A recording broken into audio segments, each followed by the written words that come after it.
Good evening, Africa. My name is Bamakore, actor, model, producer, and I'm giving a big shout out to VOP TV, man. Keep watching. Don't change the dial. Thank you and God bless you. My name is AY, and of course, I represent the voice of the people, and that's why I'm on VOP. AY say so.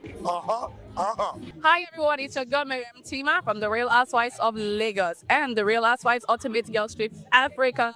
Shout out to VOP, the voice of the people. You already know. Stay tuned, keep watching. And don't forget, VOP is the best. Alright, hello, it's a boy that's shaking the man fine back with Melanie Poppy Black Skin Boy. This is VOP TV. If you're not watching VOP, I don't know what you're watching. Maybe you're watching your weight. Hello, beautiful people. This is Wale Ojo, and you're watching VOP, Voice of the People. Hi, guys. You already know who it is. This is New Energy. Flyers boy ever live. Keep watching VOP TV. Thank you. Hi, people. Ginny Albano here. Guys, please keep watching Voice of the People. In a world where truth is the ultimate power and opinions scream the loudest, it's time to wade through the noise. Hunger no get tribe! Hunger no get religion! And scan the human interest and trending topics that matter. Stay tuned to The Issues, your plug to the stories making the buzz, from politics to science and technology, social justice, and more. Let's tackle the tough questions and expose the truth. The Issues on Voice of the People Television, Mondays to Fridays, 8 to 9 p.m. The Issues. Don't just react, understand. This is Health Check, your weekly guide to better living, smarter choices, and trusted answers. From everyday wellness to urgent health issues, we've got you covered. Health Check, only on Voice of the People Television, where your health has a voice.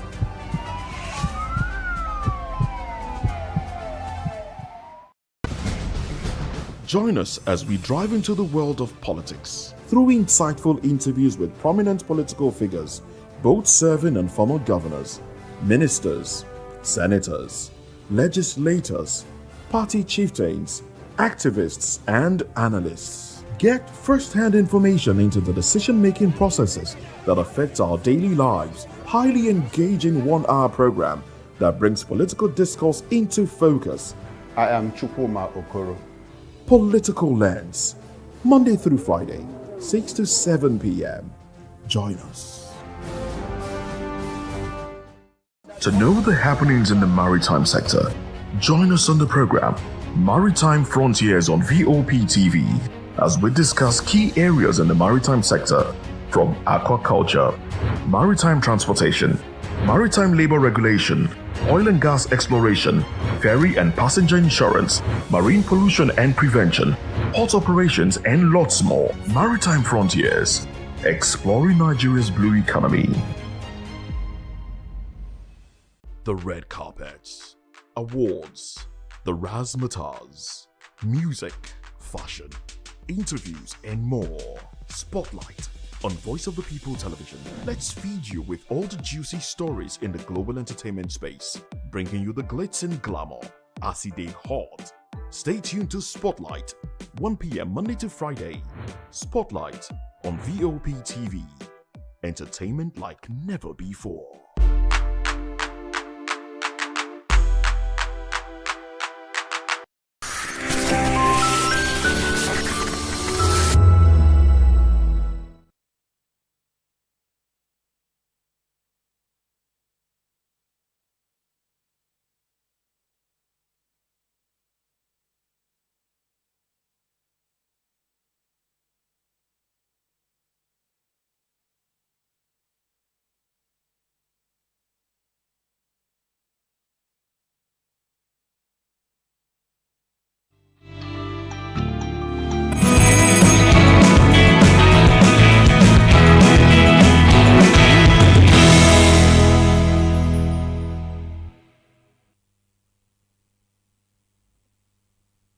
Hello, welcome to another interesting edition of VOP this morning. I am Fina Okechukwu, And today is also the 16th day in the month of December 2025. Christmas is just here. I wouldn't say it's fast approaching, it's just there. So for those of us who are not ready yet for the Christmas, we're not expecting your Christmas goodies, hampers, and all that, don't worry. Write a letter to Santa. And believe me, to get to him before you say Jack Robinson. But on a more serious note, to have interesting lineups for us this morning as Voice of the People is our duty to bring to your notice trending stories and also expect you to send us a message or comment on those messages or those informations that we have brought to your hearing or your notice this morning. And one of the topic of conversation on the table today is how the Supreme Court finally affirms that the President of Nigeria has power to declare state of emergency and also suspend elected officials. Nigerians have been reacting to this story, and the reason for this was the fact that PDP took the president to Supreme Court, and they have made Nigerians understand that it is what? Legal for the president to do that. Then, away from that, also chiming on Malami, accusing the EFCC chairman of personal grudge and also demands an arraignment or release in 24 hours. Interesting. And if we move away from that, we'll still check what is playing out within a political space. RFI breaks silence, rejects 2027 South presidency claims. So these are the major topic of conversation today. We have other interesting trending stories, but before we proceed, kindly visit our website, www.vop.ng. There you have fresh and trending news. And you can also be part of the family by subscribing to our YouTube channel. On YouTube, we are Voice of the People TV. And across all the social media platforms, we are VOP TV Live. Click on the notification button so that you also know when we join us and how to join us live. Join us live. Good morning and thanks for joining us. I am Chukwuma Okoro. And I am Moses Humphrey. And straight away, let's get to some of the conversations that we are having this morning. Nigerians are also chiming in on these conversations. The Federal Road Safety Corps, FRSC, has announced that popular TikToker Habib Hamza, popularly known as Pella, would be prosecuted for reckless driving. Now, this came hours after Pella crashed his car during a live TikTok session on Sunday following a reported breakup with his girlfriend, Jarvis. I can't even remember what her real name is. Well, videos from the live stream show the content creator crying. How old is he again? 21? Or thereabout? 21? No, he's not 19. No, he's about 21 now. Well, videos from the live stream show the content creator crying while driving and making a series of alarming statements like, "I'm going to kill myself. I'm scared. I want to die. My body is shaking." Okay. Yeah, just trying to mimic the sound of his voice. Now, in a statement on Monday, after the incident, of course, the statement by spokesperson Olusegun Ogungbemide, the FRSC noted that the Corps Marshal has directed the Lagos State Sector Commander to immediately activate all necessary processes for the prosecution of the individual involved for reckless driving, use of phone while driving. That, of course, is an offense.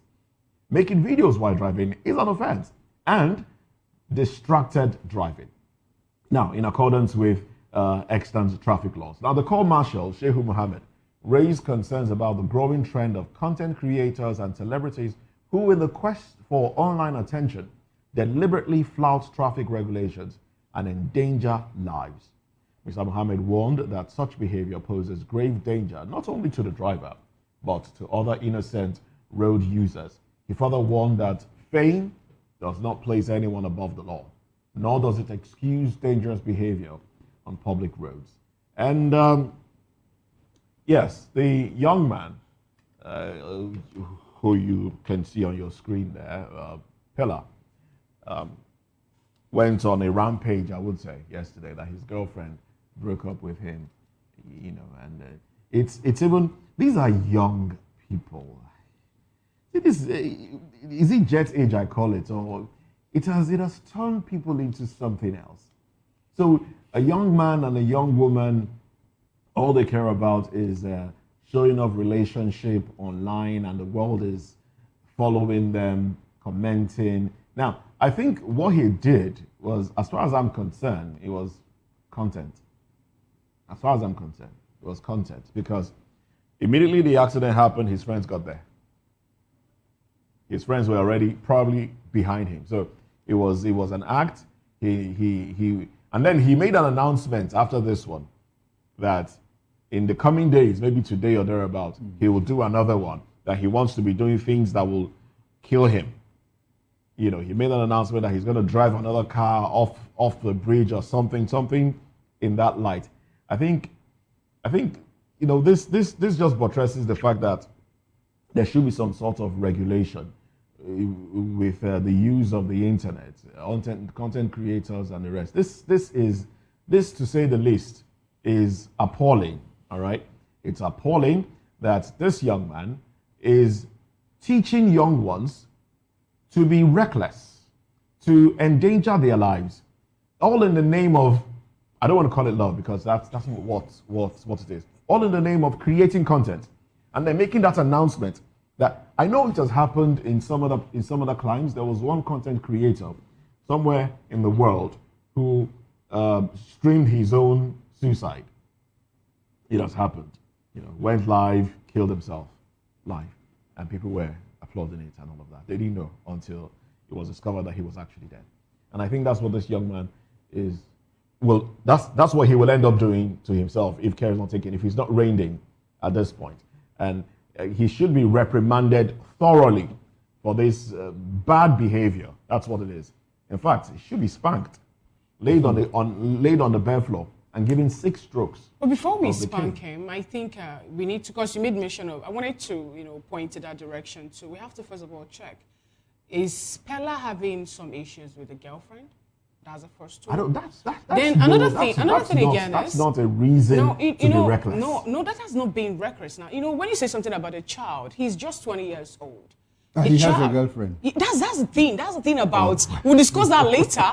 Just a child, I think they started the relationship when he was 19 or thereabout, and the girl was 4 years older than he was. And she's older than. Yeah, Jadorita was older than him. So if we were to look at it this way, first of all, let's find out if what's it called? If Pela is okay, if maybe they are no longer in the relationship which they have been in for so many years, and he is reacting to his pain this way, then that shows them more to this than what we're seeing. First, secondly, if maybe after that, after almost have checked, after checking it, and then finally they say they are still together, I will also they shouldn't even be together at this point. Why would you say they shouldn't be together at this point? You start to threaten that, if this person leaves, I'll kill myself. Then you shouldn't be with that person. We were there when they began this. We see this happen even with older people to start with. Older people do this. It's not about our age, right? Older people do mental this. Illness. I'm happy you understand that. And you can actually kill that person if care is not taken. When you're obsessed, it is in that person's best interest not to be in close proximity with the person who thinks, if you leave me, I'll kill myself. Older people do that. So let's forget about the fact that children are the ones displaying it now. No, they're not children. They're okay, young adults are the ones doing it. In the broader... If at the end of the day, we found out that maybe they're no longer together, then we have to first of all do the work the way it should be. No, we have to look at it. Because today he risks his life. Right, for us now, he's created a content, but we don't know what was happening. What played behind the scenes. Then at the end of the day, if this man is not, if he's okay and he just wanted to create content, I would suggest he going for it. A stiffer penalty. It's not a matter of you suggesting that. The but if he's not okay, the Corps Marshal has already said that he'll be prosecuted. So if why hasn't he been arrested? No, if he was doing content and he crashed, and the Corps Marshal has said he's been prosecuted, probably he'll go to court and now continue with the content.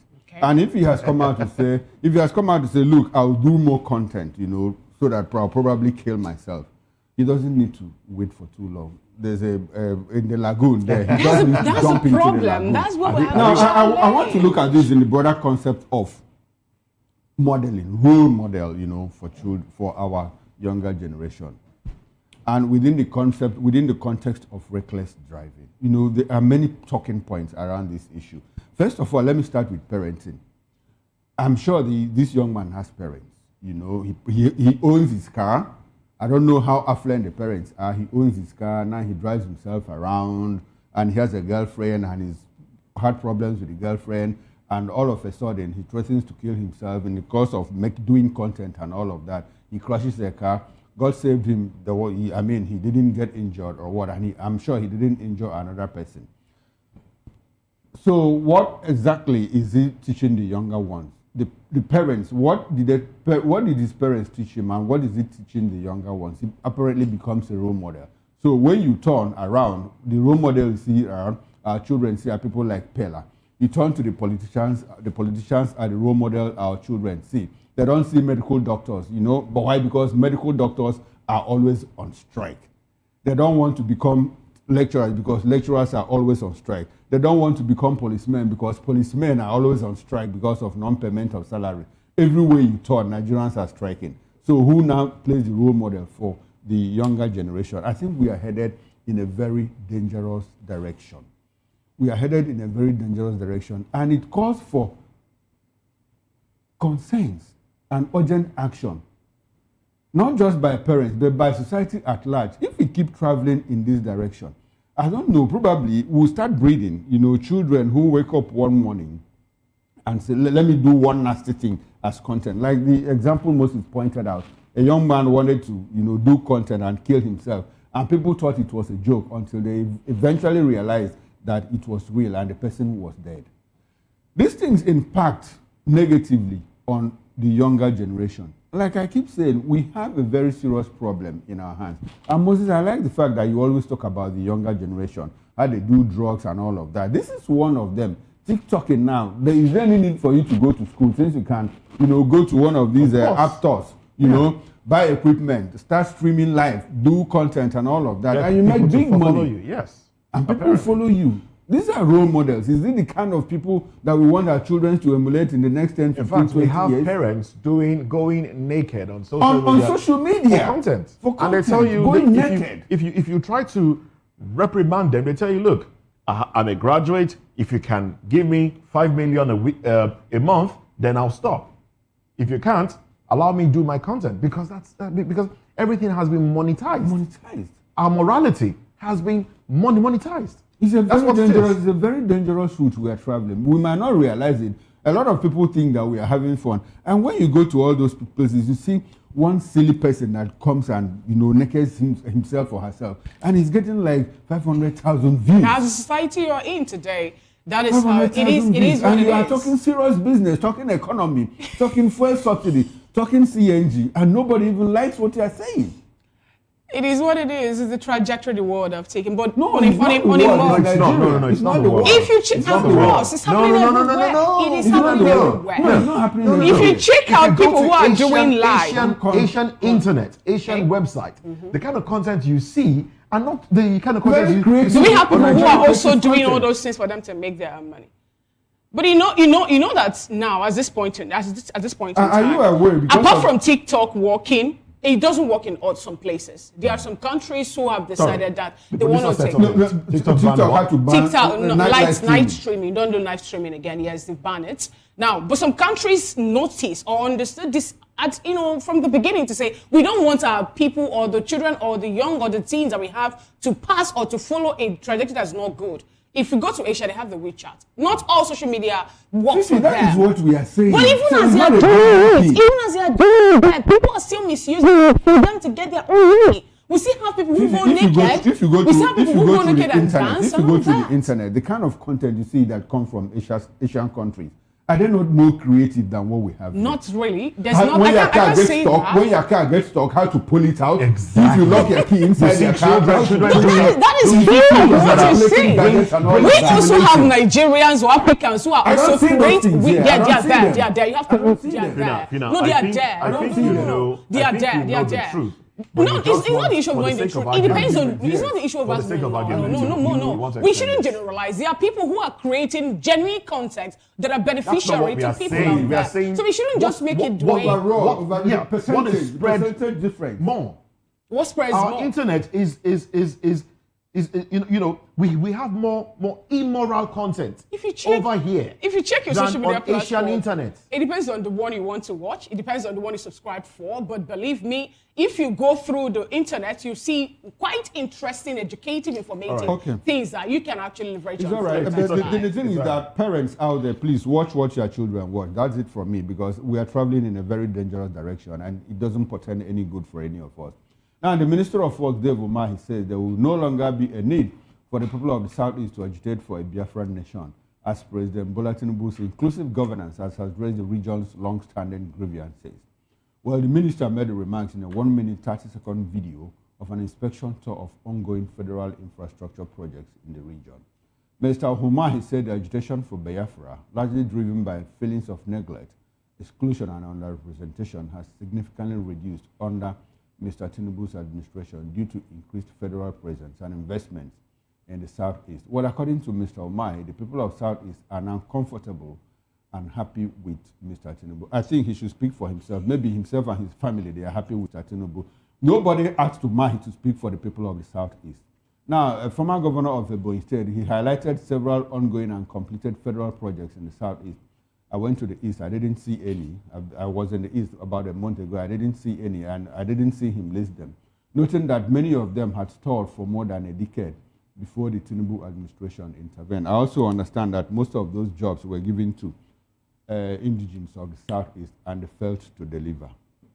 Now, when people like Umahi come out to spew this kind of what I call gibberish, you know, like I said, we raised this issue somewhere and someone said, like I also agree, well, that Umahi is speaking for himself and his immediate family. He's not speaking, nobody authorized him, you know, to speak for the Igbo nation. He's simply the minister of the Federal Republic of Nigeria and it ends there. He's not authorized to speak for the Igbo nation. He's speaking on behalf of himself. Probably he's happy. A lot of Southeasterners are still not happy with this administration because President Tinubu, while he was campaigning, came to the Southeast and he came to Enugu in particular. I was there. He said, look, if you don't vote for APC, you got a soaked slice of bread. And that is what the Southeast has received in the past 2+ years of this administration. Like I said, I was in the East a month ago and I didn't see from the head bridge from Onitsha to the end of Abia State that borders Akwa Ibom, you know, that enters into the ocean, where I come from. I couldn't drive like 30 minutes without seeing a bad road. Federal roads, as a matter of fact. So I don't know where Omar is building. He insulted us. And what did he say? He said, with the entrance of Peter Mba to the APC, the Southeast has been included in the mainstream of Nigerian politics. And that was a pure insult as far as I'm concerned. You don't toy with the people like that. People that contribute meaningfully, you know, to this nation in any way you look at it. And for people like Omahi to come and say, look, Southeast is not included. I keep saying he's speaking for himself. And that is what happens when they are in government. They keep defending the government. Look at what Umwabwe Ngige is saying now, Chris Ngige. Different laws for different people. But he was busy defending the Southeast, defending the APC, you know, when he was in government. Now he's out of government. They have come after him. Go and answer questions. Now, one good day, it will be the turn of Dave Omahi to answer questions. At that point, let him not say, my people, South is nobody. Personally, others will come, but I won't speak for you. Now is the time. Martin Luther King said something.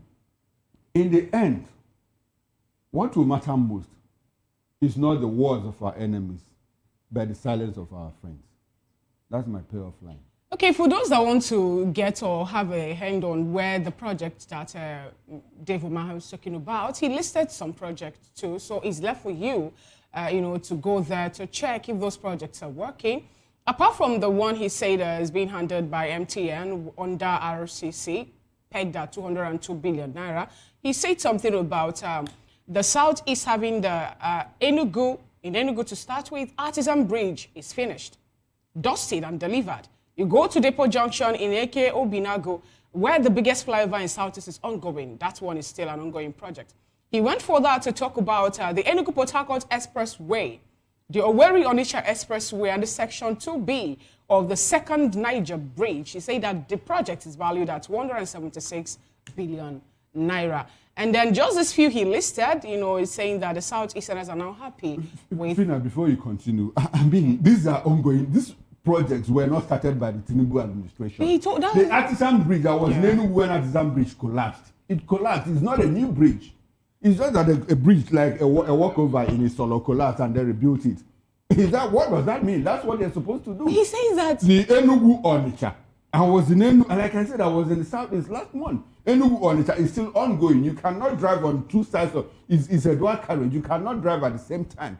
At one point, in the night, you know, you had to. We almost got hit by a trailer because we were using one lane of the dual carriageway. So what is he talking about? That These is are the way- ongoing projects that's the way the that have been format there is. for the past 30 years, Now, unable to be finished by any administration. It was what made interested to Why know is it that taking- about the Swift bridge. But another thing again to look at is the way he have positioned these projects, that they are going to last from 50 to 100 years.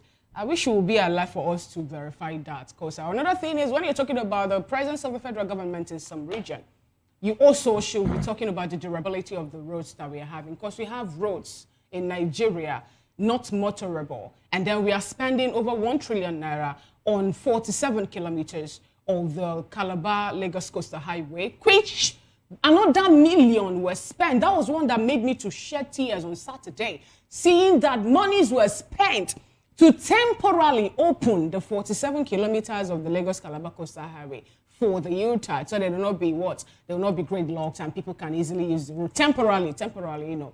But anyway, that is Dave Umahi defending he's talking about inclusion. The ambassadorial list, how many did the Southeast get? 5. Southwest got how many? He's talking about is that inclusion? Infrastructural development that we have the No, president. it should be all-inclusive now. Okay, but I think it's called up for the Southeasterner to know if Dave Umahi is speaking for you or is speaking for himself. And So if he's not speaking that's for where you, I would like to take it from. let him come in and talk about If it. people like Dave Umahi speaks and make it sound like they're speaking for the entirety of the Southeast, I think it's great injustice to the Southeasterner who is still clamoring for inclusion, the Southeasterner who feels neglected, who feels secluded, the Southeasterner whose business in the Southwest is being affected. Businesses are being pulled out.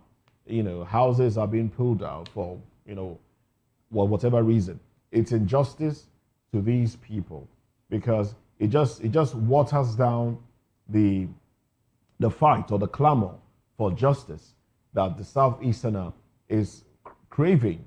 It waters it down. It waters the inclusion that the Southeasterner is craving.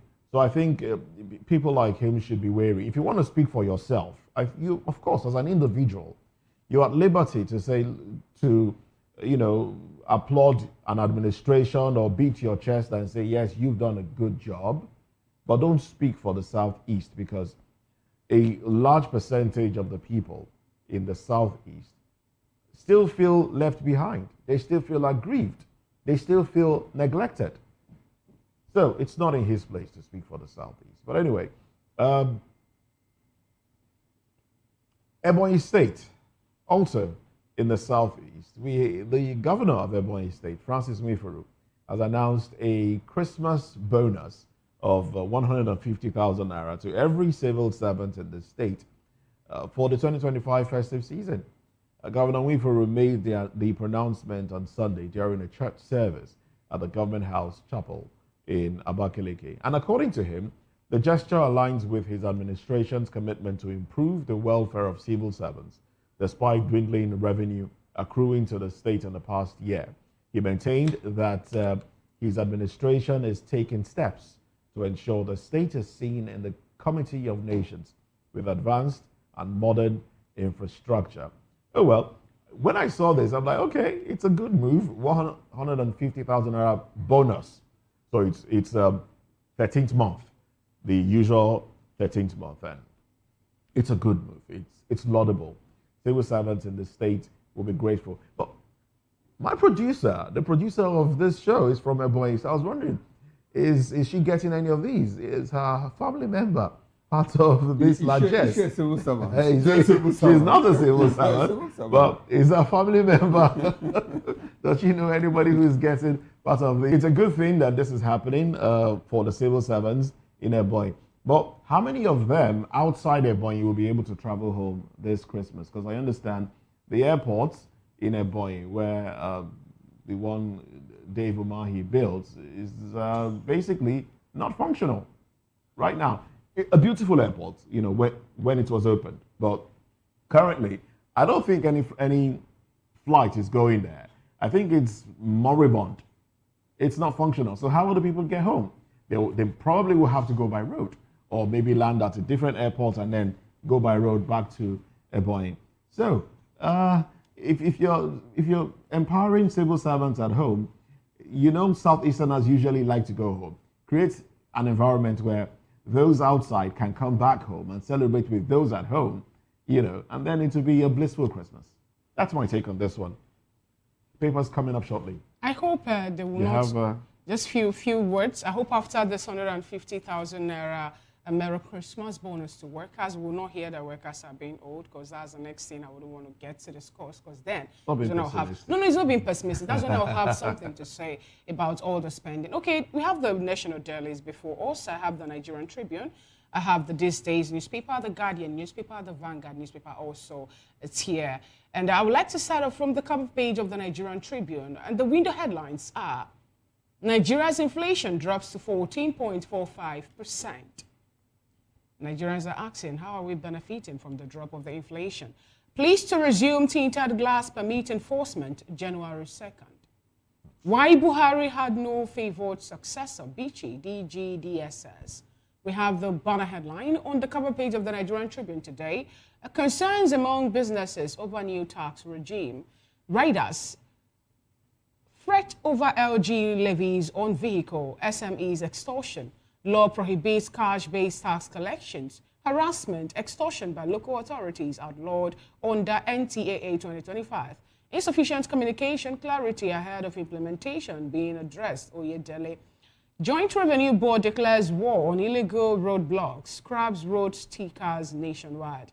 We have other headlines that made it to the cover page of the Nigerian Tribune. Buhari's legacies endure. That is coming from the President, Tinubu. Right after that story, there can't be a better successor than Tinubu, Katsina governor. Several worshippers feared abducted by bandits in Kogi Church. The story is on page 27. On the health sector, too much coffee may weaken bones in older women. That's coming from study. 2026 budget, senators demand more answers. Right after that story, FG admits revenue challenges. We got 10 trillion naira out of 40 trillion naira projected in 2025. Finance Minister says only non-revenue target met in August. MTEF FSP to await probe into revenue performances in 2024-2025. Supreme Court affirms President's power to declare emergency rule. Those are the stories you'll find on the cover page of the Nigerian Tribune today. And the Vanguard newspaper has these headlines: Senate kicks against multiple budgets in one fiscal year. U.S. exhibition, Christmas comes early at Alexis Galleries. Interagency rivalry to blame for bandit allegation, Kwara government officials. Terrorism sponsor, ex-governor Bafaroa carpets bill liturgy. And year-end festivities push inflation to 4-month high. There are riders to that one. Month-on-month, food inflation rises to 1.13%. In November, headline inflation climbs to 1.22%. Year-on-year headline inflation continues decline to 14.45%. Tinubu's reforms helped Nigeria beat 2025 inflation target. Presidency. Tinubu at book lunch on Buhari. Reps waiting to Dangote NMDPRA dispute. Summon parties. Emergency rule. President can suspend elected officials. Supreme Court. And those are the headlines there. Now let's quickly run through the Daily Sun. Beside the nameplate, Tinubu charges army to remain apolitical. I'll take that again for emphasis. Tinubu charges army to remain apolitical. That's beside the nameplate, Daily Sun newspaper. Dangote, oil mafia worse than drug cartels, behind over 100 attacks on Port Harcourt refinery. Now the big story, reverse emergency rule judgment. PDP, lawyers fought Supreme Court. Ruling will create tyranny, says lawyers. FIRS to raise 2026 revenue target to 35 trillion naira as Senate frowns at multiple budget rollovers. FG admits 30 trillion naira revenue shortfall in 2025. That's some kind of conflict, meeting revenue target, shortfall and all of that. We must defeat enemies of Nigeria, Defense Minister charges soldiers. We've degraded terrorist operational capacity, he says. PDP will come out of current challenges better, stronger, says Mark Arfi. CJN warns against conflicting decisions on political matters. Directs courts to commence virtual hearing as MBA seeks judicial integrity. That's it from the Daily Sun newspaper. And that's how far we can go on taking a quick peep on the cover page of the National Dailies. Join Chukwuma and Moses for the newspaper analysis proper here on Voice of the People Television, 10 a.m. is the time. So we'll go on a quick break, and when we come back, we'll dissect the first topic of conversation. Supreme Court affirms President's power to declare state of emergency, suspend elected officials. Do well to stay with us.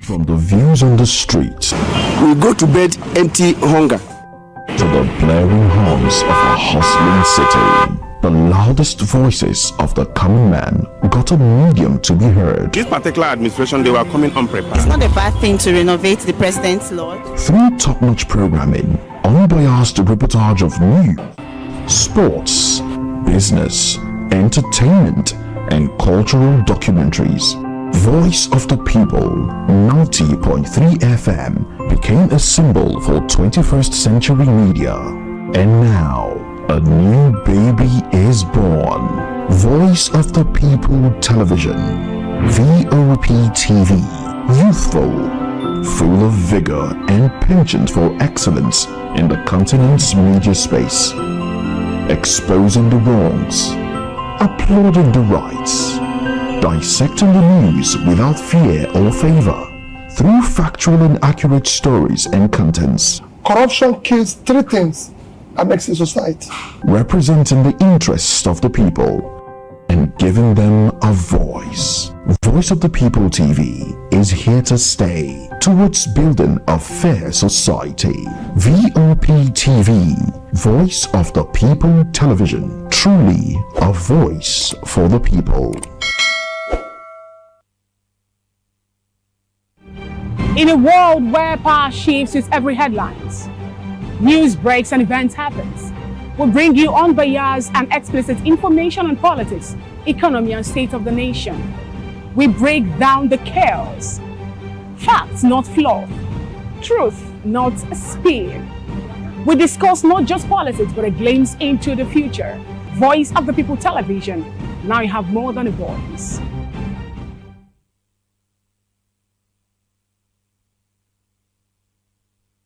On Edu Dialogue, we bring you fresh ideas and conversations shaping the future of learning in Nigeria and beyond.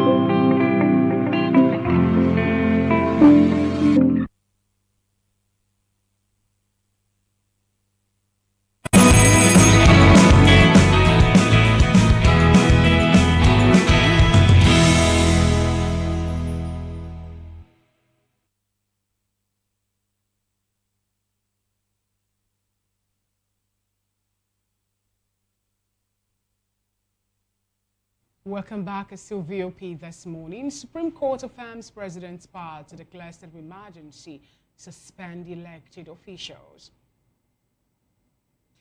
The Supreme Court on Monday affirmed the constitutional power of the President to declare a state of emergency in any state to prevent a breakdown of law and order or a descent into chaos and anarchy. The court further held that during such a period, the President may suspend elected officials, provided any such suspicion is for a limited duration. Suspension, is for a limited duration. Delivering the lead majority judgment, Justice Mohammed Idris held that Section 305 of the 1999 Constitution empowers the President to adopt extraordinary measures to restore normalcy where a state of emergency has been declared. He noted that the provision does not specify the exact nature of those extraordinary measures, thereby vesting the President with discretion on how to act in such circumstances.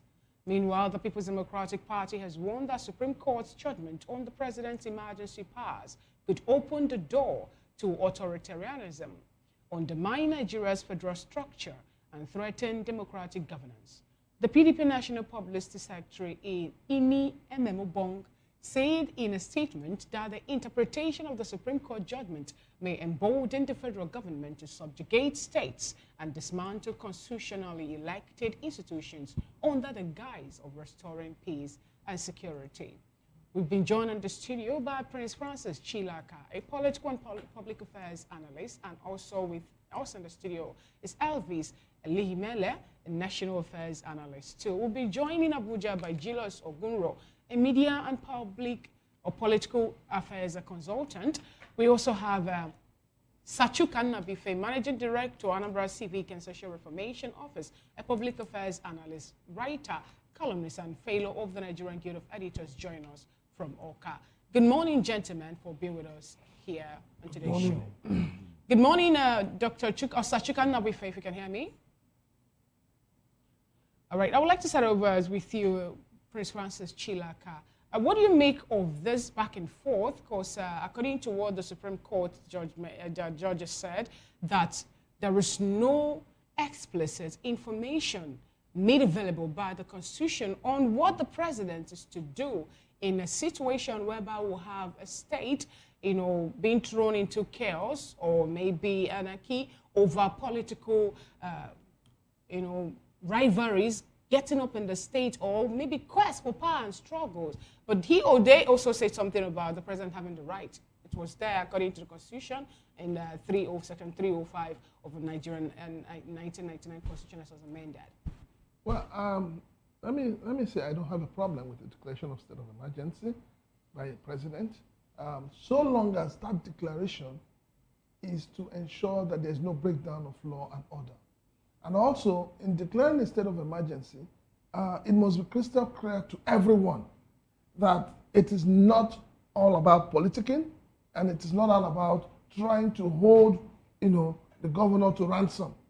So I think that the Supreme Court, in giving that fiat of power to the president to declare a state of emergency, they didn't even talk about recourse to the National Assembly anymore. It's like saying that you have given the president the knife to choke every other person. But you see, look at it.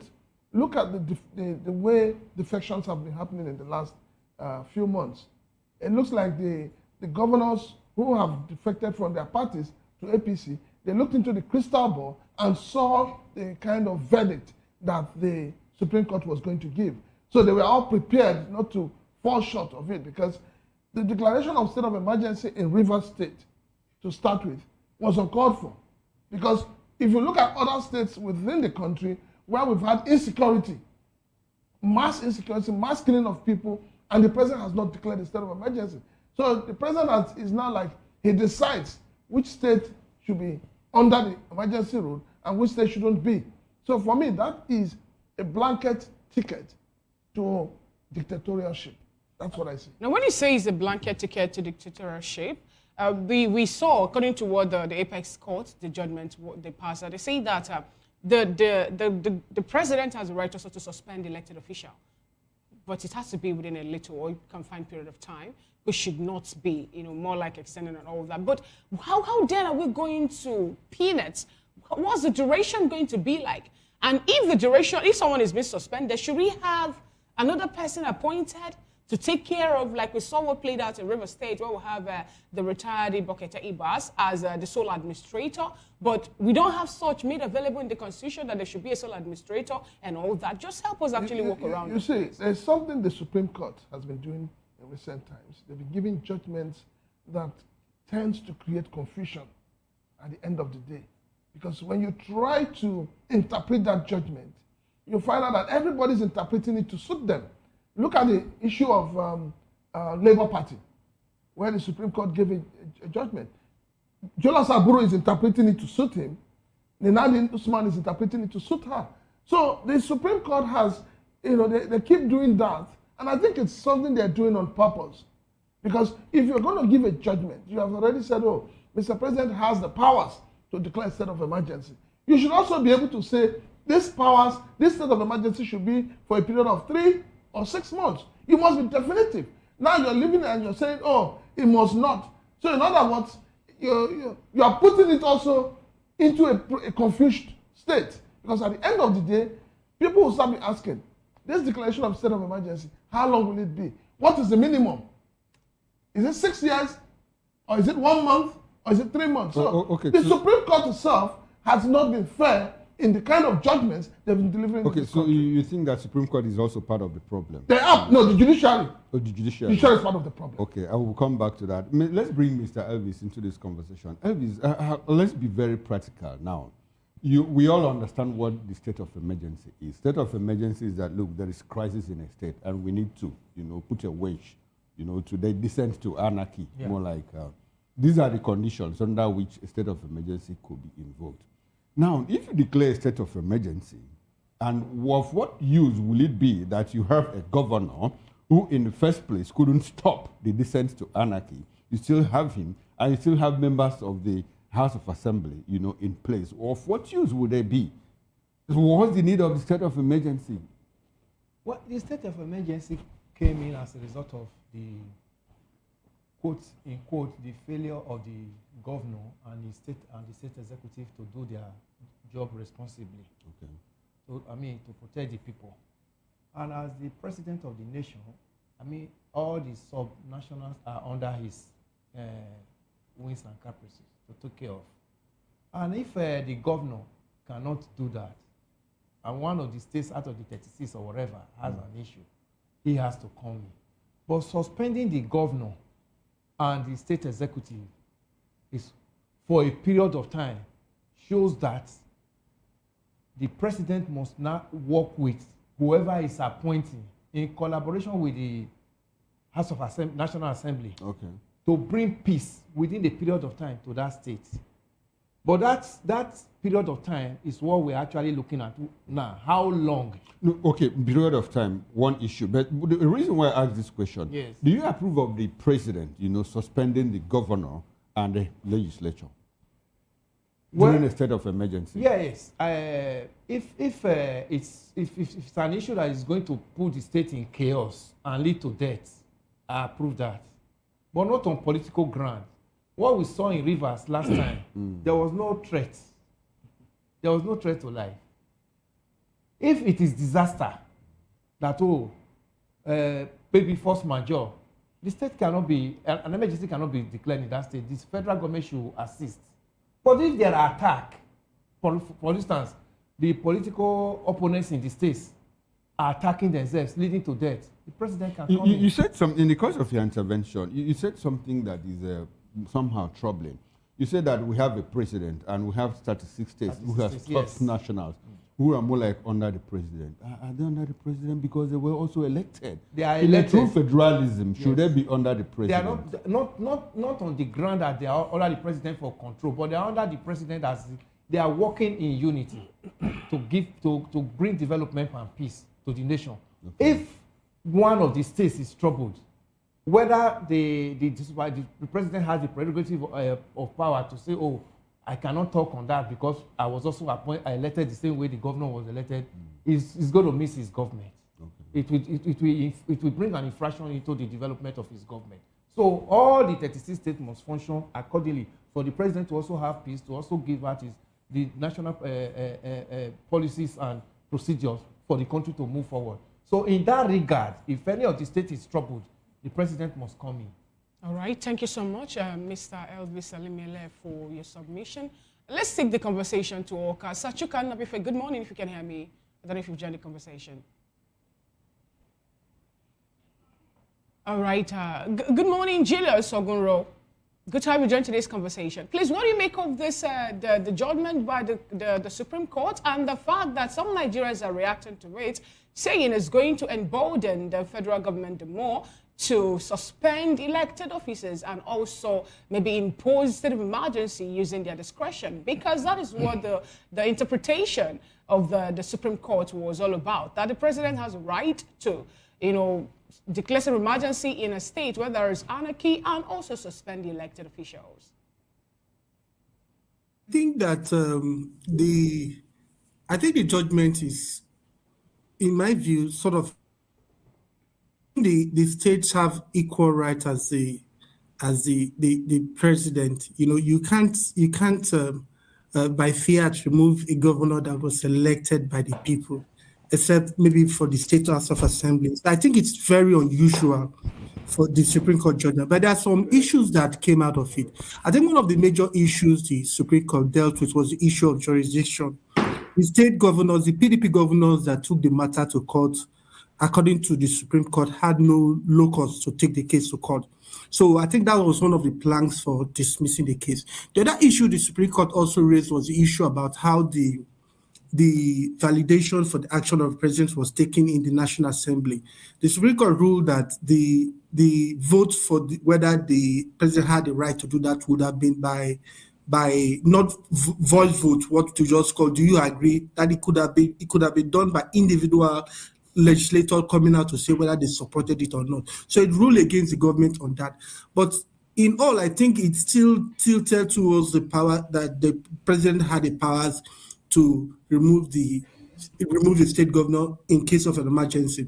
But I think the issue has to be re-legislated, has to go back to the court again. You know, Supreme Court is also political in the sense that the judgment of the Supreme Court is usually also determined by the judges in the court at that particular time. Maybe another set of judges will look at it, perceive it differently.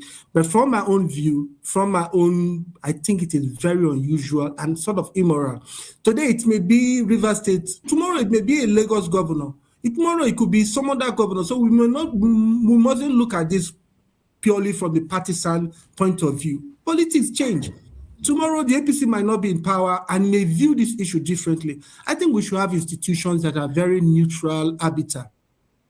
Are we to blame the Supreme Court for this judgment or the Constitution that created what some have tagged loopholes for the people that are involved in the debate around it? You can interpret, even if you say come, somebody can interpret it the way they want. You know, it's about the interpretation of the law. I'm not a lawyer, but how does the Supreme Court interpret the law? You know, a new set of judges may interpret it differently. I think this set of Supreme Court judges, you know, tend to be partisan, tend to tilt towards the executive arm of government and the federal government. And I think it's bad for our democracy. Like I said earlier, politics change. You know, people move to different parties, and those who support this judgment today may find themselves in an opposite camp tomorrow. I want us to have neutral arbiter who are not swayed by the politics of the day, who look at the law strictly from the point of view of the law and not whether it will embarrass the government or not. So in my view, I think the judgment is unusual. And there are certain issues that also have to be decided. The issue about jurisdiction. If probably the Rivers governor had gone to court himself, we probably may have a different judgment. If the National Assembly had voted as is in their book, each individual senators or House of Reps member saying whether they've supported it or not. But everything was just confusing. So I think this case someday for us to really know what the court will decide by a party that has the jurisdiction to do so. Like now, the state governors that went, they had no case with the federal government. And the Supreme Court rightly said that, well, why are you here? What is your business? Are you Rivers governor? How have you been wronged by this? So this is a matter that someday we'll have to go back to court. That's my view. All right, then. All right, thank you very much, Julius Oguro. Now let's take this conversation to Sir Chuka Nabife. Good morning to you. Welcome to the conversation. I hope your network is a lot clearer now.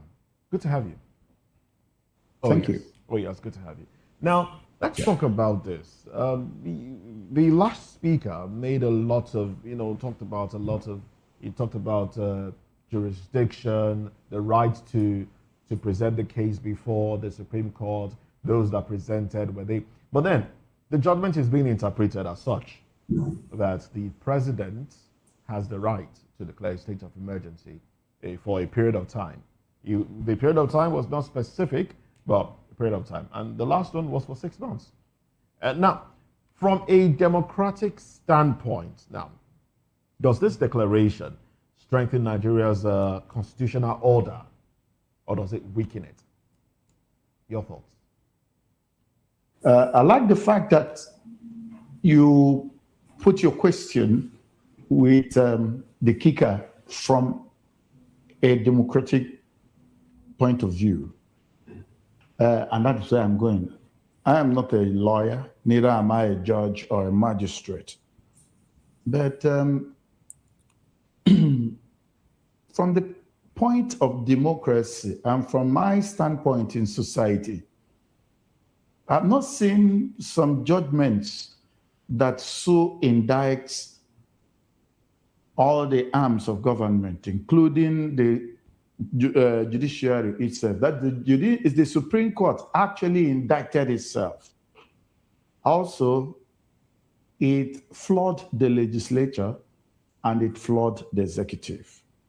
You know that I don't think that that judgment said that the presidency could really declare the state of emergency arbitrarily or just at will.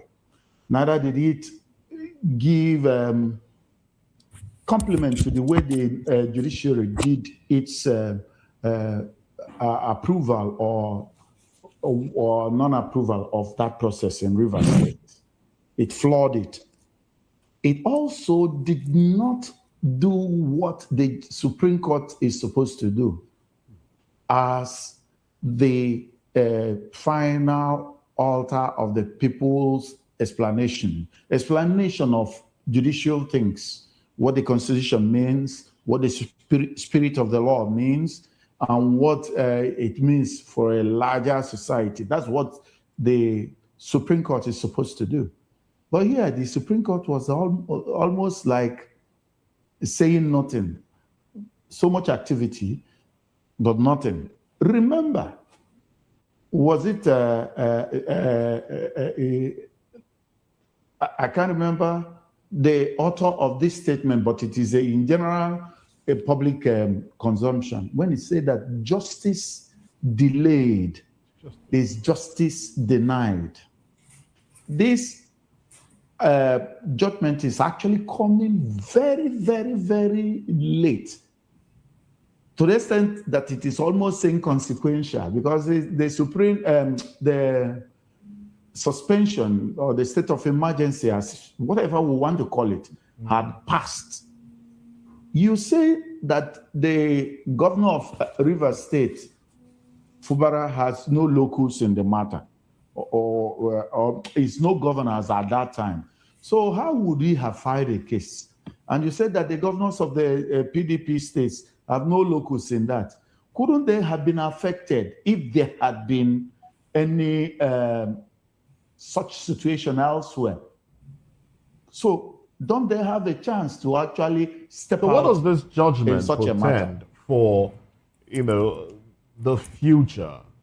I mean, if this That's exactly is what coming I'm after, going at. Okay. Go ahead, please. That's exactly what I'm going at. What I'm going at is that what the Supreme Court did is actually a disservice to the Supreme Court, to the judiciary at the long run, a disservice to democracy at the long run. Because you need to establish to the people the basis for such a thing. Like I told you, I'm not a lawyer, but I remember I had the references to what happened in Pakistan and other jurisdictions. Okay, if those things can't apply in Nigeria, which one can apply in Nigeria?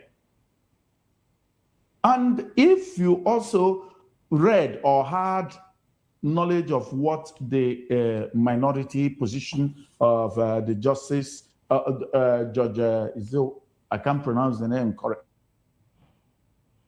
minority position, you will notice that he stated it so clearly that we didn't do much to help the matter. Everybody was just playing political correctness, and we don't expect it in the Supreme Court, even if in other courts, not in Supreme Court. And in future, anybody can fly away with anything, because what that judgment made clear is that though it is wrong, the legislature did it and went away with whatever wrong they did. Though it is wrong, the executive did it and went away with whatever wrong they did.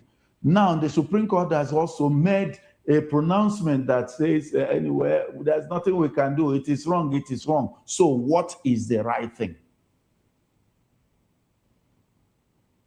All right, so you're leaving us with a question. What is the right thing? All right, let's bring this back to Mr. Elimehele. Now, you know, in a situation like this, where does this put us politically in the future? You know, what precedents has this set? Well, the fear is that it might, ruling party might take it as an opportunity to witch hunt the opposition parties. That's the biggest fear, and that's what we are looking at in future. That we saw it during President Obasanjo's administration. We saw two states, Ekiti and Plateau State, went through this military. He also brought in administrators to oversee the states within that period. And now he repeated himself again during President Tinubu's administration. And we don't know the next that is going to be. So, in a situation of this, the opposition must definitely cry out, because in this big stick might be that it is brought out to start whipping opposition into line. And we also saw now that since the Rivers emergency rule came to pass, almost all the opposition governors have gone to the ruling party. So these are fears. But we know too well that time of Obasanjo, it was within the same party. It was PDP governors that those matters affected. But the political climate and the political system of Nigeria that time has gone so different now from what we are seeing. What we are seeing now is that opposition must not survive. So, and the ruling party must look for every means to grab whatever power that will stand on their way in the next election. And that's what we are seeing. So that's the fear that where everybody is afraid of, that this big stick must not only be kept for opposition states and governors in future. All right, Prince Francis, let's talk about the National Assembly now. The National Assembly. Well, let's not focus on this particular assembly, because some will say this assembly is a rubber stamp assembly, one that would always approve whatever the president brings before it. But should the National Assembly play a more active role beyond initial approval, you know, when it comes to a declaration of a state of emergency? And if so, what should they do? We need to start by defining the role of the National Assembly when it comes to issues, borders on the sovereignty of the nation. The National Assembly is supposed to be like checks, and supposed to check the excesses, in quotes, of the executive arm of government. Now, if they fail in doing that, they leave everybody at the mercy of the executive, and which is what has been playing out since the 10th Assembly came to power. So you find out that you have an assembly that seems to not have its own, it doesn't have its own fangs to be able to fight, to be able to bite anyone. And when you have that, you ask yourself, are we truly in a democratic dispensation? Don't forget that you have the National Assembly, you have the judiciary, you have the executive arm of government. And all of them are independent. They're supposed to operate independently. But in Nigeria today, this is not what it is. So you now have a National Assembly that has become an appendage of the executive arm of government. And by such, the executive has gone haywire because they are doing whatever they want to do, believing that the National Assembly will support them. Now, if you bring it to what happened in Rivers State, and that's why I said that, if you look at what happened in Rivers State, it was not proper to use a voice vote. And we need to end that issue of voice vote in this country, so that we know who is in support of a motion and who is not. So that when we come back, when you come back to your constituency, your people will be able to ask you, you voted for this thing. How is it helping our lives? How is it adding value to our lives? Yes, the Supreme Court condemned that. They said the way in which the process, of approval was carried out violates the rules of the House and that of the Constitution. And that is where the Supreme Court has faulted itself. Exactly the point. Now, so having done that, did you expect the Supreme Court to go back and say, look, the declaration was illegal, despite the fact that the president had the power? No. And to what effect? What I had expected the Supreme Court, because first of all, two wrongs don't make a right. Okay. If the Supreme Court has identified that there was a flaw in this approval, and you now continue to say, despite that flaw, you must continue, then you are also taking and abating it. What did you expect the Supreme Court to do? I expected that the Supreme Court would have, at that point in time, checkmated the excesses and the power of the president. But now you have given the president, a blank ticket. No, it wasn't the call of the president. It was that of the National Assembly to do what is right. You see, we need to understand what is the role of the judiciary. The judiciary is meant to help in a situation where everybody has lost it. They're supposed to come and interpret. So in interpreting the law, you must also do it in such a way that you can also set new rules. Thank you. Good. So I'd like for us to get what to the I end wanted of the National Assembly, what I expected the Supreme Court to do is to say, okay, because of the fact that this same assembly, it may be another 11th assembly, may do the same thing. Because right now we have not sorted out the issue of voice vote. So the Supreme Court should have also said that. No, the Supreme Court has sorted it out. They say it was wrong. No, Koro. If the Supreme Court says it's wrong, has the National Assembly taken responsibility? No, that's a different ball game. No, because the Supreme Court should have said this is wrong. No, the Supreme Court should have made a law making it impossible for the National Assembly to continue to abide in doing voice vote. Which is what they have done. It's more like a judicial declaration. No. The process was wrong, and they started the process. But the Supreme Court fought that the voice vote is wrong. But the Supreme Court gave judgment, in support of even what they said is wrong. By giving the president what the Supreme Court, more power. The Supreme Court relied on the letters of the Constitution to say, look, the president has the powers to declare state of emergency. Yes. But the process in which the approval was given by the National Assembly is faulty. It's faulty. Good. Then the Supreme Court should have found a way to address that and not add to the power of the president. But you know that the Supreme Court doesn't make law, they interpret. See, so it's going to go back. It can go back again to some judgments. This is why I keep saying that yes, the 1999 Constitution is an obnoxious document that should be shredded. You have always said that. We'll come back to that. Let's go to Sachuka Nabufe. Sachuka Nabufe, I like the fact that you brought up the issue of the dissenting judgment given by Justice Obuenya. And he said, look, the president has the powers to declare a state of emergency, but he doesn't have the powers to suspend the governor and the legislature. I ask, let's proceed. Now, before the declaration of a state of emergency, the president will have had information or intelligence, either that there is a breakdown of law and order, or that there is a likelihood of a breakdown of law and order in the state, and so he has the power to declare the state of emergency. At this point, it becomes clear to everyone that, look, the governor and the state house of assembly couldn't put a wedge to that descent to anarchy, more like. So if we declare a state of emergency and still allow the governor and the state house of assembly to be in place, to what end? We are not trying to vitiate. Instead of explain something, look at the truth.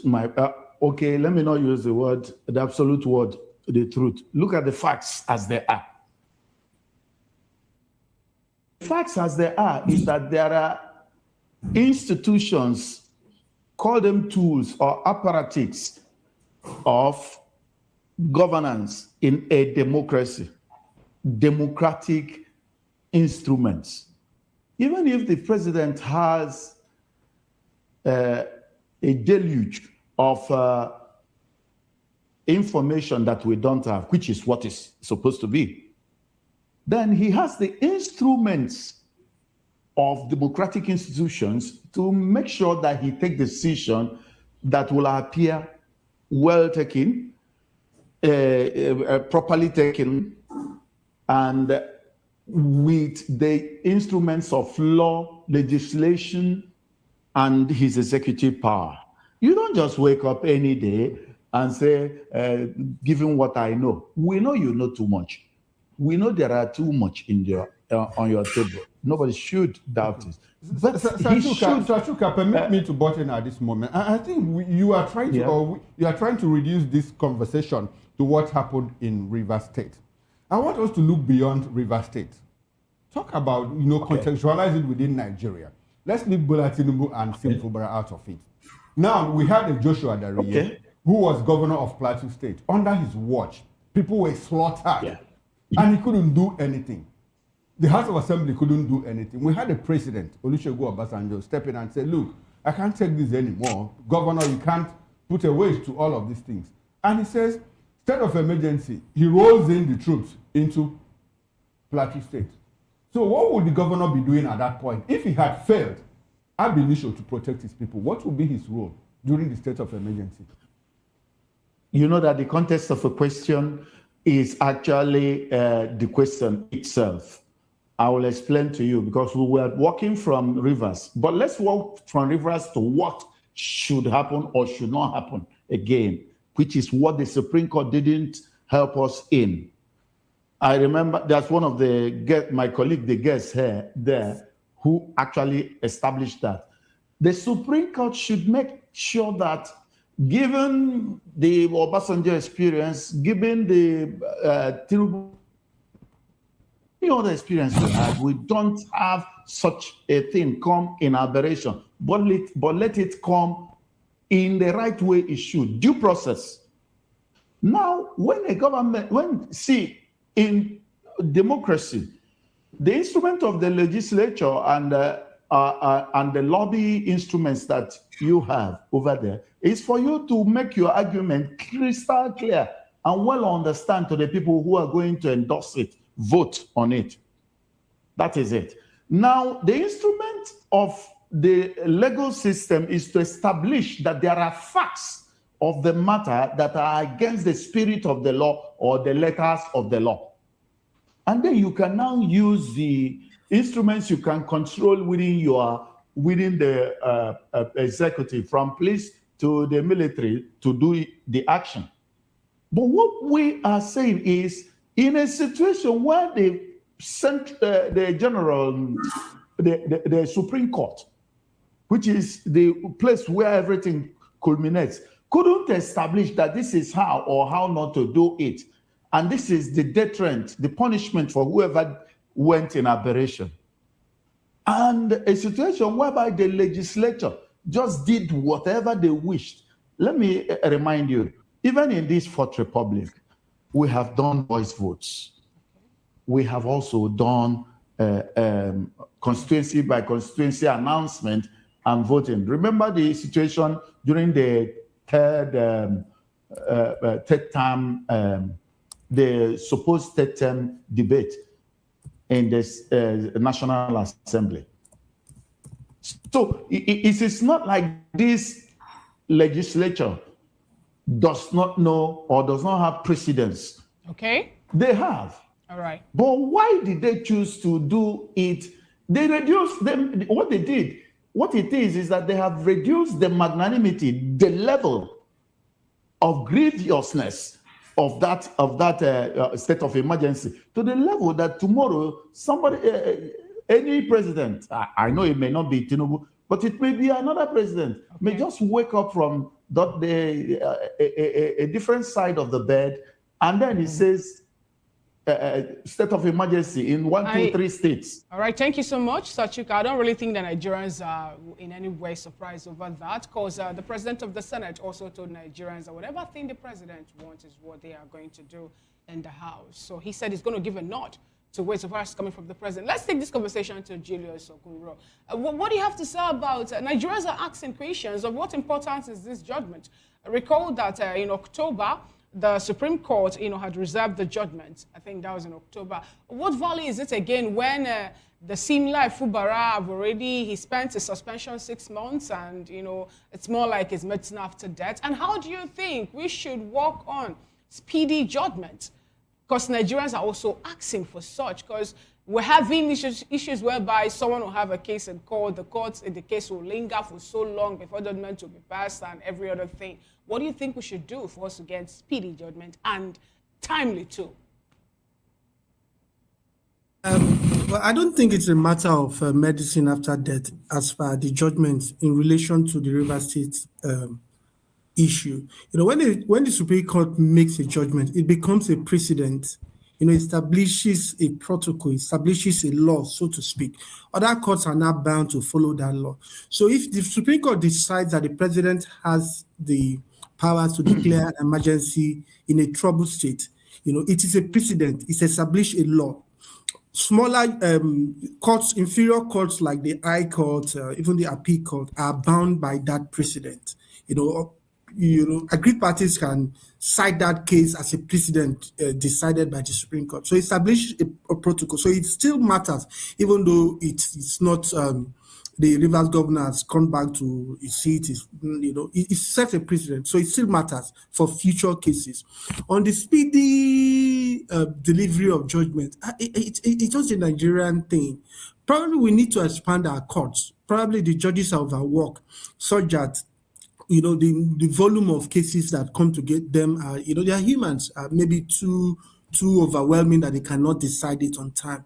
And probably maybe we need to legislate on it. In my view, I don't think it is all cases that have to go to the Supreme Court. That's some cases I think should terminate at the Appeal Court or even the High Court. So if the Supreme Court has to deal with a family matter from even the magistrate court that still gets to the Supreme Court, even the Supreme Court has to deal with a customary case or a land matter. So the volume of cases may be so much that there is a limit to what they can do. So it is when they have time they will not deal with certain cases. Although this case is of utmost importance, it's such a priority that I believe they should have dealt with it within 1 or 2 months. So I don't know why it took them over 6 months. That by the time they're dealing with it, it has events have overtaken it, so to speak. But I still think that the judgment matters because it sets a precedent. Lower and inferior courts are bound to follow the precedent of the Supreme Court. That is given. For the speedy delivery of judgment, I think the cases they have, I think not all cases should terminate at the Supreme Court. As it is now in Nigeria, a case can move from a magistrate court to the Supreme Court. That's why you get some cases take over 20 years before they are finally decided on. I think we can legislate it such that some cases should terminate at some level of court. Not all cases should go to the Supreme Court. That's what I think. Thank you so much. Thank you so much, Julius, for your submission. I will also ask you gentlemen to stay with us as we move on to the next conversation, which is about the detained former AGF Malami accusing the EFCC chairman of personal grudge and demands arraignment or release in 24 hours. Zua to stay with us, of course, we'll look into this after this quick break.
Former Attorney General of the Federation and Minister of Justice Abubakar Malami, Senior Advocate of Nigeria, has launched a scathing attack on the Economic and Financial Crimes Commission, EFCC, accusing its chairman, Ola Olukoyede, of harboring a deep-seated personal vendetta and orchestrating a politically motivated probe against him.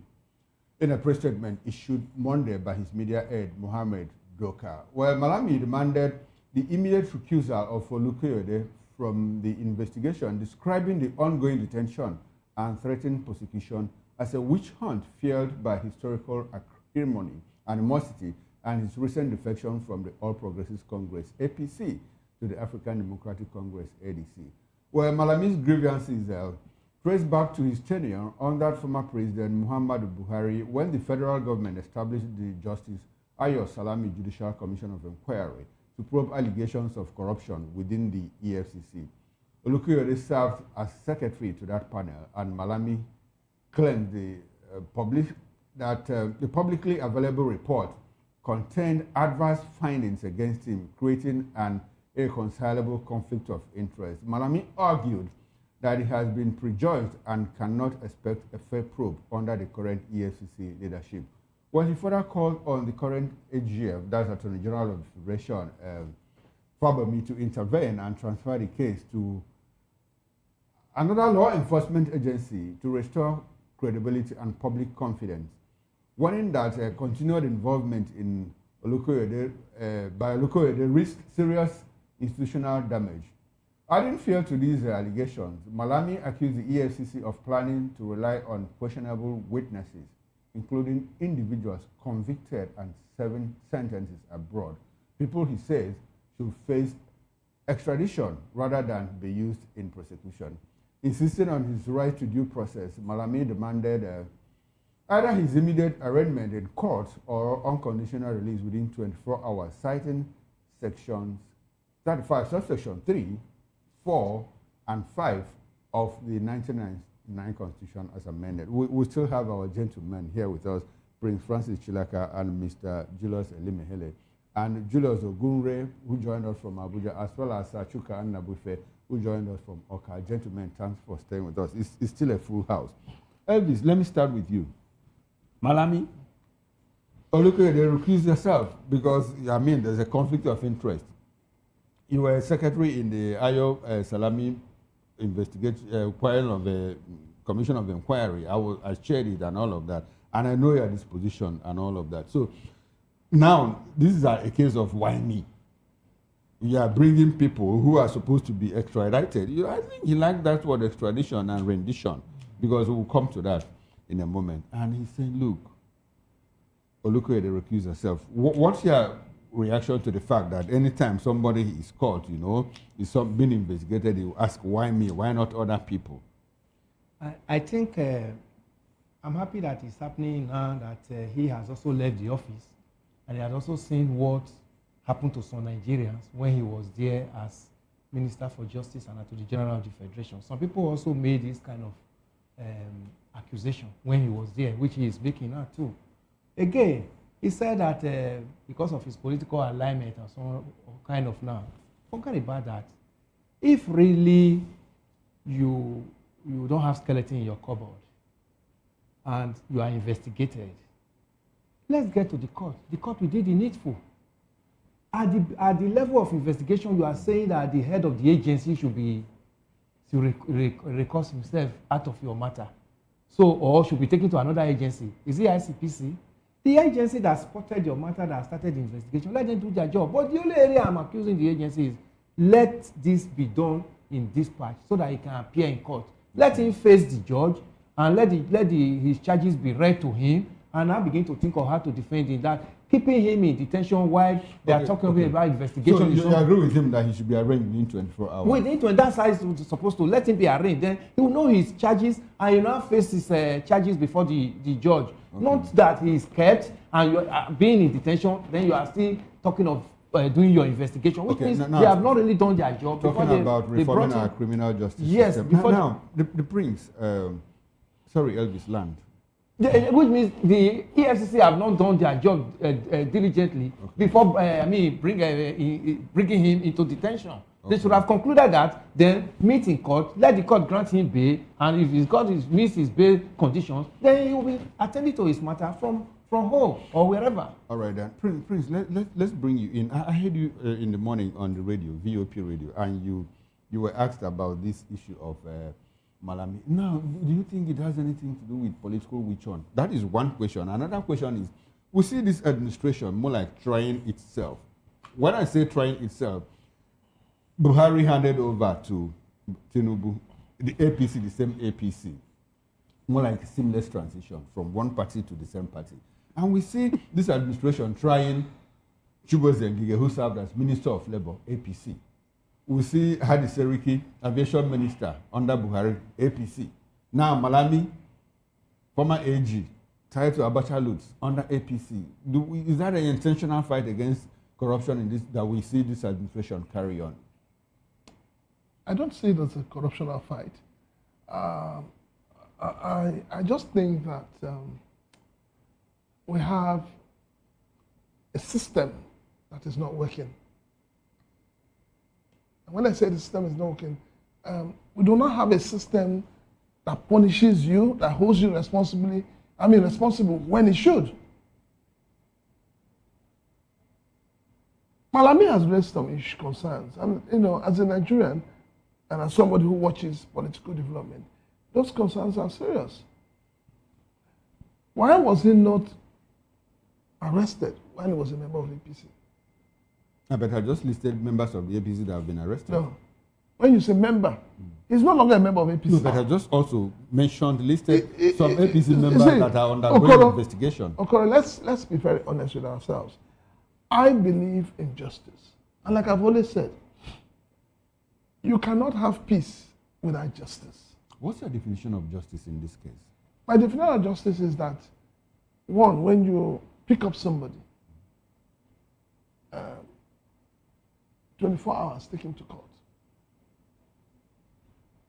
Justice is not left for EFCC to determine.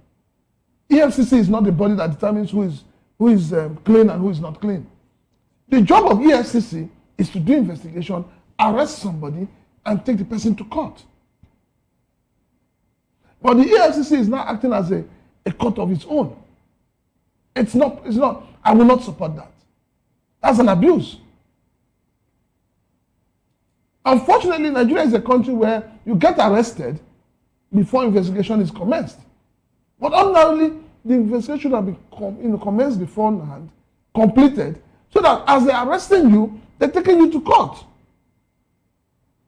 It becomes the responsibility of the court to determine whether you are guilty or not. Prince, in trying not to, cloak this whole trial with a toga of political witch hunt, should we not try Malami for what he did as Attorney General? I am not saying no. See, let me tell you, my happiness is that Ngige, Malami, and others that you have mentioned, they are feeling what ordinary, the poor Nigerians feel every day. But you must do it in the right way. Okay. Nobody would say, don't try Malami or don't try Ngige. But what I'm saying is that you do not arrest somebody and start investigation. Conclude with your investigation, arrest the person, and take the case to court. Let the court now decide. What if the freedom of that person will impede investigation? In what way? In several ways. No. Putting that person under lock and key of EFCC might impede investigation. No. Putting that person under lock and key of EFCC is why you have this whole issue of political witch hunt. That is why. Now, I just asked you, what if setting that person free, you arrest him, you are investigating him, and he's free? Is it not going to impede? No. Okoro, I said something. Maybe you didn't hear me. Before you arrest somebody, conclude the investigation. And make sure that you have a watertight case. What if that person is critical to your investigation? In what way? His presence. In what way? You need his presence. Is he running away? Some of them do. Is he running away? Some do run away. You already have his international passport. The best you can do is put him under house arrest. What if he's having multiple passports apart from just your apart from having multiple passports? We have 1,780 unmanned roads. Unmanned borders. Exactly in Nigeria that people can you see, you need to. You also. That's why you go to court. That's why you put somebody on bail. That's why people stand for bail for somebody. So when you put him on bail, somebody that will come and bail him will be somebody that you know that if you hold this person, you must produce him. All right. I mean, see, the problem is this. EFCC has lost its core responsibility to Nigerians, not just to anybody. It's just like the Nigerian police. You go to the police station, you see a lot of people in the cell. And by the time you start making inquiry, you find out that they are investigating you. Why would you be investigating somebody and have the person under key and lock? Okay. Well, let's bring Julius Oguro into this conversation. Julius, thank you very much for staying back. Now, about Malami, it's an alarming sum that he's being accused of embezzling. $310 million. Monies recovered from loot. And, you know, we've always talked about these monies recovered. What happens to these monies recovered? And then Nigerians in hushed tones tell themselves, oh, these monies are relooted. You know, but we have Malami now in the eye of the storm. What's your reaction to this? Should we put this on partisan politics, witch hunting, and, you know, let it slide?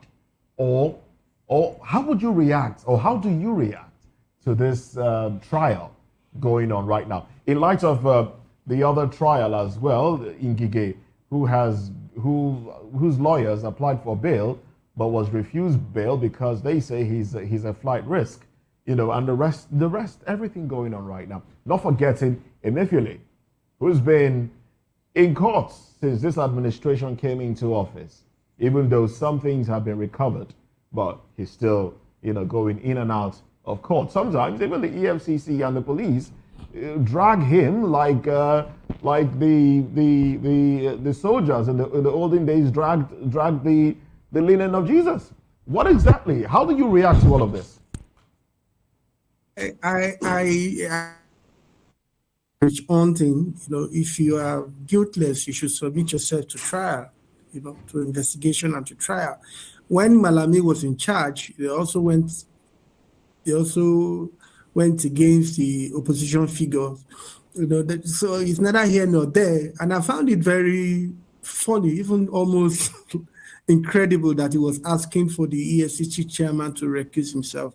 It is funny because you can't, like, if the police stops you and you now ask the IG to recuse himself, they're doing their job, in my view, in the sense that it is the duty, it is the task of the EFCC to investigate, to detain, you know. I don't think it has to do with the person or the personality of the EFCC chairman. What if it does? I don't think he has to. What if it does? Hello? What if it does? What if it does? No, really, you can't do that. It's like if police stopped you on the road and you said President Tinubu should stop being president because you had an issue with him. You know, it doesn't make sense. The EFCC is obligated to do its job. They should do it. Probably, you may say they may have, they may not do the same thing to somebody who is in the APC. But, you know, that does not mean that everybody who is in the opposition should be let free because, if they touch you, say, oh no, because I'm in the opposition. You know, it doesn't make sense. The fact is that you should be blame free. If you are not blame free, you innocent, you should submit yourself to investigation and trial.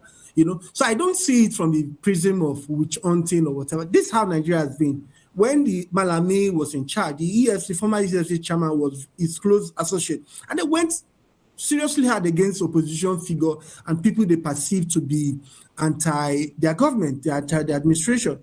So should we stop all prosecution, all investigation because people will come out and say, oh, they are against me because I'm in the position? So it doesn't make sense to me. The fact is that you should be blame-free. You should be innocent. You should not put your hand into the tilt. You know, if there's suspicion that there's a great suspicion that you have done something wrong, whether you're in the opposition, whether you're in the ruling party, the government has the right, the police has the right to come for you. So in this case, so I don't think his argument holds water. He should be defending himself. He should be saying, no, I didn't do this. I wasn't involved in this. And, you know, I think the case should go to trial. I'm really interested to see the outcome of this. Okay. With other suspects in Ngige and Co, it's the same thing. Let it go to trial. Let's see what the FCC has against them and should present it in court. The FCC, in the end, will not be the final arbiter of this. They will only present their case and the judges will make a decision. So, but I found it very funny and laughable. This was a man that was in power a few years ago and they rode roughshod over Nigeria. They did all sorts of things. And now it is now on the other thing. You know, they are against me. If the government should say, okay, we are not going after opposition figure, of course, they will not go after people who are also aligned with the APC. So what will happen to the country? So everybody can just still misbehave and just because you're in the opposition, that gets you a free ticket. I don't think so. All right then, thank you very much. Sachuka Nabife, with the antecedents of EFCC, especially if you want to take the issue of Mr. Godwin Emefiele, put it in context. He was arrested, accused of owning a weapon, accused of some other things that were later dropped. Now, can we exonerate the EFCC from witch hunting in this regard? Saying that the man is saying, these accusations against me are fabricated. He's been accused of terrorism financing. That's part of the thing, and that's heavy. That is a heavy allegation leveled against him. Terrorism financing and a few other things. Thank you. Maybe because I am in the media and I've seen a lot. I don't subscribe to these media trials that some of these agencies, in their bid and bravado to show that they are working, do. Malami is within his rights to ask that somebody he suspects not to have the qualification to give him fair judgment should recuse himself. It is within his right. And in law, it is within natural justice that somebody should not be involved in his own case or a case that he is involved in. It is a cardinal thing in law. So if Malami can establish that the EFCC helmsman, it doesn't need to be the person in charge of the investigation or the prosecution officer. No. Because the man at the top gives the man who is implementing the case the directive. Or don't you understand it that way? So Malami is within his right to say he should recuse himself. He is also within his right. I would have been against him if he is saying that the case should be thrown away because no. He said the case should go to court. And that is right. EFCC should, if it is established that you have some things that are not so clear, because a judge must always, his hands must be clean. If it is established, you can pass over the file. A crime is a crime against the state. It's not a crime against any agency. It's not a crime against the judiciary. It's not a crime against the police. It's not. It is a crime against the state. So if EFCC does not have anything to hide, and it is found to have some bias or suspected to likely have a bias, of course, they move it. There are several over 42 agencies of state that do investigations. That is one. Secondly, is as regards the area of things that we perceive to be against the law that some people are doing. It still boils down to what I said in the earlier discussion. A justice delayed is justice denied. We must find something. I think a colleague of mine in this panel has said it also. We must find a way to be dispatching justice quickly. We treat issues before they don't linger. Because sometimes what people bandy, even if it is rumor, I'm talking from communication theories now, what is said often turns out to become the norm. And it may not be true, but facts are things that are repeated, are said and stated. And that is what is sacred. Justice deals with methods. If the method that they are operating in Malami's case abhors the system of establishing who should judge over a matter or who should prosecute a matter, please, the state should assist Malami to get justice. Remember, you are not guilty until proved guilty. Interesting. So Malami for now is a citizen with every right. He is not guilty until the court proves him guilty. That is where I disagree with media trial. Right, So interesting, because I wanted to has ask the question it regarding done. to that too. I wanted to ask, why must we have everything, be made available to the media, not just the EFCC? Now, we saw also the NSA bringing out some information that some have tagged very important or vital that shouldn't make it to the media, still surfacing the media. Are we seeing, and it's thriving more within this particular administration? Are we seeing it giving the people the right to know what is playing out within the policy, or is it a way to further, reduce or, will I say, tarnish people's image or reputation? You've answered it, Fina, but let me establish where you get the answer. And it is very important that we establish that. Let me tell you, there's a technique in politics. Some people call it pickling, like it's in cooking in the kitchen. If, for example, I begin to niddle at a fact and I begin to garnish it, I begin to like Joseph Goebbels did for Hitler. It may there may not be any judgment, any place, or any establishment of any fact. But before the fact goes to the theater of public justice, you would have been adjudged not fit, even if judgment exonerates you. So in politics, some of these things can be done to tarnish an enemy. In reality, these things, this is where you answer the question. These things that they put out on our lap, investigative agencies or the whatever system does that, all these things they throw on our lap, we may not need them. Okay. That is the spirit of the fact that they say you don't speak on a case judgment in court. All right, then. That is the spirit. The spirit. All right, then. Thank you very much, Let them finish before they tell us. All right. Thank you very much, Chuka Nabife. Now, let's move on to another conversation now. A former Kaduna State Governor, Nasir El-Rufai, has publicly denied claims linking him to comments on which region should produce Nigeria's president in 2027. He described the reports as false and misleading, saying they did not reflect his views in any form. The claims, which circulated widely on social media, alleged that El-Rufai stated that the presidency should shift to the south in 2027. Now, reacting to the reports, El-Rufai dismissed them outrightly. He said the information being circulated was completely fabricated and did not originate from him. In a statement shared on his official X account on Monday, the former governor described the report as untrue, despite how widely it had been spread. He said he never made such comments in any speech, interview, or post on his verified platform. Well, this is El-Rufai, who is in the opposition, speaking up at this point in time. Let me start off with Mr. Elvis Elimihele.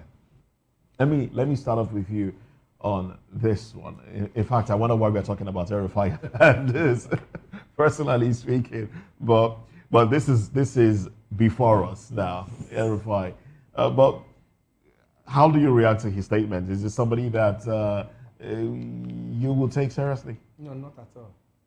Not at all. And again, his political godfather is also with him in the same party, ADC, as it is now. And the rumor is that, it's not even the rumor, the body language is he can set up ADC and give the presidential ticket to somebody else. So I'm talking of Atiku Abubakar. So for now El-Rufai to now be accused that he's saying that presidency should remain in the south, it means he's going against the will and the body language of his godfather. Could it be they've had a rethink, and now they want to put somebody else in the south? No, not at all. I don't think so, because Atiku Abubakar's body language and his movement recently, you see, he has started visiting. He's consulting, and it shows that the ticket, and you see the way they have been dodging it. If you ask any member of ADC about this very question, they'll tell you they are still aligning and they are still consulting. They have actually been dodging this. Where is their presidential ticket? You don't think it's because they don't want the ruling party to know their plans? But whether the ruling party knows or not, they are coming to meet Nigerians. So Nigerians are the deciding people that say, okay, they said their presidential candidate is going to come from the north or is going to come from the south. Let us begin to make up our mind who that presidential candidate is. So El-Rufai is denying this because he doesn't want to step on the feet of his political godfather, because knowing fully well that the ticket is already designed to be given to Atiku. We are going to see it. We are entering a new year. Briefly, you said we shouldn't take a man serious, a man that said, look, President Tinubu, I put you there and I'm going to remove you. You said we shouldn't take him serious. Yes, because we saw this same man in 2022 and 2023, how he was campaigning for the same Tinubu now that he's telling Nigerians that he's going to remove. He said, I put you there. The same Tinubu now has now become somebody he wants to remove because he didn't get that ministerial slot he was looking for. So this same kind of person is not somebody that Nigerians should believe in. We know El-Rufai, even it's possible that before the week runs out, another statement will come from him that will contradict what he has just told us. All right, Prince Francis Chilaka, though we have this gentleman agreement, it's not constitutional about zoning the presidency from north to the south and all that, and now we're having a southerner sitting there as the #1 man in Nigeria, and the north, they're not happy about it. You know, we have this back and forth with them saying that they want him to be out, they want a northerner to be there, and some people are saying, I did not endorse a southerner to be there, and I think my own right is still within the north. And some persons are saying, no, don't take him serious, forget about El-Rufai, he can't do anything. And we know how northerners have been so vocal about taking the seat come 2027, even when they know it's going to distort the whole agreement that they have about the South being there for 8 years and the North enjoying for 8 years too. What do you have to say about this? And why are we talking about 2027 when we're still in 2025? Okay, the reason why you're talking about 2027, why you're still in 2025 is because the ruling party has started campaign. So there's no 2026 in our calendar again in Nigeria? The ruling party has defaulted, and INEC has not seen the need to punish them. The ruling party has started campaign. Even they started the campaign, immediately the president was sworn in, which is an aberration. But unfortunately, this is Nigeria, anything goes. Now, coming to talk about El-Rufai, like Moses said, we shouldn't be talking about El-Rufai. But we're talking about El-Rufai because we seem to have just one political party today that is in opposition. And that political party seems to be ADC. Others have gone, others are non-existent. Now, if you look at ADC and the way ADC is, I would say this, and I keep saying it, it will be the death of ADC if the ticket is given to a northerner. And that's the simple truth. Prince, you have I'm coming. Whether we like it or not, there is a gentleman agreement. And that gentleman agreement must play out. If ADC decides to give its ticket to a northerner, I would vote for Bola Tinubu. You have always maintained this position. And I keep asking you. And I keep telling you that Atiku will not contest. Will not contest. Yes. So between then and now, nothing has changed. Atiku will not contest. Can we do a bet? Can we get on a bet on that? I thought we have done that before. I can't go. But no, you see, this is see. You know, if you've taken time to study the political environment today, you will understand that there are certain things you don't say to the ears of APC. They will come after it. Look at what's happening to Adeleke. Before now, nobody knew anything about Accord Party. Nobody knew if there was even anybody, even if Accord Party had a chairman. The moment Adeleke moved into Accord Party, and Accord Party now said, you are a candidate, what has happened? It has become factionalized. Parallel primary. You don't have somebody else coming. They say they have 300 delegates. They're like, it shows you that APC is on ground to destroy any party. So people are keeping their cards close to their chest. That's it. All right then. So Junior Soguro, let me come to you. Yes, your thoughts on this one. Really.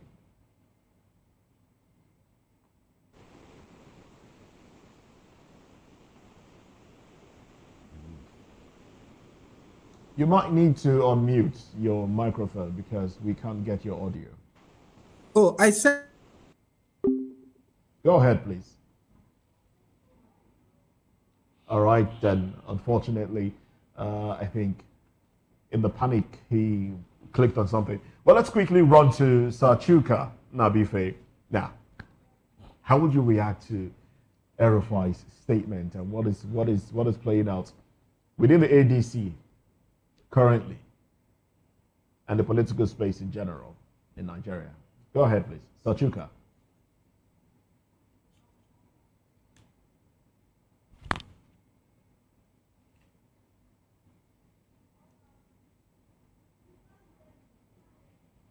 Well, we need to get your audio as well. We're struggling to get your audio. That's Sachuka Nabife, who's speaking to us from our Orca studio. Let's have that one fixed so we can get your contribution before we wrap up the conversation this morning. Well, go ahead if your audio is clearer now.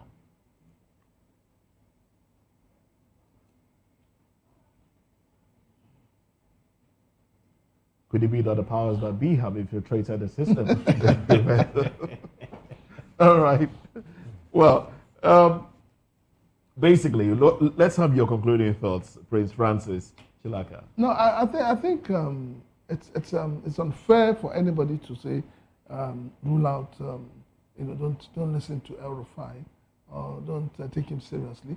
And I think there's something has been put out of context. El-Rufai said that he was not contesting. He said himself that he himself is not contesting for 2027 elections as president. And I think that is where they got the misconception. He said he's not contesting. And I believe he said that, and I believe something he's going to abide by. El-Rufai is not contesting. So, and I think that is where that misinformation came from. And people decided to add one and one together and say, El-Rufai said this. But you see, he has come out to say, I didn't say this. It doesn't mean that he does not, it doesn't mean that if the gentleman agreement will not be honored, it will be honored. I'm telling you, if ADC makes the mistake of giving the ticket to the North, you will have a protest vote. All right then. Mr. Elimehele. With the body language from Alhaji Atiku Abubakar, I'm afraid whether what you are saying, Prince, will come to pass. But we will soon see that. And also, what you are saying now is what actually killed PDP. There was a protest against PDP giving the ticket to the North when the power was supposed to shift to the South.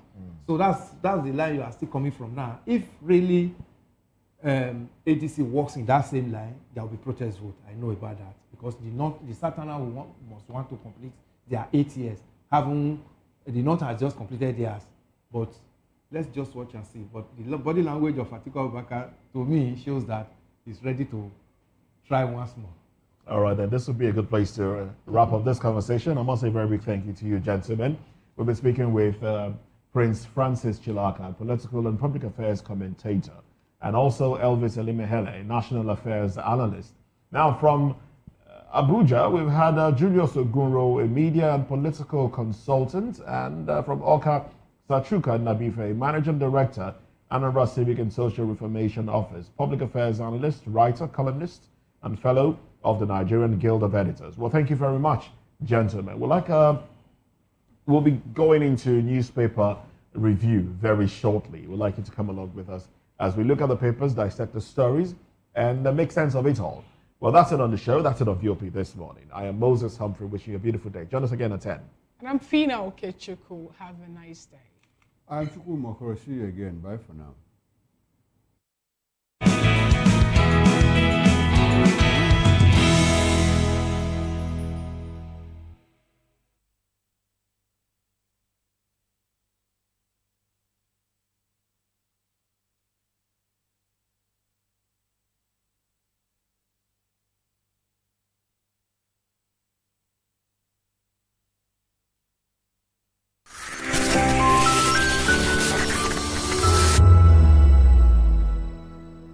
In a world where truth is the ultimate power and opinions scream the loudest, it's time to wade through the noise. Hunger no get tribe!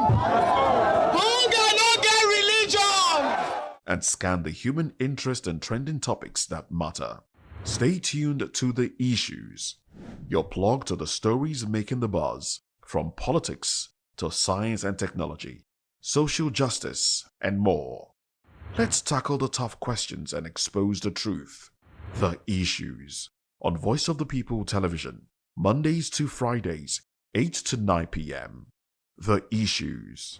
Don't just react, understand. This is African News on Voice of the People Television, where we don't just bring you the news, we bring you Africa's heartbeats, the policies that shapes our world, and the economy that determines our future.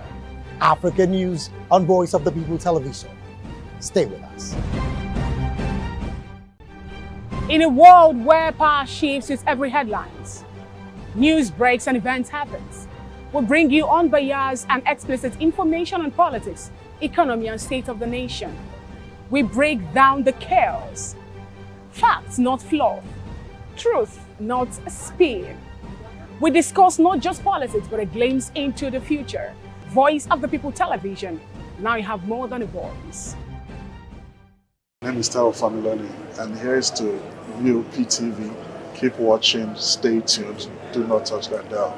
Arararara, my name is Made Kuti and you're watching BOP TV. Keep watching. Welcome, my name is Zika Davis. Distinguished ladies and gentlemen, boys, viewers, everybody, boys and girls. This is VOP TV. Do you know what that means? Voice of the People TV. You don't have a voice, don't come here. You better make sure your voice is heard. This is Health Check, your weekly guide to better living, smarter choices, and trusted answers.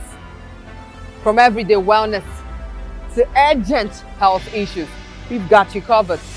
Health Check, only on Voice of the People Television, where your health has a voice.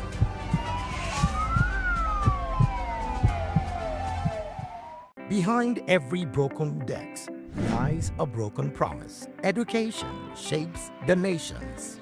But who is asking the right questions? Introducing Edu Dialogue, the show that goes beyond the surface, exposes the cracks, the corruption, and the silence in Nigeria's education system. Edu Dialogue, Saturdays, 3 p.m., only on VOP TV. We break the biggest stories. From missing funds to policy failures, we ask the tough questions and demand real answers. Edu Dialogue, this Saturday, 3 p.m. on Voice of the People Television.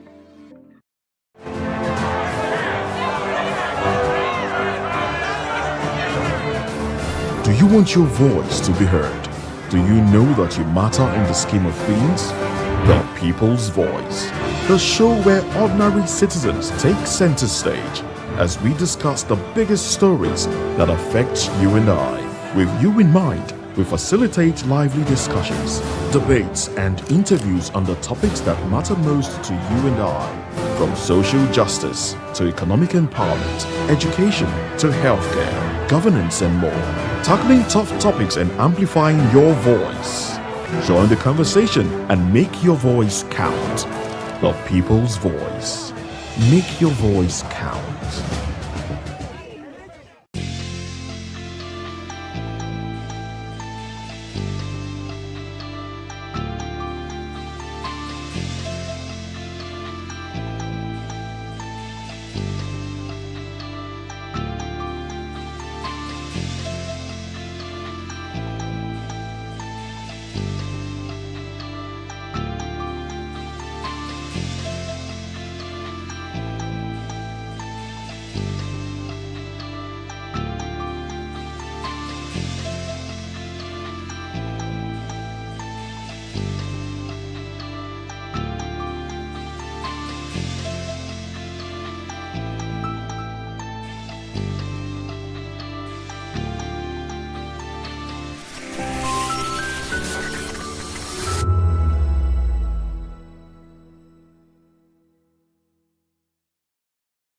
Hey guys, what's up? How you all doing? They call me Novisha Nelson One, your number one celebrity host, and you are watching Voice of the People Television, VOP. Stay tuned. Uyo Sarate is my name. I am a friend of the microphone, Voice of the People TV. That name is unique, and the brand is very sweet. I like the packaging, picture qualities, camera qualities, and then of course, the quality of human beings that I see sometimes on your channel. I talk and get paid, and I look forward to being in your studios. Oh yes, you are on to Voice of the People TV. Live here in Benin City, the cradle of black civilization.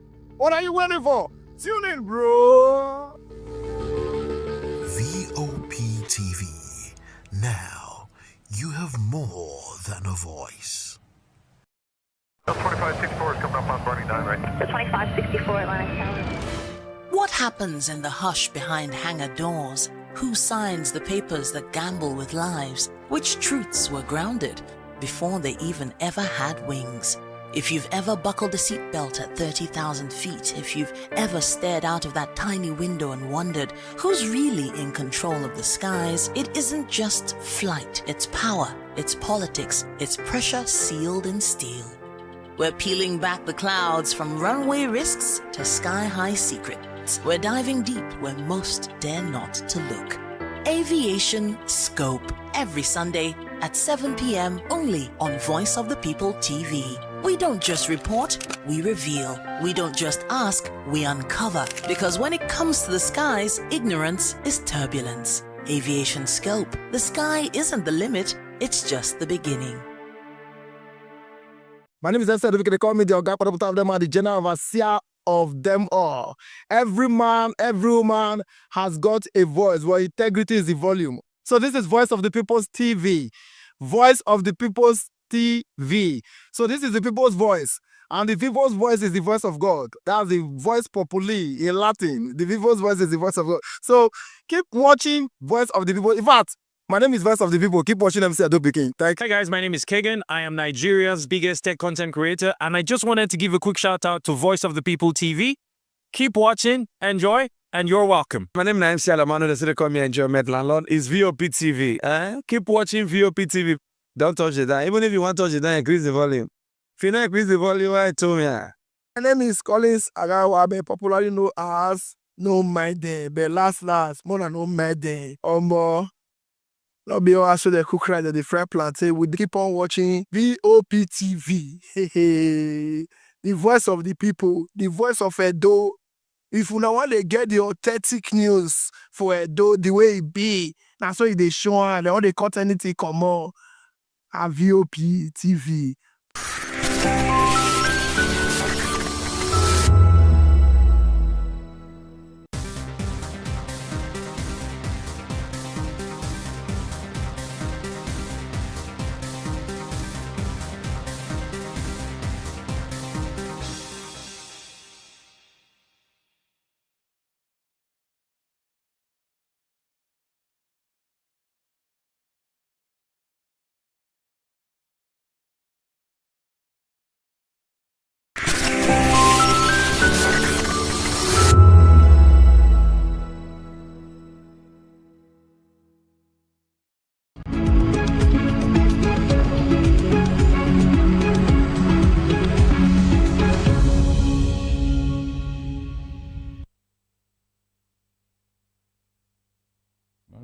Well, thank you very much for joining us. This is Newspaper Review. We have, I am Moses Humphrey, in case you're just tuning in.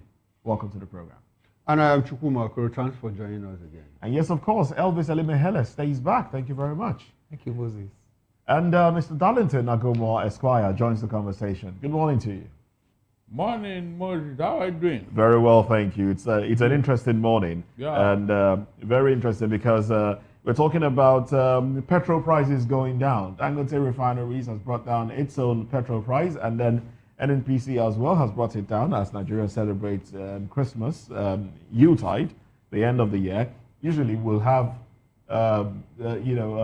queues at this time, strikes and queues at this time, but it doesn't seem like that would happen this year, which is a good thing. of course. But there's another story brewing that involves Dangote himself now, Dangote the individual, and the chief executive officer of Nigeria Midstream, NMDPRA, that's Midstream Downstream Petroleum Regulatory Authority. Yes, that's Farouk Ahmed. Now, that conversation has been on social media, how he paid $5 million for school fees in Switzerland for 4 of his children. And I think Dangote has... Secondary school. Secondary school, Secondary yes. school. Secondary school. Secondary school, though. Which secondary school did you attend? They are listed Secondary school. Barrister, which one did you attend? Olowo Kporoku. Olowo Kporoku. Well, anyway, Dangote, the names of the school have been published, and the names of the children and the school has been published. And this is from the Leadership newspaper. So this is what we have here. Allegation. Engineer Farouk Ahmed, Authority Chief Executive, Nigeria Midstream and Downstream Petroleum Regulatory Authority, allegedly spent over $5 million on his 4 children's foreign secondary education in Switzerland. Names of children and secondary schools attended. Faisal Farouk, Montreux School, 6 years. Farouk Jr., Aiglon College, 6 years. Ashra Farouk Institute La Rose, 6 years. And Fahana Farouk La Garenne International School, 6 years. Now, estimated secondary education cost, this is where it gets interesting. Annual tuition, air tickets, and upkeep per child, $200,000 by 4 equals $800,000. Total, yes, annual. Total living expenses per child and air tickets for 6 years, $1,200,000. That's $1.2 million by 4, $4.8 million. Approximate total fees for tuition and upkeep, $5 million. All right. Now, tertiary education fee for children, tertiary. Tuition, upkeep, air tickets, and other expenses is approximately $125,000 per annum by 4 years, amounts to $500,000 by 4 years, by 4 children, equals $2 million. Faisal just finished 2025 Harvard MBA at $150,000 and $60,000 for upkeep, tickets, and other incidentals. Total $210,000 spent in 2025 for Faisal's MBA. $210,000. Okay. Well, these are the facts signed by Aliko Dangote. Yes. I think Dangote is on. He's out for the kill. Oh well. He put out this information and said, "Look, this man should be investigated." And we know they've had a fallout earlier. Yeah, before now. Yes. Well, gentlemen, the floor is open. You see, Moses, if you know, I always told you here that the reason why these corruptions are climbing up is because whenever somebody commits this atrocity with our finances, people just dismiss it. You don't pay attention. That's a civil servant. Yes, that's civil why. servant. That is why the next person will now say, okay, this one did it. Why not? I will do my own now. Under Buhari, there was one man called Indimi. He used our $500 million to go and pay for a chair in the U.S. university. I said $500 million. No, Barrister, Indimi owns Indimi is a private person. Hold on. Yes, I'm coming. Okay, private person. Where did he get that kind of money? He's a businessman. Okay, fine. I am coming. Another governor paid $5 million for the same purpose in the U.S. university. $5 million. Nobody called it. Nobody questioned it. Which governor is that? Can you recall? I am coming. Now, this one that you have listed, this man is a member of the cabal. And you remember when he wanted to run Dangote refinery out of business, when he was saying that the fuel coming out from there is inferior. He did all manner of things just to bring demand down. And they said, okay, let's all do investigation. Do you think that's why the man is doing this back? No. I am saying that if you are if you are taking care of this thing initially, are you getting what I'm saying? At least this man knows that now realize that look, I can be investigated. I should be very careful with what I'm doing and all that. But because everybody just looked the other side while this was going, there are no consequences. At the end of the day, nothing happened. So the man now felt that he's very big. That is why he could do what he's doing. And now look at it, like I told you, this man is a member of the cabal who does not want the oil industry in Nigeria to work, to grow. Why is it that up to today, Moses Okoro and Elvis, why is it that up to today, nobody has done this to look into this NNPC and what they are doing? Can you please tell me why?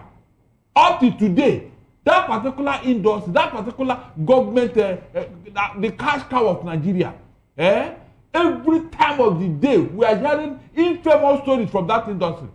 Why? You think this man is the only person? The answer is no. The 210 trillion naira, where is it? Where is it? From the same place. Is it not because those who took that money, nobody have called them to order, nobody have said anything. That is why these other ones have continued. So I am not surprised. We thought that Dangote had reviewed, nothing will happen. As long as that man is a member of the cabal, forget it, nothing will happen. Okay, but at least nothing will happen. Now it's in the domain, and the person who Dangote fingered in this matter is a public servant. That's our taxpayers' money. Then this will also take us back that this man was appointed in 2021 September by the former administration of Buhari. This is Buhari when he was coming in 2015 told Nigeria he was coming to fight corruption. And he was coming to rejig our economy and fight insecurity. He stayed 8 years. Buhari ministers today are before EFCC. Hadis Rika, Buhari who came in to fight corruption. This man that I just been mentioned now, Ahmed Farouk. Then Malami, Buhari's minister. Then remember Emefiele, off and on, Buhari's minister. In the latest in Gige, Buhari's minister. That's to tell you, one, Buhari was a monumental failure in his fighting of corruption in this nation. Humanitarian. The humanitarian Sadeat, humanitarian minister, Buhari's minister. Look at the crop of how I wish he was alive to see how Nigerian called him Mr. Integrity and how he betrayed. If he's alive, will you touch his minister? No, I mean we'll touch I don't know whether we talk, but look at Nigerians, the so-called Nigerians who were waiting for Messiah, you know, the purified and integrity Messiah should come and see his ministers now. We have that number of people tried during the PDP administration. If Buhari was alive today, nobody will talk to his minister. Okay, now, remember when he told the DSS, I don't think so. I don't think so. Emefiele was in the eye of the storm. Buhari told DSS, in fact, he issued order presidential order 10 or so, that nobody should talk to Emefiele or arrest him. But Emefiele was already arrested before he died. Emefiele was already in court before Buhari died, and Sadeat was already in court before Buhari died. Even Hadis Rika painted an aircraft on the 28th of May and flew it into Nigeria and called Nigeria airways. This was yes, now that was when Tinubu. Is it not Buhari that handed over to Tinubu? That was when Tinubu took over. Yes, most people were still in service now under Buhari. They were still in service under Buhari, but when Buhari was still alive, when Tinubu's government started picking these guys, this we are saying. Now, my question is: this number of people that we see tried, you know, by an APC government, you know, having served under an APC government, did we have this number of people tried, you know, from Jonathan to during Buhari's era, ministers? Can we recall? Not as many as apart from designing, not the way we are just picking them now like chicken in Buhari's government, you know, bringing them before EFCC. We have designing. Look, arrest is different from prosecution. No, okay. Did we have this number of people arrested if you like, from the PDP administration? Whether there are many or lesser, Did you secure conviction in any of them? That is the question Barrister, here. you have to arrest. No, You have to investigate, after arrest, before then you investigate secure and conviction. before prosecution. That's where we are still. Because of what has happened in the past, I am not amused by this arrest. I'm not amused by naming them. You may not be amused. You may not be amused, Barrister. But Nigerians are aware. This is a political era. Somebody of this nature now, can you still have that confidence in this kind of person tomorrow?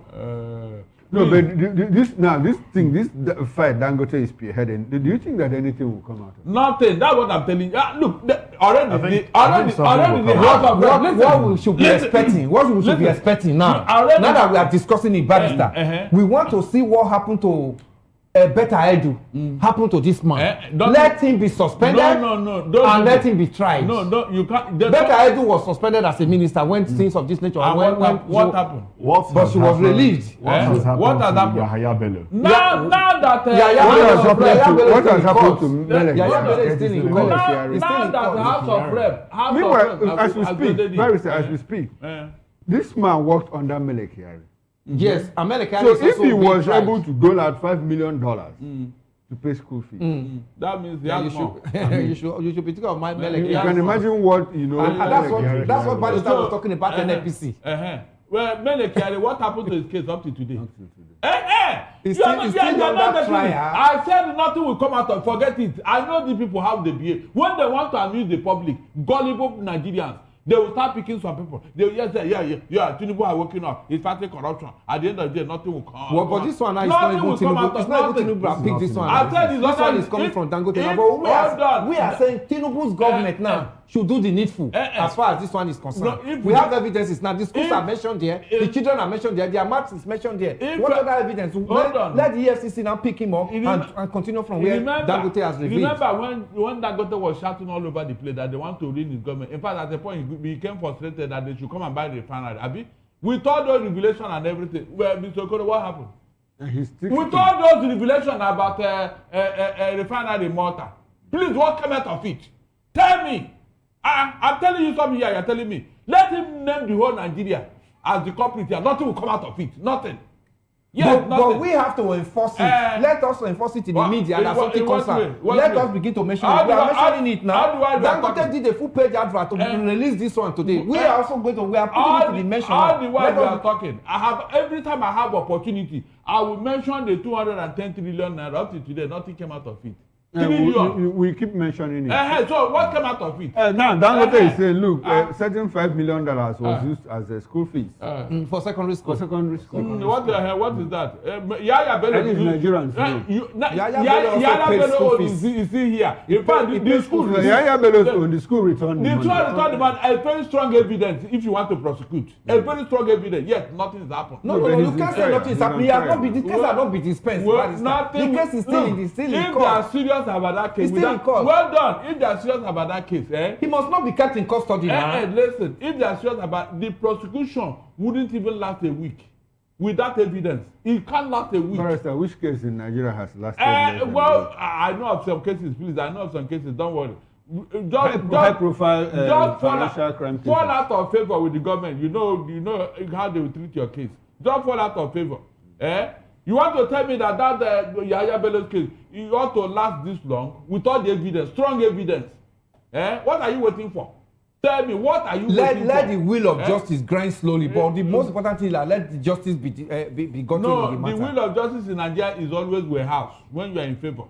When you are in favor of the government, the wheel of justice grinds slowly and eventually they are warehouse. Look at all the cases we have mentioned here. Mention any of them that have seen the light of day, except when they mention it. People say, yes, they are fighting corruption. Yeah.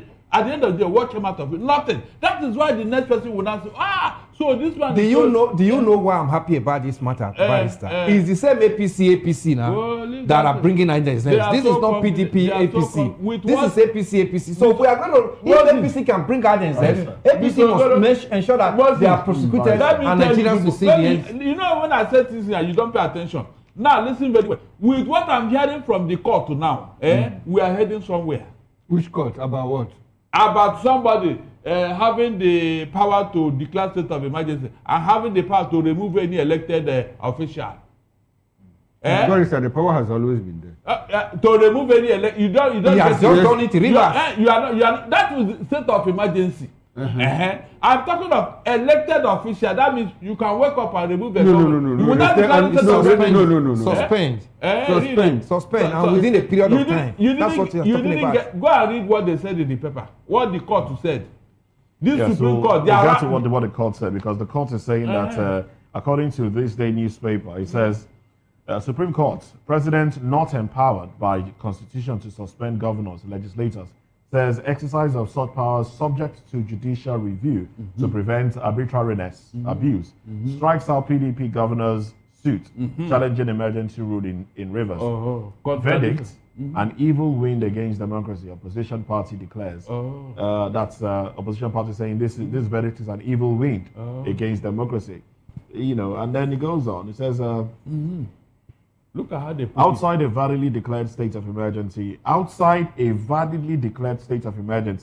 the president possesses no power whatsoever to interfere with state executive or legislative institutions outside a validly declared state of emergency. Which means, so that the question is, was the one declared in Rivers State a valid one? Yes, because the state assembly had to call in. The national. They had to call in the president to come for such a thing. Nobody called him in River State. He just on his own, he woke up and declared state of emergency. Which one is a valid? No, a validly declared state of emergency.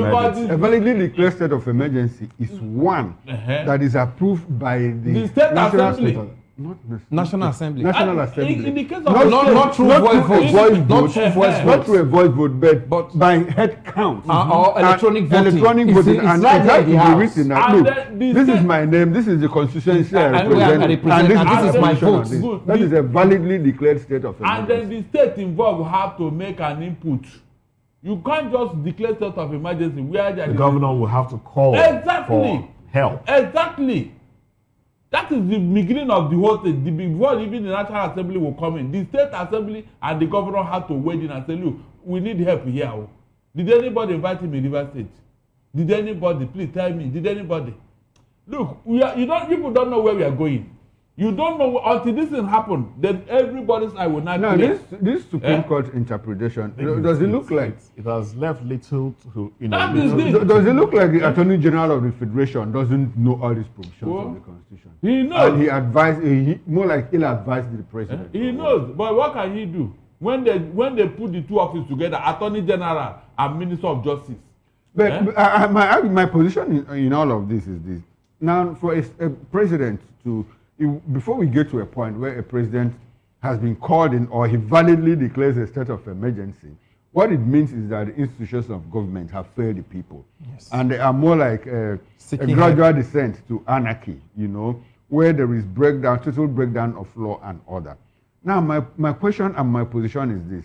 If a state of emergency is declared, resulting from the failure of institutions of governance, which is the office of the governor and that of the legislature, the state house of assembly, if you declare a state of emergency, to what end what will the governor be doing there? He will be suspended. He will stay at home for the period. If he has no job, he doesn't have any job within that period. Because he failed in his responsibility ab initio. That was all led to the declaration of the state of emergency. So he should remain at home. Yes. Okay. Now that it happened to Fubara and they forced him to port into APC, do you think it is only Fubara that they give you such treatment? Because he succeeded in Rivers, you think he do not succeed elsewhere? No, when we discuss these things, we discuss it within the context of Nigeria as a nation. I don't want us to limit it to the Tinubu administration because we have had it in the past before. Because we've had it in the past. We had it in Plateau and Tinubu, the longest he can stay in office is 2031. So when he leaves in 2031, the next president that comes in, does he have that liberty, that leverage, to act freely or to act within the provisions of the Constitution? That should be our concern. Because you allowed it with Tinubu, the other person will say, somebody did it and you allowed it. Why not me? And that's the implication. This thing that you are trying to excuse now. Obasanjo declared state of emergency. As a military man, No, as a civilian president. He declared state of emergency. Removed Joshua Dariye. He declared state of emergency in which other state? Ekiti State and removed Fayose. And now we saw Jonathan Olori. came. Jonathan declared state of emergency in three states. According But to- he didn't remove the governor. That's according So to the the fact law. that Tinubu did it doesn't mean that another president will follow his footsteps. Really? That is what we call idiosyncratic variables. You know, how one president acts depends on his personality, you know, his education background, his personality fused into his personality. It doesn't follow that every other person must do the same thing. Please, we have, I'm sorry, Barrister, we have had infamous presidents in the past, not just in Nigeria, world over. And you see another one come to say, look, let us do the right thing without following the footsteps of the previous one. But we have seen the type of propaganda, the type of gossip and everything that follows it. They told us about Tinubu as the man who fought for democracy, who started democracy, who did everything under Nadeko and all that. And people like me said, no, this thing is not real, but nobody listened. Now look, do you believe that a man who they told us all the stories about him could be doing all this in office? Did you ever think of it?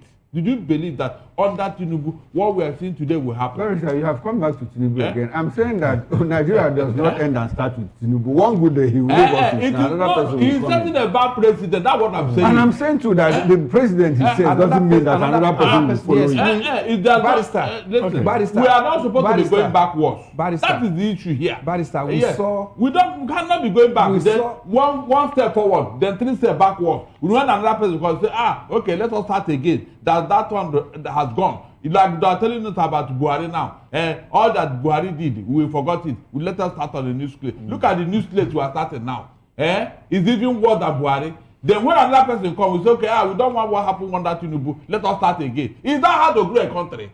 Okay. Please tell me. Well, let's take some other headlines on the same subject before we move on to other headlines here. The Guardian reports this Supreme Court verdict as says Supreme Court's verdict on emergency rule unsettles polity, power structure, and then the riders to it. Critics warn judgment may embolden presidential overreach. CUPP false ruling says due process questions left unresolved. Dissenting justice rejects suspension of elected officials. Analysts divided over implications for federalism, separation of powers. Legal experts debate precedent for future emergency declarations. I mean, these are the conversations that we're having here.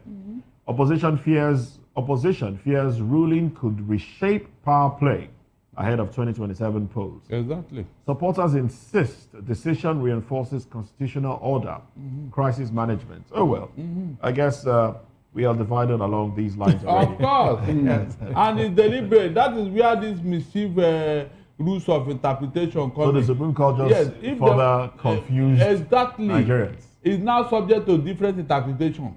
So you should have ruled unambiguously so that even the market woman will understand what you're saying. I listened to Jeremy Johnson when he was sentencing Ekwuremadu in UK.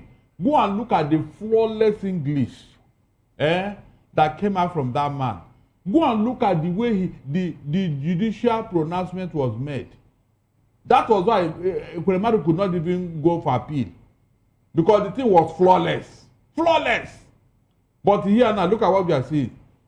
Please, somebody should wake me Oputa. Justice Oputa, you should wake up. Kayode, you should wake up and see what they are doing with your judiciary.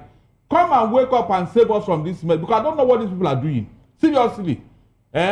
These people, they have messed up everything.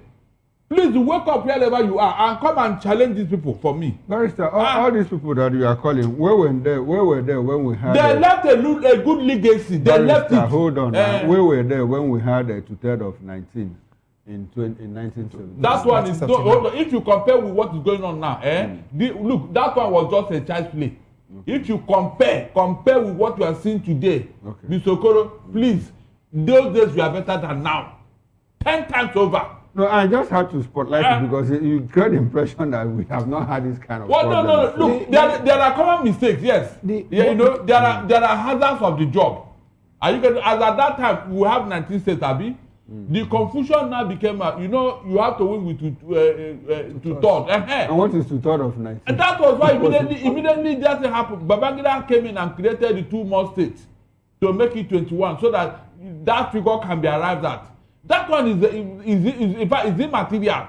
But what we are talking, when you deliberately now created the corruption as an institution of judgment, that you deliberately created it. This thing they said now, what will stop the Supreme Court from being explicit on the part of the president, what you ought to do and what you don't want to do? Just make it explicit so that everyone will understand, than putting it neither here nor there. What are you thinking of? I think that is what the Supreme Court said. The Supreme Court was very clear. The president can do this, but he cannot do this. Isn't it?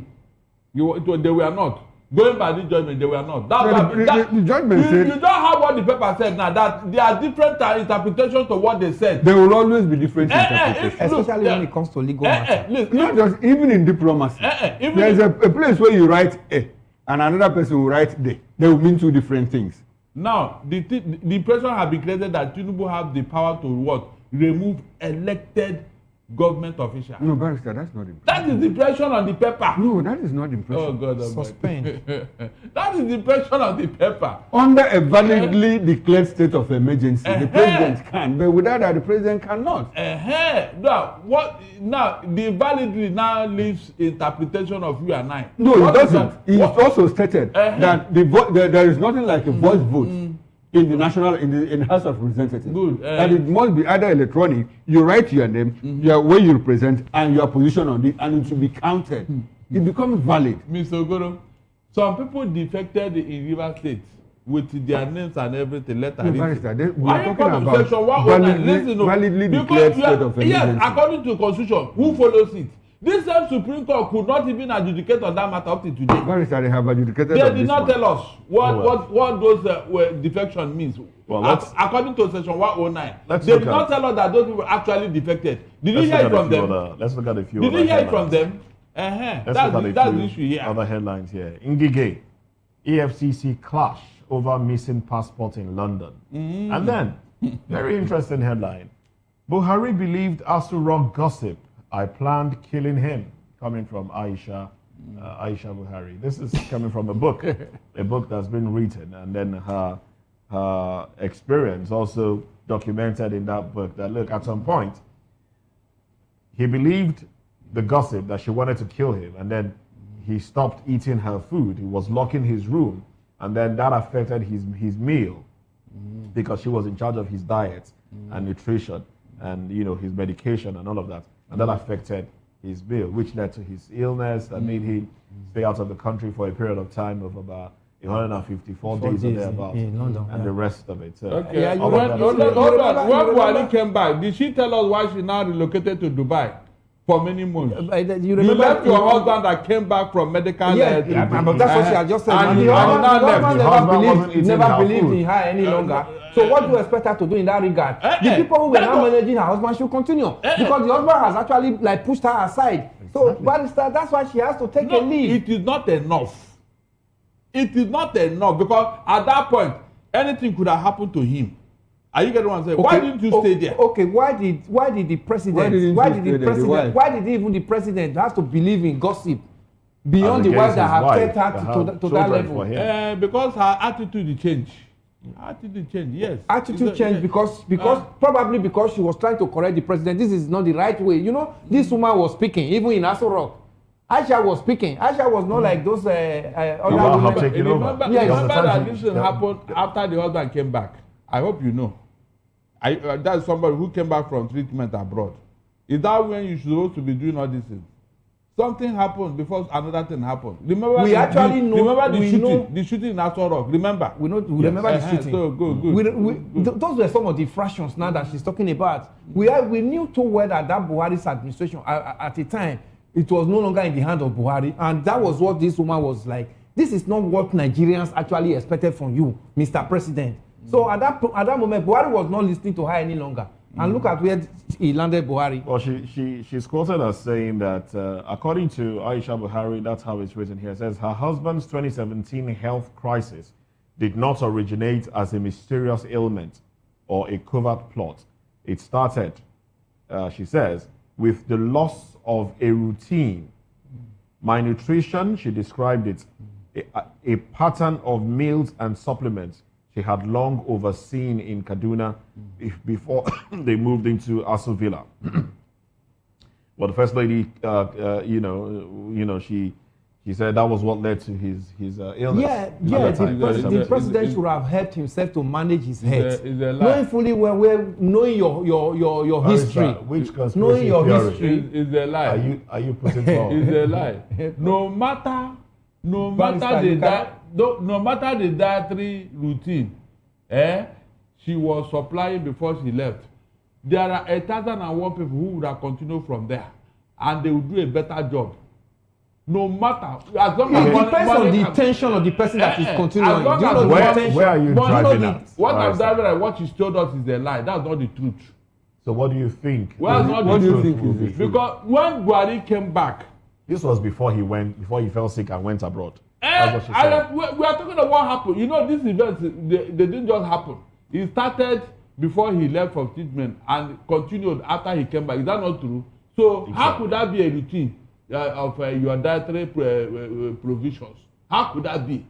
Remember when Buhari came back, the Aso Rock door that he used to access with his fingerprint could not do it again. They had to start changing it. And Gabashev told us that they were killing rats in that place. So how did the rat enter when the place was locked? A rat can enter from anywhere. It could be from the ceiling. It can be from anywhere. You mean you believe that scrap, Abi? But that's what they told Nigerians. But you know it's a lie.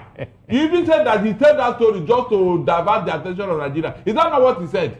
Please tell me here. Is that not what Garba told? Divert from the health of the president. Yes. So it was a lie. I want to believe it here. No, he's not believing I'm it. not He's believing pointing it. out what was said. So also emphasizing it. If Garba can tell a lie to cover Buhari, is it the one that will not tell us the truth? Barrister, he didn't say he told a lie to cover Buhari. He said to divert. What does that mean? Divert and lying. What is the difference? No, tell me. Divert. That means you are diverting from the truth too. To divert attention from Buhari's health. You diverted from the truth. Is it true that the man is sick? Yes. So why are you diverting attention from it? Tell me. So that people will not talk about it. Are you serious? Look at that. Look at what you people will not ask you question. You said this man is not okay. Remember that this man was hurriedly brought back without the sickness being taken over, completely. And then he could not go to his office. And people were going to but you said this man is okay. He came back. Why is he not in his office? That was the question that time. Until Galbashev brought this scrap. And that the man was being treated from foreign doctors privately in his home. Is that not what happened? Please tell me. Is that not what happened? He was recuperating. Instead of it, but you told us he's okay. That's why he came back. You told us it's okay now. Because at that time, people were talking about... We have always been seeing president brought in and we have always been told that they are okay. Yaradua was brought in and we were told it's okay. And all the lights in airport was shut down. We started seeing Asoro became Mecca. All the imams went there, bishops went there, traditional rulers went there, and they were saying, some even told us that he was going to resume next week. Some even say he was going to play squash. All these lies have been told. So what we have always been seeing this kind of lies coming out of Asoro. What Aisha told us in that book, that it would have been better she keep quiet. We are nobody asking her all those things. It would have been better she keep, because the personality of Buhari have not been thoroughly interrogated. I know that many years to come, the truth will be told. All these things that all of them are saying now, we are not even sure. So where are you driving? What I'm saying now is that Aisha Buhari is lying. Okay, that it is not the Buhari that came back. Is there any single government officer that has told the truth? Is it not even part of what American government is dragging with us today? Lai Mohammed. Too much lies. Lai Mohammed. Lai Mohammed, yes. Aisha Buhari. Instead of telling us those... Mohammed Aduke. Lied. Gaba Shehu lied. Femi Adesina. They were out there. Mr. Okoro, instead of all these childish lies, let them keep quiet. and let us not nurse the injury they inflicted on us. That's what I'm saying here. But it depends on the way you are taking it. We know that they tell us lies, so we are not taking them seriously any longer. That's what I'm saying. So there's no need trying to tell us what are you with your routine diet. All right. So let's see other headlines here. Inflation outperforms Tinubu's target, eases to 14.45%. Tinubu lauds Buhari's legacy, virtues at biography launch. House summons Dangote, NMDPRA boss over renewed rift. Senate flays multiple budgets, raises FIRS 2026 target to 35 trillion naira. House summon Dangote and Farouk. That's what I don't want to hear. It is not the job of the House. It is the anti-corruption agency that should summon the person that is fingered, not House. You don't know why is coming them at this U-type period. We don't need the House in this matter, Moses. We need the anti-corruption agency to summon. Elvis, don't you know why the House summoned them? Oversight function. Oversight function. We don't need that oversight. They should keep it. Let the anti-corruption agency do their job diligently. The House should stay away from this matter. It's a committee that had to do with that industry. But the question is, it's not their job. Hold on, their oversight function, to what effect? Is it that we've lost complete faith? A crime has been institutions of government. Because that is what they have driven us to. They summon somebody at this time of the year, and we think it is because of them. They might just be doing because we have seen several summons in the past. Moses, what are the results that came out of all the summons you'll be seeing? Besides, a crime has been committed here. Yeah, now we have seen. It is now beyond your oversight function. It's beyond them. It's beyond the anti-corruption agency should step in. But we have seen evidences now. If my little knowledge guides me properly, it is what to stop further revelation of what happened. The cabal involved, most of them are in that house. They are there. Yes, so and this is U-type period. They wouldn't want a Dangote to continue. Remember that was what happened when Dangote was talking about Malta refinery and all that. When the man started singing like Kennedy, they said, okay, it's enough. They set up a committee, a panel to, that's what always look at, just watch. Nothing has ever come out of their panel. Whenever something big, somebody is ready to spill the bean, they will call and say, come, don't talk like that. Come, let us look at this thing again. Come. At the end of the day, that's Barrister, what we are seeing today is just like what Otedola did with Man Farouk. We want to see the end of this. At least we saw that Man Farouk was jailed in that matter. But Otedola was jailed and pardoned. But at least we saw that he was jailed. Let us also get to that level. So we don't need the House in this matter. They should stay off. But the Otedola who offered the money, the Otedola who offered the money because his name was involved in that list. Nobody touched him. Otedola said it was a sting that he planned it, so he didn't intend to do it. Really? So why did he even offer the bribe? According to expose him. Because that was Mr. Integrity. He was the one that was the leader, head of Integrity Group in the House. I have told you, and he compromised. If you are not in the good book of the government, don't offend them. They will deal with you. Let's look at this other conversation now. FAC revenue drops by 427.969 billion naira as federal government, states, local governments share 1.93 trillion naira. Now, it dropped well. It dropped well. The Federation Accounts Allocation Committee, FAC, has announced that the gross statutory revenue for November fell by 427.969 billion naira, as only 1.736 trillion naira was received for the month as against the 2.164 trillion naira received in October 2025.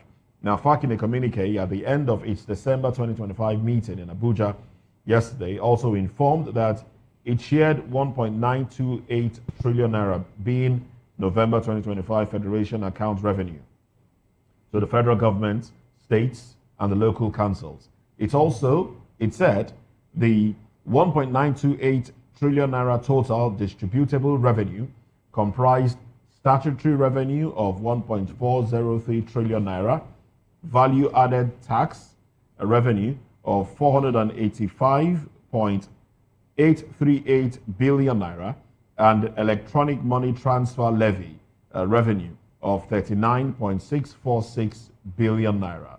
The communique indicated that the total gross revenue of 2.343 trillion naira was available in November 2025. Total deductions for cost of collection was 84.251 billion naira, while total transfer interventions, refunds, and savings were 330.625 billion naira. You read all the It goes on and analysis, but they did not mention the reason why they dropped. You read all the analysis. What led to the drop? Because we saw 2 point something billion, a bit trillion in October. Then what led to that sudden drop in November? So they should explain that to Nigerians. Good. Have anybody asked where the money for the Lagos Calabar Coastal Road is coming from? Have anybody just questioned the money for building that place? Where is it coming from? Nobody has questioned it. Nobody. Yeah, the construction is going on. They even opened the first phase, Abi. They opened it last week. Is that not true? Where is the money coming? Where is the money reason coming for the drop is not even here. It's not there. It's not mentioned. That's what I'm telling you. When you release a story of this nature, Moses, the biggest part of that story should have been the reason why it dropped. Yes. That's what Nigerians are interested in here. Not telling us VAT 39 point something. This one, we don't need that. Where is this drop coming from? Is it that is a shortfall in the sales of oil, or is our pipelines broken again in the Niger Delta that led to our sales reduced? Where is it coming from? Nobody is mentioning that. We just came did we use the money to pay debt? Are we paying debt? Or are we feeding more? Or did we take this money now? Is it part of the money that was used to stop the coup in Benin Republic? I wonder. Is it part of it? So there has to be reason. They should give us the reason why the money dropped. Not just coming to sell a dummy to us. It dropped. You will never know the reason. Nobody will tell you. But I am asking you again: the money for construction of that road, where is it coming from? They call it. They say it's PPP. Apart from even PPP, they have this one they call Renew Hope Initiative Fund. So that one, the New Hope Initiative Fund. Good. So who are the? They have that kind of fund where it is not not in the budget and it's only the president and all that. Okay, that because the road it's not brought to the House of Assembly, National Assembly. The road belongs to him, Abi. That's why it should be like the lead road. The road belongs to who are the promoters of that fund? Mr. Okoro. They also have such funds. Gilbert Chagori and what's the name of that contractor? They have a pool of funds that they said that was the same fund Buhari using concluding Lagos Ibadan Express. Is a lie. That one is a lie. There is nothing like that. It's a pure lie. What are you people telling me here? It's a pure lie. Because Buhari did it and got away with it, this one now continue with it. Yet you can't. That fund is just like a security budget for governors now. Okay. It's just like security budget for governors. It's not mentioned in state budget now. But every governor has it. Must you use it for that road? Is it that it belongs to you or is it for the federal government? No, it belongs to Nigeria. It has been open for Nigerians to use this period now temporarily. Okay. 47 kilometers. Go and drive through it. But agreed to at least you will be part of those that have spent part of the money. So that you'll be part of those that have spent this money you are investigating where it's coming from. Drive through it and have a feel. In fact, I was even thinking that by now, the so-called revenue that will come from there, people would have been picking money from that road. It's not been completed. By the time it's completed, no, the one that is completed, it will be told. When it's completed, it will be told. Yeah, the one that are completed already. Those who apply that road by now they should have been. First, you just have 47 kilometers. 47 kilometers. Yes. And it was open with all that fanfare. Yeah, no, it has been open 3 times now. Oh, thank God. 3 times. Oh, thank God. This was another ceremony last week. They opened it in phases. No. The first one they did was 30 kilometers. Even this 47 kilometers in total has been. Tinubu was in Lagos when before it was opened. And this last one, they opened it again finally when he had that. On one of those occasions, he ignored. When he rejected the handshake of the governor. Yes. That's the second one. Then the third one is this one where we just had now. So by the time we concluded, maybe we'll have had about 70-80 times of opening this road. All of them will be built into the toll plazas. All right, let's the contractor is high-tech engineer. High-tech, yes. All right. So this day has these headlines. Tinubu, we are mobilizing all military assets against threats. Procures mine-resistant vehicles. I wonder why they're making this public information. You know, the moment they say they're acquiring these are drones, supposed to be the moment they say they're acquiring drones, the next day yes. New armored fleet for armed forces. These are supposed to be coded things. These are security. It's quite unnecessary. It's very unnecessary. Telling us. FG charts new path to tackle rising debt, mobilizes mass savings, reveals 70% of 2025 capital budget to be rolled over to 2026. Says 40 trillion naira 2025 revenue target has yielded just 10 trillion naira cash. Senate tasks FIRS with 35 trillion naira revenue goal for 2026. Demands tax reform education. Lawmakers kick against multiple budgets in one fiscal year. All right, so these are these are the headlines here. And this thing tells you that our economy is not well managed. We don't even know the budget we don't are operating. We don't know where we are going. We don't know the budget we are operating now because with all this thing you read, 2025 budget. They are borrowing for 2026, and you are telling us you make and surpass your target. 25% will be rolled I heard over the to president say the other day that we met our revenue target by August 2020. Exactly. And you're not going to borrow money. And you are still borrowing. And there is a shortfall. The moment when he said he will not borrow locally, in less than 10 days, he borrowed locally. You know, I said we don't know where we are going. This economy is like a rudderless ship, just swinging on the ocean.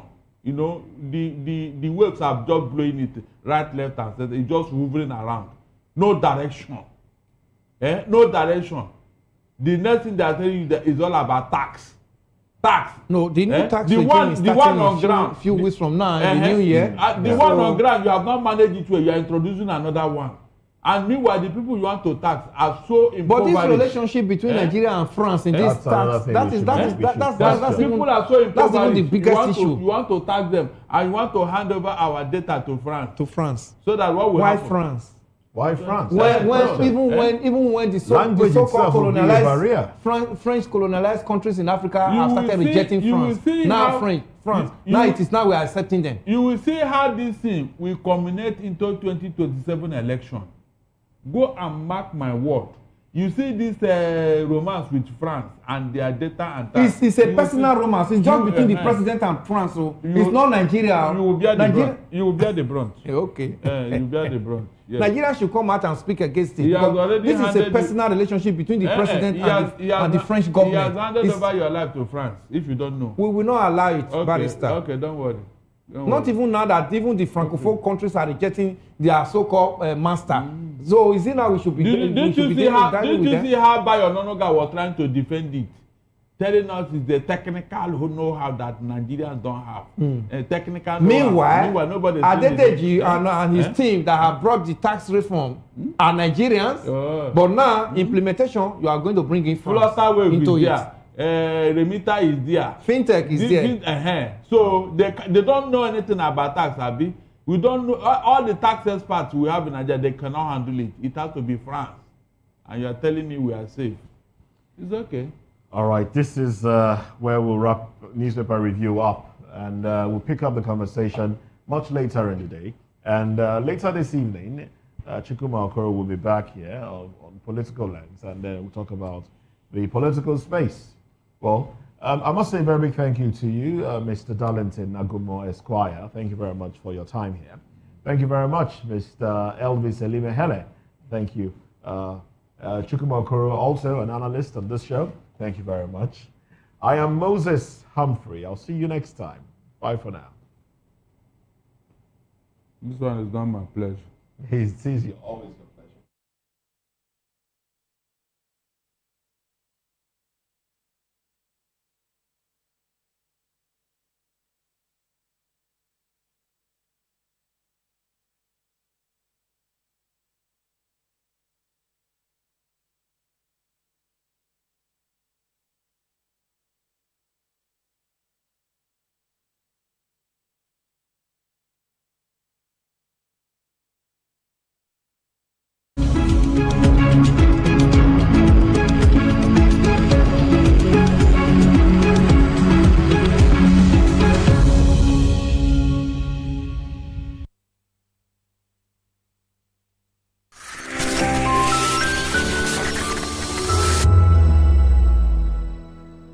In a world where truth is the ultimate power and opinions scream the loudest, it's time to wade through the noise. Hunger no get tribe!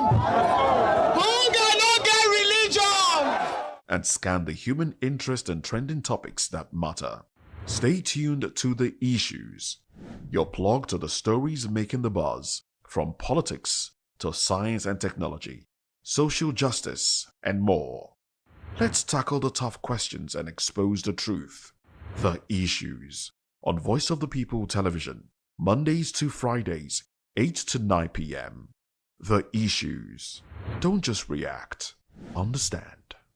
This is African News on Voice of the People Television, where we don't just bring you the news, we bring you Africa's heartbeat, the policies that shapes our world, and the economy that determines our future. African News on Voice of the People Television. Stay with us. In a world where power shifts with every headlines, news breaks and events happens, we bring you unbiased and explicit information on politics, economy, and state of the nation. We break down the chaos. Facts, not fluff. Truth, not spin. We discuss not just politics, but a glimpse into the future. Voice of the People Television.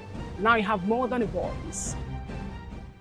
My name is Taro Familoni, and here is to VOP TV. Keep watching, stay tuned, do not touch that dial. Arararara, my name is Made Kuti and you're watching BOP TV. Keep watching. Welcome, my name is Zika Davis. Distinguished ladies and gentlemen, boys, viewers, everybody, boys and girls. This is VOP TV. Do you know what that means? Voice of the People TV. You don't have a voice, don't come here. You better make sure your voice is heard. This is Health Check, your weekly guide to better living, smarter choices, and trusted answers. From everyday wellness to urgent health issues, we've got you covered.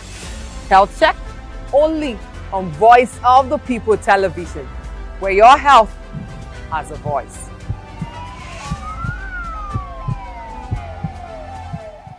Behind every broken desk lies a broken promise. Education shapes the nations.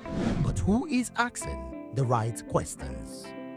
Introducing Edu Dialogue, the show that goes beyond the surface, exposes the cracks, the corruption, and the silence in Nigeria's education system. Edu Dialogue, Saturdays, 3 p.m., only on VOP TV. We break the biggest stories, from missing funds to policy failures. We ask the tough questions and demand real answers. Edu Dialogue, this Saturday, 3 p.m. on Voice of the People Television. Good evening, Africa. My name is Mama Kore, actor, model, producer, and I'm giving a big shout out to VOP TV, man. Keep watching. Don't change the dial. Thank you and God bless you. My name is AY, and of course, I represent the voice of the people, and that's why I'm on VOP. AY say so. Hi everyone, it's your girl Miriam Tima from The Real Housewives of Lagos and The Real Housewives Ultimate Girls Trip Africa. Shout out to VOP, the voice of the people. You already know. Stay tuned, keep watching. And don't forget, VOP is the best. All right, hello, everybody. It's a boy that's shagging the man fine back with Melanie Poppy Black Skin Boy. This is VOP TV. If you're not watching VOP, I don't know what you're watching. Maybe you're watching your weight. Hello, beautiful people. This is Wale Ojo, and you're watching VOP, Voice of the People. Hi, guys. You already know who it is. This is New Energy. Flyers boy ever live. Keep watching VOP TV. Thank you. Hi, people. Ginny Albano here. Guys, please keep watching Voice of the People.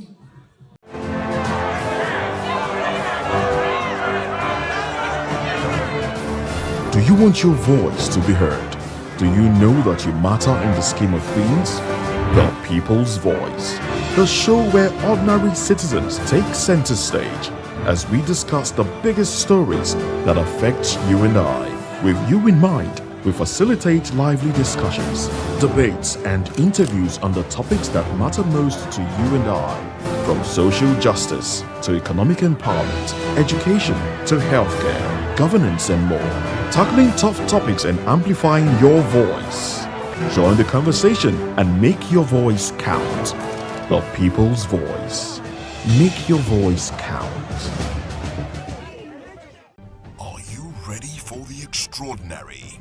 Something big is happening on your screen. Introducing VOP TV. Now streaming on SLTV channel 264. From breaking news to captivating conversations, news analysis, giving you all sides to the story. We bring in-depth discussions on the issues that matter, from politics to sports, entertainment, and lifestyle. VOP TV on SLTV channel 264. Join us as we redefine what television means to you. Voice of the People Television, VOP TV. Now you have more than a voice.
Hey guys, what's up? How you all doing? They call me Lovisha Nelson One, your number one celebrity host, and you are watching Voice of the People Television, VOP. Stay tuned. Uyi Osarite is my name. I am a friend of the microphone, Voice of the People TV. That name is unique, and the brand is very sweet. I like the packaging.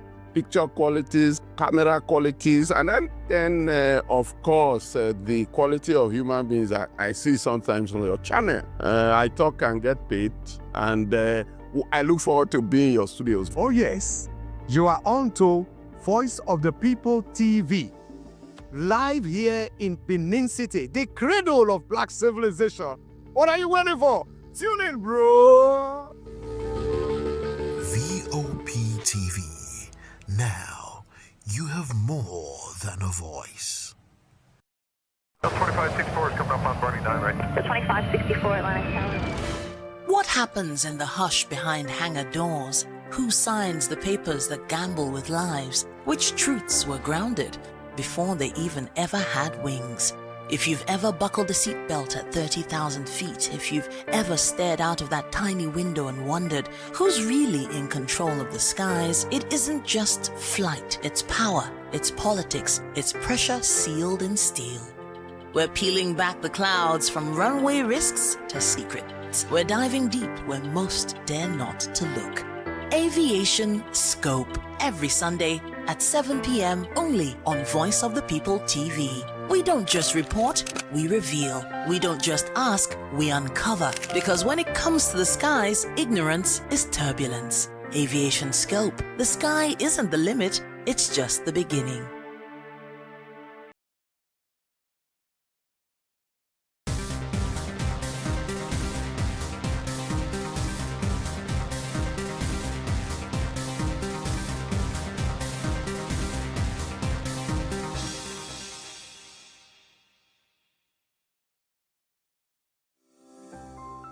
VOP TV. Now, you have more than a voice.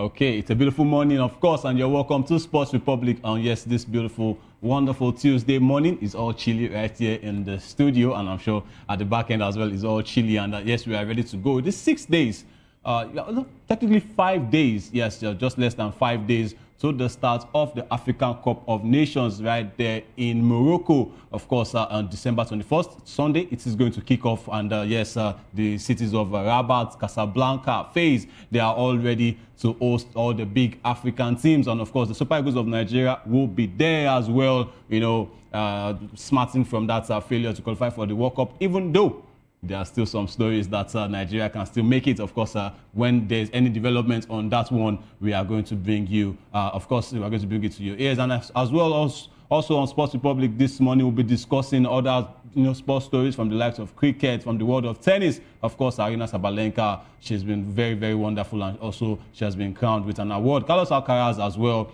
We'll give you the likes of motorsports, boxing. Trust me, every GC stories from the world of sports, yes, you get them right here on Sports Republic. And of course, I am your host today, this morning.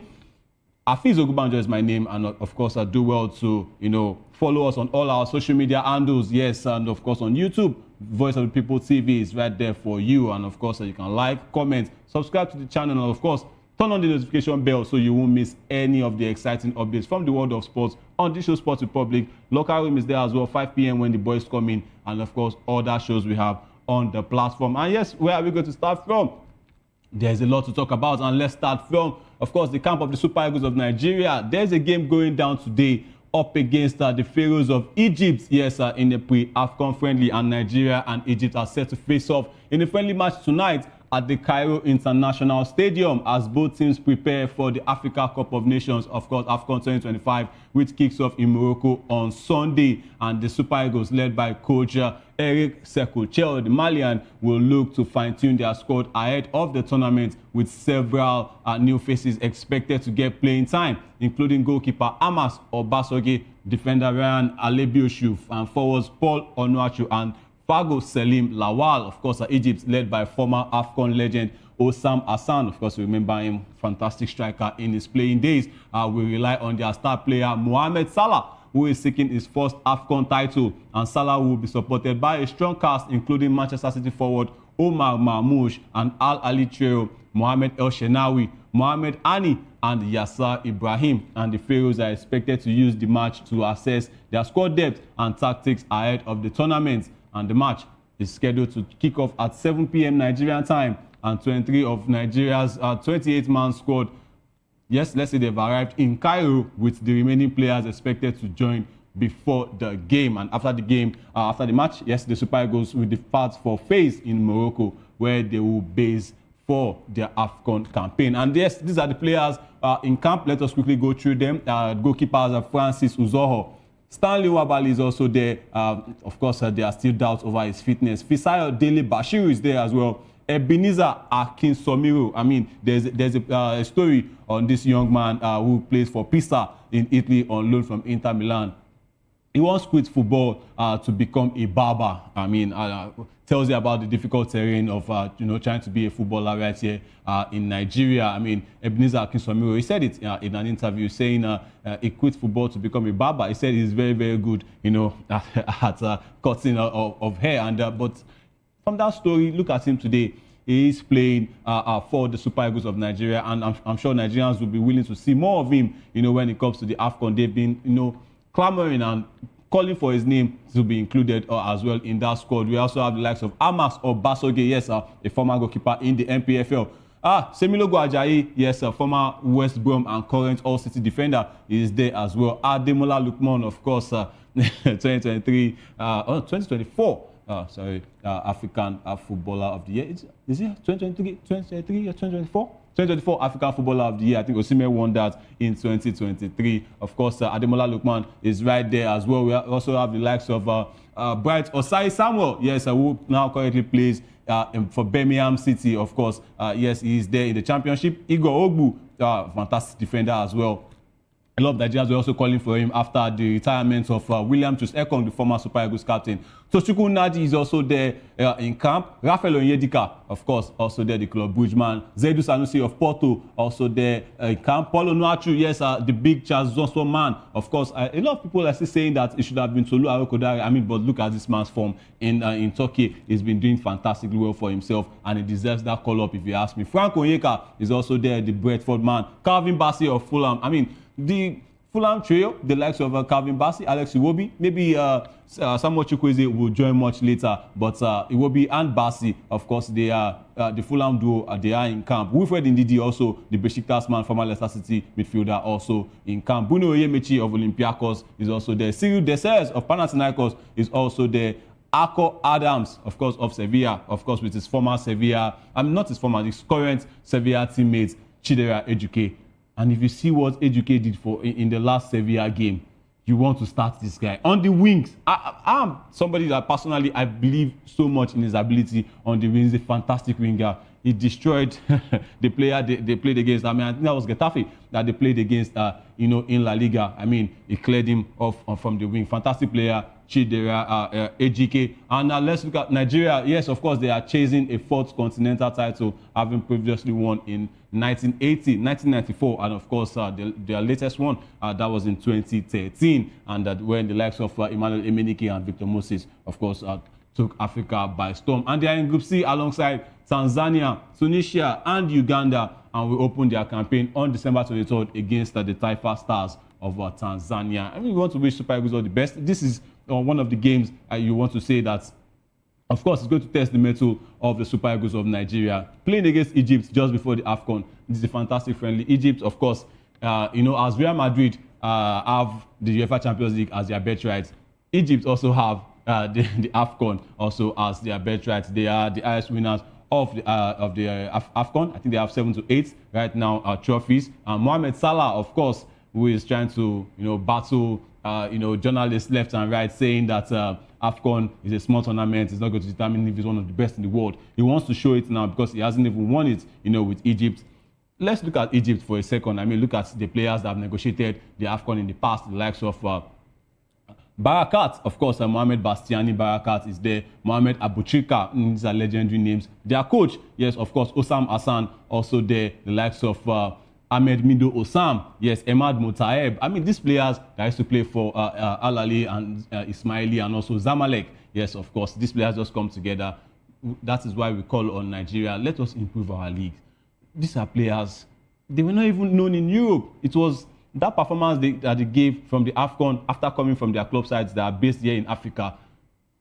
The European clubs, came and let me say, poached them. And some of them did well in Europe. Amrizaki, I remember that season he had with Wigan. Of course, Amrizaki, when he came in 2008-2009 season, it took Premier League by storm. These are players that you want to see. They did well, but they also started here in Africa. Why not improve the NPFL? Let's improve the NPFL. Let's improve the NNL. Let's improve the NLO. And trust me, in years to come, if we are really committed with that, trust me, in years to come, we are going to see results. But I think right now what's on the mind of the NFF is instant short-term results without even putting anything in place. And trust me, when you fail to plan, that legendary saying says you plan to fail. And let's see how it goes. Talking about the AFCON. I'm still speaking on the Egyptian players. I mean, the likes of Gedo. Gedo was fantastic. He was signed by All City in 2010. Gedo was always coming in with clutch goals, for the Egyptians. And currently, let's say, maybe they don't have those level of stars anymore. Their goalkeeper, Osam El Adari, I remember at 44, he went to the World Cup and he still, he didn't keep a clean sheet, but he did well for himself. I mean, these are legendary players playing for Egypt, and of course, they want to test their strengths up against the Super Eagles of Nigeria. That game, I won't say, the result will not determine anything, but trust me, it's going to, a win is of course going to bolster the chances of the Super Eagles when the AFCON starts proper in Morocco. So let us move on and let's talk about the squads, because the Super Eagles of Nigeria, they've dropped their squad list. The 28-man list has been dropped for the AFCON. The AFCON is starting in 5 days, like I said, and a lot of teams have also submitted their squad list. and we are doing, the preview a little bit, on the show. Of course, the boys from the locker room will give us, intensive, review when it comes to the squad list for the AFCON. And let's start, with the Super Eagles of Nigeria. Of course, charity begins at home. Let's look at the Super Eagles of Nigeria squad list one more time. I mean, let's go from the goalkeeper. Stanley Nwabali, yes, you can have them on your screen. Francis Uzoro is there. Amos Obasoge, the goalkeepers. Let's look at the defenders. Calvin Bassey, Zaidu Sanusi is there. Semi Ajayi, Bruno Onyemechi, Igor Ogbu, Chidozie Awaziem of Nantes, Bright Osai Samuel, and Ryan Alebioshu. Yes, the complete defenders list. Midfielders, of course, Wilfred Ndidi, Frank Onyeka, Fisayo Dele Bashiru, Mohamed Usman, the 31-year-old, Alex Iwobi, Ebenezer Akinsomiro, Rafael Onyedika, and Tochukwu Unadi. And forwards, Ademola Lookman, Victor Osimhen, the man that all Nigerians are waiting for. You, me, of course, we know who we are waiting for. Victor James Osimhen, the Galatasaray man. Did you see the goals he scored at the weekend? Did you see that bicycle kick he scored for Galatasaray? We are waiting for more when the AFCON starts proper. Akko Jerome Adams is there. Samuel Chukwueze, Cyril Dessers, Salim Fagolawal, Moses Simon, who for me, I don't know if he's actually going to play in this AFCON because he's currently injured and we still went ahead to pick him up. Chidera Ejuke and Paul Onuachu. Yes, that's for the Super Eagles of Nigeria. Let's look at more countries that have dropped their squad. And this is the squad of the hosts, Morocco. And yes, let's quickly look at their squad list. Monir El Kaeri is there. Yassine Bono, of course, I think is going to be the starting goalkeeper.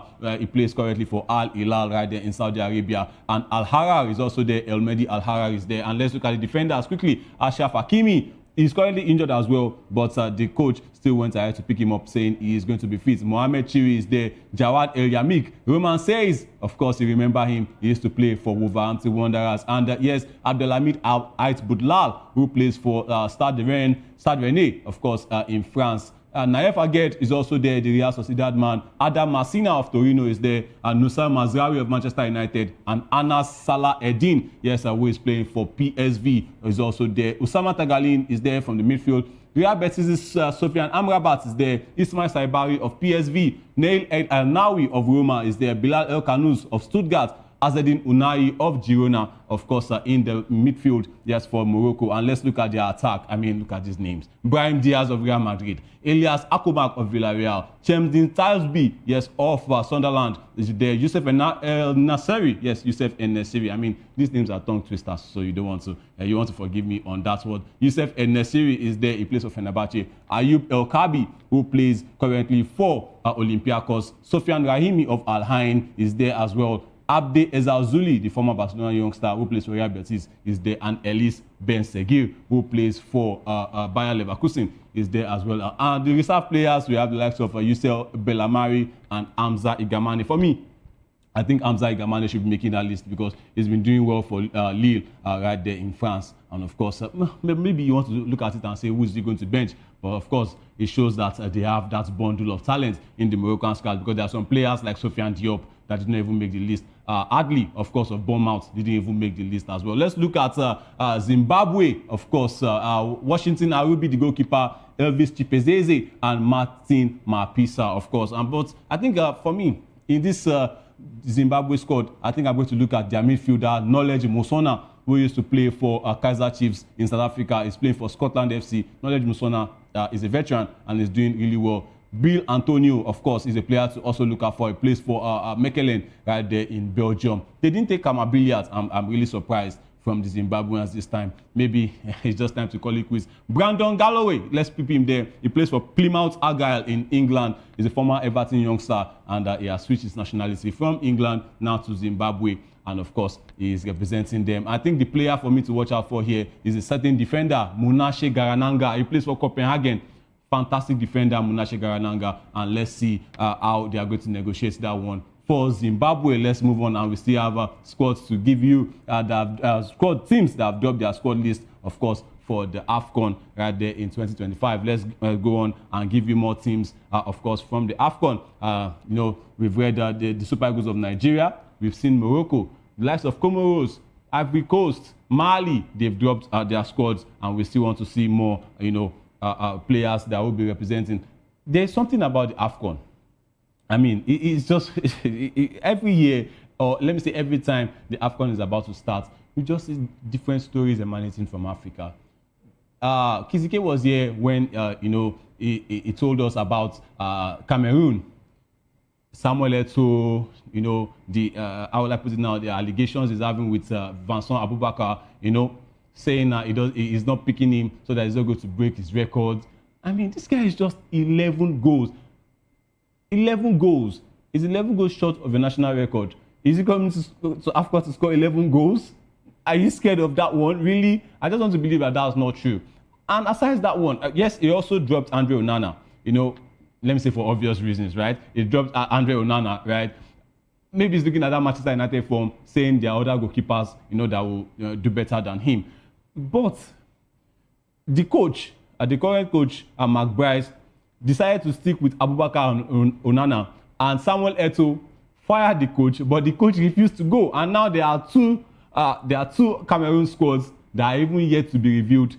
2 squads that are submitted, and we don't know the players that are even going to make it. But either way, Brian Mbeumo, of course, is on both lists and is going to leave Manchester United. I think after that game they played last night, we are going to talk about that in a minute. He's going to leave Manchester United and is going to join up with the Cameroonian squad.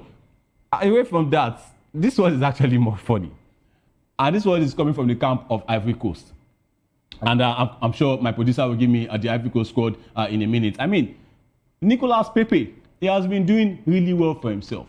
Fantastic player, Nicolas Pepe. He's playing currently for Villarreal right there in Spain. And, a lot of people are already looking at him to represent Ivory Coast when it comes to the AFCON. Yeah, thank you very much. Then look at the squad. Let me quickly go through the squad list of Ivory Coast before I move on to the Nicolas Pepe story. I mean, Yahya Fofana is there, a fantastic goalkeeper too. Mohamed Kone and Alban Lafont, who used to represent France under 17 and under 20, switched up his nationality and now is representing Ivory Coast. Emmanuel Agbadjo, who plays for Wolves. Willy Bolly of Nottingham Forest is there. Ousmane Diomande, one of the best young defenders in Europe, if you ask me, plays for Sporting CP. And Guela Doué, who plays for this is the elder brother of Desiree Doué of PSG, by the way. Guela Doué, of course, is playing for Strasbourg, and Gislan Konan is there, the Stade de Reims player. Odilon Kusunu, who plays for Atalanta, is there. Evan Ndika of Roma is there. Christopher Operi is also there. Ariel Zuhuri, Sekou Fofana, this man, he has something with the outside shots. Jean-Philippe Baman is there of Paris FC. Olay Christ is there. Not Christ at this point. Olay Christ is there. Frank Kesse, of course, a fantastic player. Ibrahim Sangare of Nottingham Forest. John Michel Seri is also there. Bakum Bayo is there. Umar Diakite. Amad Diallo of Manchester United. He scored for Manchester United yesterday. Yan Diomande, this also is a fantastic player. Bright young player, plays for RB Leipzig, is also there. Sebastian Haller, of course, the man who scored the winning goal up against Nigeria, is also there. And Jean-Philippe Grasso is also there as well. Bazumana Toure, Wilfred Zaha, and Evan Gusson. And also, this man's name, I don't want to call this name, Guiagon Parfait. Guiagon Parfait is also there for Ivory Coast. And yes, back to the Nicolas Pepe story. He came out, just to hear his opinion about this, the long-standing debate of Cristiano Ronaldo and Lionel Messi. He came out to say Cristiano Ronaldo talks too much and all of that. He's this and that. He just gave his opinion. And just because of that, he was dropped from the squad. Something is wrong for me for African football. I mean, we always start by saying, let's pick players on merit, right? Just because they came out to say because of those comments, they dropped him from the squad. So was the player now, or he's not speaking from the point of a player. He's speaking from the point of a fan. So for me, I think, I don't know, Nicolas Pepe, for me, he should have made that squad. Also, Kizike also told us about Simon Adingra. Yes, Simon Adingra, who also missed the tournament. African football, trust me, is just a lot, to take in. If Ivory Coast go on to perform very well, of course, they will say whether Nicolas Pepe or not, they went on to do well. And these are the current champions, by the way, the defending champions of the AFCON. They defeated Super Eagles of Nigeria, of course. And remember what Simon Adingra did to Ola Aina, yes, our very own Olaoluwa Aina. And both of them will be missing the AFCON this time around, so maybe they will settle that beef somewhere else. But let's look at other squad lists. I mean, the likes of Mali. Yes, look at Nicolas Pepe. He said since he arrived at Al Nassr, he has scored 200 penalties. This was his view on Cristiano Ronaldo. And just because of this comment, Nicolas Pepe, who has been In fact, Villarreal's best player this season, alongside Tajon Buchanan, is dropped from the list just because of this comment.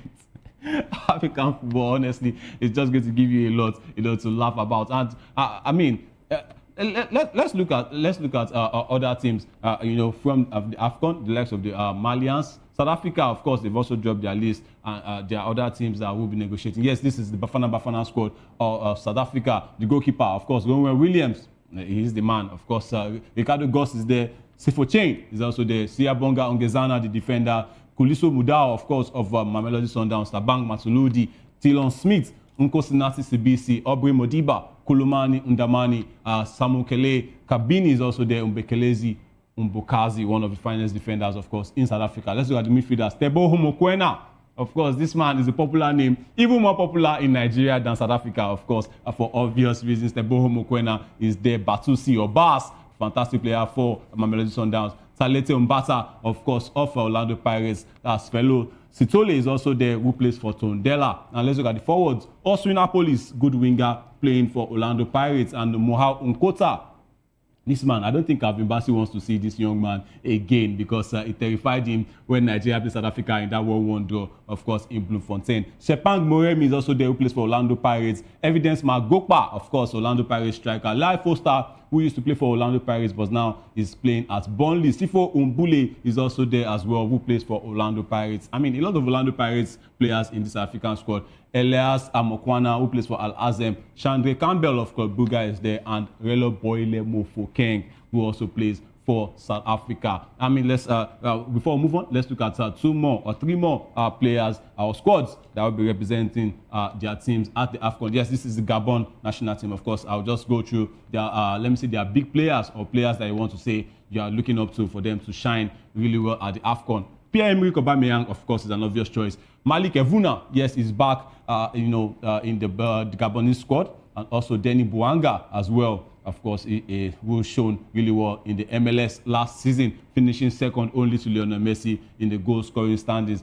Andre Biogopoko is also there. Mario Lemina, of course, as well. And when you look at that defense, Anthony Oyono and Jeremy Oyono, of course, let's see what they can do at the AFCON. And also their goalkeeper, Umbamba Maurice Lois. I want to see what this man is going to do at the AFCON. And let's move on and let's talk about Manchester United, of course. They have 3 players, Brian Mbumo, Amad Diallo, and as well, Nos Mazgawi, who will be representing their teams, Morocco, Ivory Coast, and also Cameroon when the AFCON starts. But for the team, Manchester United, I mean, they had one of the best games of the season, and it was a goal fest. Manchester United Premier League game up against Bournemouth ended in a thrilling 4-4 draw at Old Trafford, and the hosts blew their lead 3 times, despite putting on arguably their best attacking display under coach Ruben Amorim. And Amad Diallo and Casemiro gave United the halftime lead. That's 394 games now. You know, halftime lead for Manchester United. That's the most of any team in the Premier League. And but Bournemouth, they fought back with goals from Ivan Nielsen and Marcus Tavernier, yes, to make it 3-2. And that was a fantastic free kick for Marcus Tavernier. And Manchester United responded with a free kick of their own from captain Bruno Fernandes. But Bournemouth's strong start to the second half turned the game around, but United, yes, responded with a Bruno Fernandes free kick, and Matheus Cunha scoring, the 4th goal for Manchester United. And however, they couldn't hold on. And Eli Junior Krupi, who has been fantastic for Bournemouth this season, by the way, he scored a late goal that secured the point for the visitors. And Saint Lamens made crucial saves. I mean, look at this. In the dying seconds of the game to deny Bournemouth a win. And the result keeps Bournemouth in 13th with a 7-game winless streak, while Manchester United moves up to 6th ahead of Liverpool on goals difference. And Amorim will be disappointed with the drop points, especially given United's attacking performance. And the match was a wild ride with chances galore and late drama. And United's defense was shaky, of course, for them to concede 4 goals. And they misgive players like Harry Maguire and Matthias de Ligt. And Bournemouth will take a point, but United will feel the drop too. Of course, because it was a fantastic game. I saw the game and I was like, wow. Goals coming right, left, and center. Of course, goals win game, they say.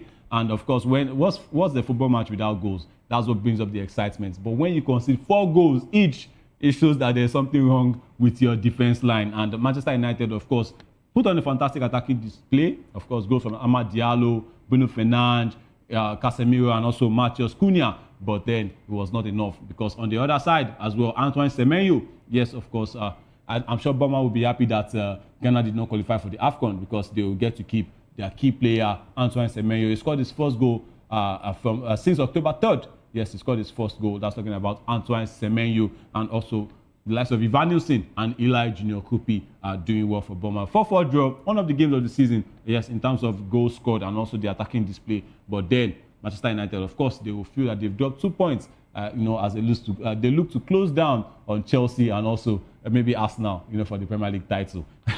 Or maybe they might just be satisfied with making top 4. Let's see how it goes as the season progresses. And of course, there's still more to talk about, yes, on the sporting world and also on the football world. Let's move on to the biggest, the biggest award for FIFA. Is the FIFA the best award? Yes, and it's going down today, of course, right there. And the best FIFA award 2025 winners are being revealed tonight in Doha, in Qatar. And the ceremony is taking place at the Fairmont Qatar Hall with around 800 guests in attendance, including FIFA President Gianni Infantino, FIFA Council members, and football legends. And the awards recognize outstanding achievements in football with categories including the best FIFA women's player, the best FIFA men's player, and of course, yes, let me just hold on there, and you see the players on your screen. Let's go back to the FIFA men's player. Of course, the likes of Vitinha, the likes of Lamine Yamal, the likes of Rafinha, the likes of Ousmane Dembele, yes, who is currently the Ballon d'Or winner. Let's look at the FIFA best player, the FIFA best player, of course. And yes, other categories include the best FIFA women's coach and the best FIFA men's coach, and also fans.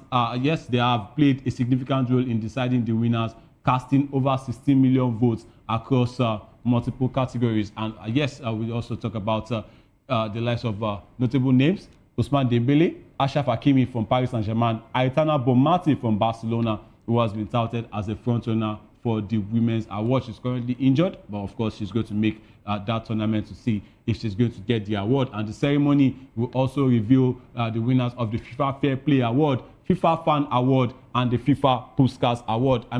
This one, the one you have on your screen, is an equivalent of the FIFA Puskas Award. That one is for the men. This is for the Mata Award nominees, and this is for the best goals of the year that they've been nominated. Jordan Borg of Seattle Reign scored a fantastic goal up against NC Courage. Mariona Caldente of Arsenal scored a beautiful goal as well up against Olympic Lyon in the Champions League for the women. Ashley Chitley for Brentford against Ascot United. Kira Cooney-Cross for Australia up against Germany. And also John Ryong-Jong of Korea GPR up against Argentina. And Mata, a player with the name the award after, is currently nominated for the award. Imagine Mata winning the Mata Award.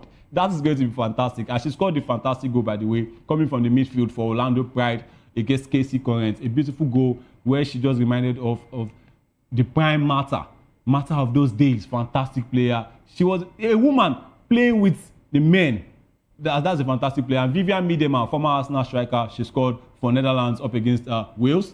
Kishi Nunez of Argentina, yes, a beautiful, solid goal up against Costa Rica. Lisbeth Oval for Tigres up against Guadalajara, and Alice Sentnor of USA, and also Khadija Bonishaw of Manchester City up against Amabi. And yes, these are players for the FIFA Puskas Award, the men. Alejandro, yes, sir, for Victoria against the Cruzeiro. Alessandro Diola, this goal, I think this is a goal that should win the award. Coming from a right back, Alessandro Diola, beautiful goal, a team goal, but that goal, depend on that goal. You should see that one. Cagliari up against the Venezia. Yes, sir, and Pedro de la Vega, of course, of Cruz Azul. Beautiful goal. One-time shot from the wing going into the back of the net up against Seattle. No, it was for Seattle Sounders up against the Cruz Azul. And of course, Santiago Montiel, of course, for Independiente up against the Rivadavia. And Nasser for Al-Ali up against Falco. Orantia, beautiful goal as well for Atlas up against Querétaro. And Lucas Ribeiro, yes, former Mamelodi Sundowns player, is now playing in Spain. He scored a beautiful goal at the FIFA Club World Cup, also coming from the midfield. A solo goal up against Borussia Dortmund. Declan Rice, of course, one of the best goals in Champions League last season. Free kick for Arsenal. Yes, he took it beautifully well. Yes, up against Real Madrid. And yes, Rijo, of course, of Persija Jakarta up against Aroma. beautiful goal as well. And Kevin Rodriguez for Kashim Pasha up against the Rizespor. And Lamine Yamal. This goal, I think, is a bit dubious. Where you see that goal from Lamine Yamal, that bend on it. People are saying that maybe the goal from Anthony should have been better. Let's look at the goalkeeper nominees for the FIFA Best Award. Alisson Becker, yes, of course, is there. Yacine Bono, Diogo Costa, Thibaut Courtois, yes, Di Gregorio of Juventus, former PSG goalkeeper. I think this will be for his PSG, let me say, his theatrics. Not theatrics this time. What he did really well for Paris Saint-Germain. That's talking about current Manchester City goalkeeper Donnarumma. Gigio is there as well. Fabio, 44-year-old. He did really, really well at the Club World Cup. Fabio is there. John Victor also. Dibu Martinez, of course, of Aston Villa. Edouard Mendy is there. Alex Meret of Napoli is there. Mir is also there as well. Manuel Neuer, Jan Oblak, David Raya, Robert Sanchez of Chelsea, Unai Simon, Jan Sommer. Of course, we have Milan Villa, Wojciech Szczesny, Weverton, of course, who plays for Palmeiras, and also Owen Williams. Good one for African football for us to have a nominee, an African as well. And let's look at the attackers as well quickly. Salem Al-Dassari, Brady Bakola, Ousmane Dembele, Desiree Doué, Seo Girassi, Victor Gyökeres of Arsenal, Erling Bros Haaland, Enrique, of course, Luis Enrique, fantastic player. Alexander Isak, not having the best of season at the moment, but of course, what he did last season was fantastic. And of course, he's nominated for the best attackers. Harry Kane, Kivicha Kvaratskhelia, Robert Lewandowski, Lautaro Martinez, Kylian Mbappe, Lionel Messi. Lionel Messi, current MLS champion. Of course, what he did, you can't ignore that. And Pedro is also there. That's Joao Pedro of Chelsea. Rafinha is there. Mario Retegui, Cristiano Ronaldo. You are still having Cristiano Ronaldo going up against Lionel Messi in 2025. Now, I think we are going to have that till they just call it a day on their football careers. Mohamed Salah, Vinicius Jr., and of course, Lamine Yamal. It's going to be fantastic, and it's going down tonight, and the event is being broadcast live, and of course, you can catch it at the ceremony starting at 8 p.m. local time, and it's going to be an exciting night, of course, with the world top players and coaches being honored for their achievements. And the Best FIFA Football Awards is an annual event that recognizes the best in football, and this year's ceremony promises to be an unforgettable one. We take a quick short break. Yeah, a quick break right now, and we'll be back to give you more stories from the world of sports. It is still Sports Republic. Don't go anywhere. Stay with us.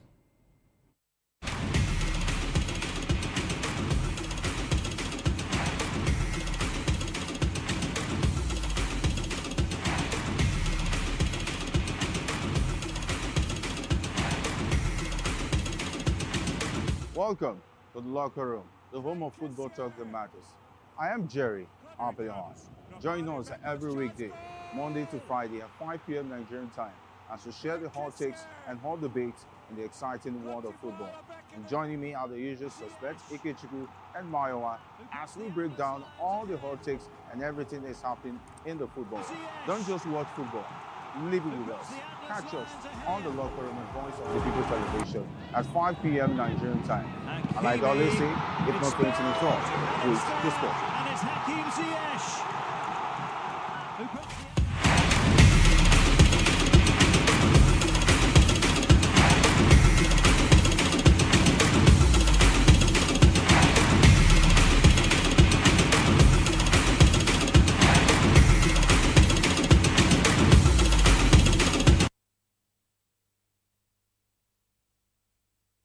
All right, you're welcome back to your show, Sports Republic, and let's move on to the Carabao Cup. Of course, still sticking with football stories, and the Carabao Cup, the coach of Chelsea, of course, Enzo Maresca, has said Cole Palmer, who is Chelsea's star player, won't be featuring in the Carabao Cup quarterfinal, against Cardiff City due to an injury. Yes, Maresca has revealed. He explained that Palmer is being carefully managed to avoid overexertion, having recently returned from a spell out with groin and toe injuries. And Palmer has scored in Chelsea's weekend victory over Everton, but Maresca wants to protect him from playing 2 games in 3 days. I mean, let me say, good one for Kopama, returning and scoring up against Everton in the Premier League, and he had to remind us that, hey, I might be out for a long time, but I am back and I'm ready to prove myself. And he got that goal, and that iconic celebration, of course, he did that up against Everton. And Maresca praised Cardiff City, highlighting the challenge Chelsea will face, saying they are top of the league,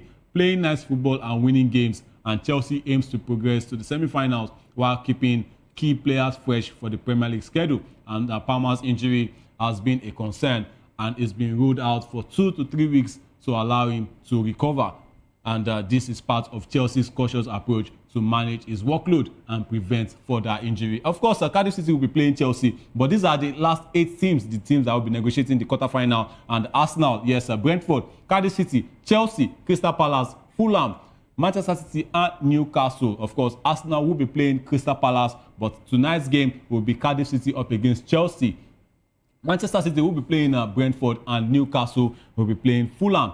It's going to be a fantastic one. But yes, like I said, Chelsea up against Cardiff City tonight, and Cole Palmer, yes, has been ruled out of that game, yes, by their coach Enzo Maresca. And with Palmer out, Chelsea will look to other players to step up, and Maresca's team will be hoping to maintain their momentum in the competition. Of course, everybody wants to win a trophy, and yes, that's the Carabao Cup, currently held by Newcastle United after they defeated Liverpool with Alexander Isak, of course, scoring in the final. Of course, they will be looking to defend their title. And yes, that's Chelsea. And Esteban Willian, of course, the player, will be very, very important as Chelsea take on Cardiff City. Let's move on to the world of tennis now. Of course, let's talk about a fantastic player. She has done well for herself this year, and she's looking to play in the battle of the sexes. She's playing against, a male opponent, and that's talking about Aryna Sabalenka. And she has been voted the Women's Tennis Association Player of the Year for a second successive season. And the 27-year-old, she won 4 titles, including retaining the US Open against Amanda Anisimova in September to claim her 4th Grand Slam singles triumph. And Sabalenka finished the season with a 6-3-12 win-loss record and picked up a record £11 million in prize money. And Sabalenka's impressive season also saw her spend the entire year as world number 1. Nobody came close, and finishing 2025 top of the rankings for a second successive year. And she became the first player to top 12,000 WTA ranking points since Serena Williams in 2015. And on 28 December, she will face 2022 Wimbledon runner-up Nick Kyrgios in a battle of the sexy style exhibition match. And other winners at the WTA awards include Belinda Bencic, who was voted comeback player of the year after taking a 13-month break following the birth of her first child.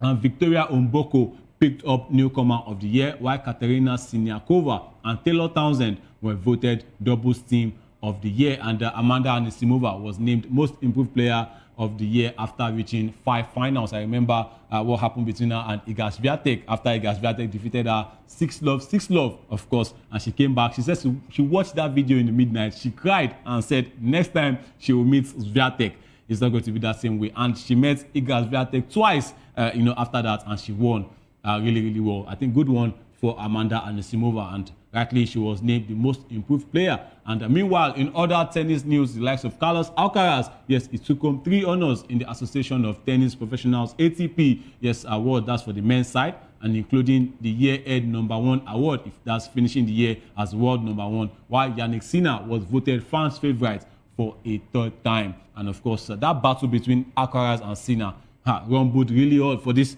year. And of course, I personally thought Sinner was going to, finish the year as world #1 after winning that ATP title, but of course, no, it was given to Carlos Alcaraz. Good one. I mean, this is, let me say, that's best form of rivalry we've seen since the likes of Roger Federer, FedExpress, and Rafael Nadal. Of course, when it comes to Nadal and Roger Federer. Also, you can put in Novak Djokovic and Andy Murray somewhere, but hey, the tennis world, the tennis old heads, they will tell you that Rafa Nadal and Roger Federer was a battle for the lifetime. And of course, these are players that have won 20 plus in Grand Slam titles, of course. And let's talk about the NFL this time around. And yes, there's excitement, yes, in the air as 5 Nigerian athletes have made it to the National Football League's NFL International Player Pathway Program. That's talking about the IPP, the class of 2026, and the likes of Collins Arogunjo, the likes of Uwa Bernard, the likes of Michael Daramola, Chibuike Madu,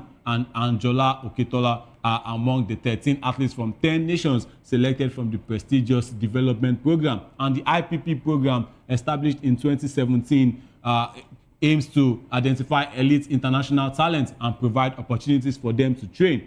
and improve their skills and also earn a spot on the NFL roster. Let's quickly look at the players and where they are from. And let's look at Nigerians, the likes of Collins Arogujo, Nigerian, Michael Daramola, Uwa Bernard, also of Nigeria, Chibuike Madu, of course, of Nigeria, Anjola Oketola, and Joshua Weru, which are from Kenya. And also, since its inception, 70 international players have signed with NFL teams, with 22 currently on active rosters. And the selected athletes will undergo a 10-week intensive program at X3 Performance and Physical Therapy in Fort Myers, Florida, starting January 2026. And they will combine on-field drills with classroom instructions and showcase their skills to NFL scouts with opportunities to be signed and as free agents or drafted in the 2026 NFL draft. And Nigeria has already produced notable NFL talents, including CJ Okoye and Agai Ndubisi, and the country's growing presence in professional African football is evident, inspiring the next generation of players. Yes, I was reading this, and let's take it again. Kaya Clarkin, of course, who is playing for Australia and New Zealand. Kailan Faumui, Australia, Samoa. Jared Gray of Australia, New Zealand. And Felix Leper of Germany. Kansei Masuzawa of Japan. Joshua Weru of Kenya. Likin Vakalai of Australia. And yes, the Nigerians, Collins Arogujo, Uwa Bernard, Michael Daramola, Chibuike Madu, and Anjola Oketola. We also have Seydou Traoré of Algeria, Ivory Coast, and the United Kingdom. Yes, these are the Africans. The 13 Africans, of course, 5 Nigerians included in the IPP class of 2026. And it would be nice, after seeing the likes of CJ Okoye and Agai Ondubisi, it would be nice to see at least one of these players, going forward, representing Nigeria in the NFL. We want to see Nigerian players in the NFL. We want to see a Nigerian player playing in the Super Bowl. And when we have the likes of Ondubisi, who is playing for the Texans, and also CJ Okoye, who play for the Chargers, let's see the Nigerians that will also come out of this one and represent. In fact, there's no problem having all of them. Let's have all of them played in the Super Bowl. I think it will be good for the country and also for the sport as well. Let's move on to cricket now. And Nigeria and Rwanda, they dominated the individual awards at the second edition of the West Africa Trophy, with players from both teams receiving top honors. And the tournaments concluded in Abuja on Sunday. And yes, and Nigeria successfully defended their team title. And Rwanda's Didier Indiku Bwimana was recognized for the best moment of the tournament after leading his team to a 23-run victory against Nigeria in the group stage. And Indiku Bwimana scored 51 runs, anchoring Rwanda's innings and guiding them to their only win against Nigeria in the tournament. And of course, Nigeria's Danladi Isaac claimed the best batter award, amassing 324 runs across 9 innings and playing a key role in their title win. And Mohamed Nadir of Rwanda took home the best bowler award with 15 wickets in 10 innings and an economy rate of 4.76. And Nigeria's captain and wicketkeeper Sulaiman Musewe, yes, also earned the best fielder award, recording 11 dismissals and 1 catch in 10. And of course, good one for Nigeria's cricket team right there, yes, in the West African Trophy after dismissing the not Democratic Republic of Congo, Rwanda. And let's look at the list, of course, the medals table.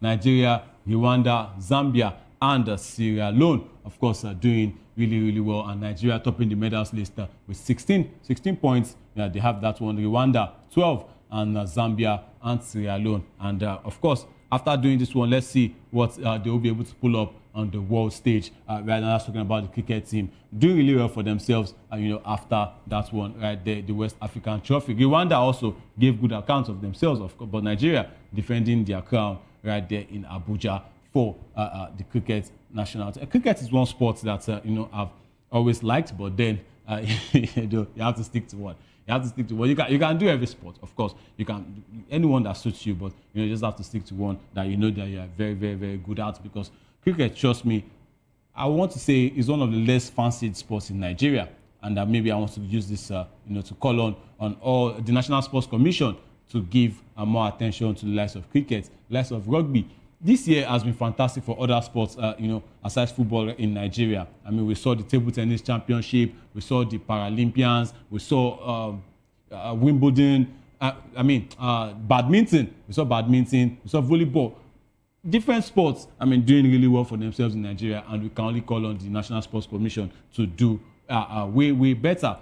For the likes of also cricket and also rugby. I mean, it's been, let me say, a good time and far God also on this show, and we also want to use this one to call it a day, to call it a wrap, of course, on this edition of Sports Republic. Yes, for this beautiful Tuesday morning. And yes, we're giving you all the sports stories. Nigeria up against Egypt will be going down 7 p.m. Nigerian time. And let's see what the Super Eagles will be able to bring out. And let's see if they're going to bring no more joy to the faces of Nigerians. So the boys from the locker room will be giving you what is going on behind the scene. Yes, in the locker room between Nigeria and the Super Eagles as they prepare for that pre-AFCON friendly. But yes, on the show Sports Republic, yes, I want to say it's been a wonderful ride.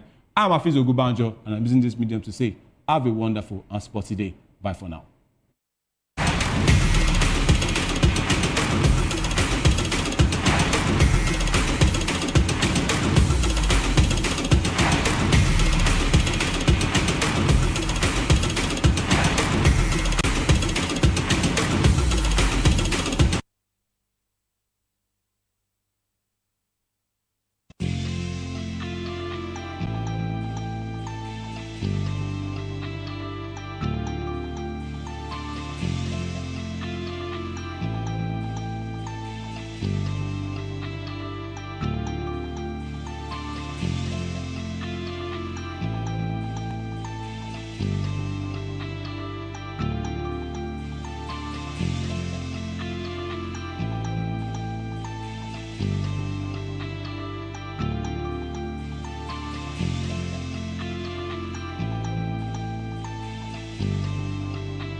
This is African News on Voice of the People Television, where we don't just bring you the news, we bring you Africa's heartbeats, the policies that shapes our world, and the economy that determines our future.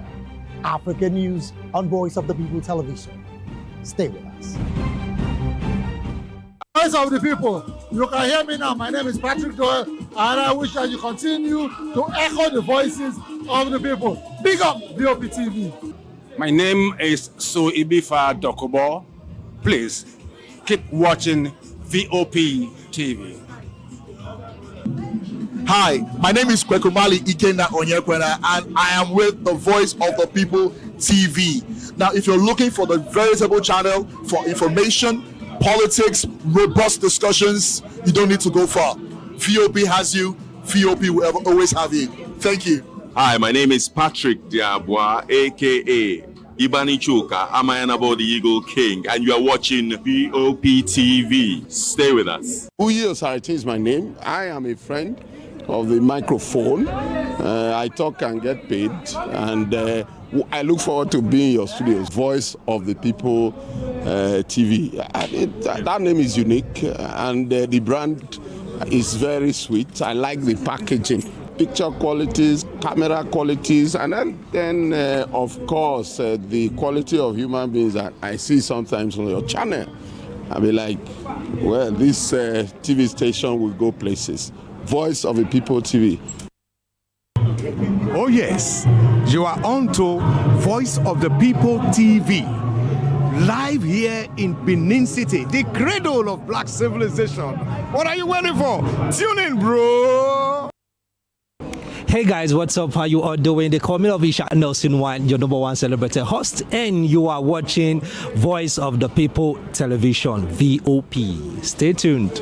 Hi, my name is Tosin Mohammed. I'm a gospel artist. Keep watching VOP TV. Almighty Father, you are the mighty Redeemer. We've come to worship at your feet, oh Lord. This is Ayotunde Adejumo, chilling with you on the Voice of the People TV. Don't touch that remote. You are where God wants you to be. Listening to the Voice of the People TV. The Bible says we should give thanks in all circumstances. And all circumstances include the good times and the bad, the high times and the low, the times when everything look as if they are going well, and those times when Enugbe, the ground is dry like the sand in the desert. Those times when you feel like giving up, you should give thanks still. My name is Jeff Melu. and I'm a gospel poet. And you should keep watching VOP TV. Don't touch that dial. Yes, sir. Kábíyèsí Olúọ̀run, we were born to give you twale, to give you worship. People of God, you are watching Voice of the People TV, and my name is Flo Rocker. I encourage you to listen to things of the gospel. You know, we live in a very perilous times where there are some things you watch on television, you will lose faith, you will lose God. Keep your eyes on Voice of the People TV and remain blessed. Flo Rocker says so. Kuzoshi.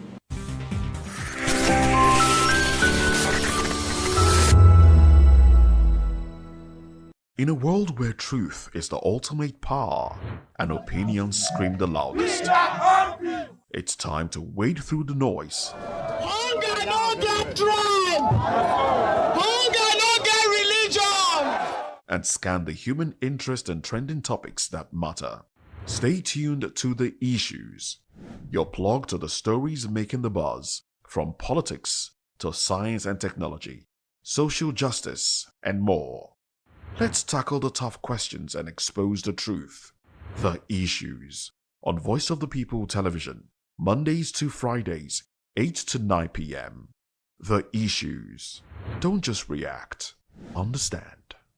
This is African News on Voice of the People Television, where we don't just bring you the news, we bring you Africa's heartbeat, the policies that shapes our world, and the economy that determines our future. African News on Voice of the People Television. Stay with us. In a world where power shifts its every headlines, news breaks and events happens, we bring you unbiased and explicit information on politics, economy, and state of the nation. We break down the chaos. Facts, not fluff. Truth, not spin. We discuss not just politics, but a glimpse into the future. Voice of the People Television. Now you have more than a voice. My name is Tao Familoni, and here is to VOP TV. Keep watching, stay tuned, do not touch that dial. My name is Made Kuti, and you're watching VOP TV.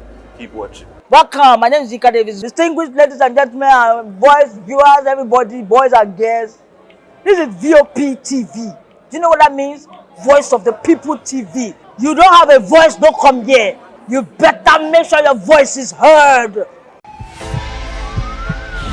This is Health Check, your weekly guide to better living, smarter choices, and trusted answers.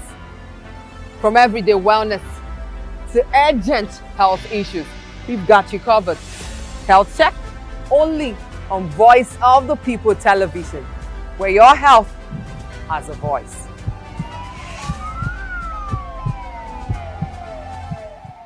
Behind every broken desk lies a broken promise. Education shapes the nations. But who is asking the right questions? Introducing Edu Dialogue, the show that goes beyond the surface, exposes the cracks, the corruption, and the silence in Nigeria's education system. Edu Dialogue, Saturdays, 3 p.m., only on VOP TV. We break the biggest stories, from missing funds to policy failures. We ask the tough questions and demand real answers. Edu Dialogue, this Saturday, 3 p.m. on Voice of the People Television. Good evening, Africa. My name is Mama Kore, actor, model, producer, and I'm giving a big shout out to VOP TV, man. Keep watching. Don't change the dial. Thank you and God bless you. My name is AY, and of course, I represent the voice of the people, and that's why I'm on VOP. AY say so. Hi everyone, it's your girl Miriam Tima from the Real Housewives of Lagos and the Real Housewives Ultimate Girls Trip Africa. Shout out to VOP, the voice of the people. You already know. Stay tuned, keep watching. And don't forget, VOP is the best. All right, hello, all right, it's about that shagging the man fine back with Melanie Poppy Blast Skin Boy. This is VOP TV. If you're not watching VOP, I don't know what you're watching. Maybe you're watching your weight. Hello, beautiful people. This is Wale Ojo, and you're watching VOP, Voice of the People. Hi, guys. You already know who it is. This is New Energy. Flyers, whatever, live it. Keep watching VOP VOP TV. Thank you. Hi people, Jenny Albano here. Guys, please keep watching Voice of the People.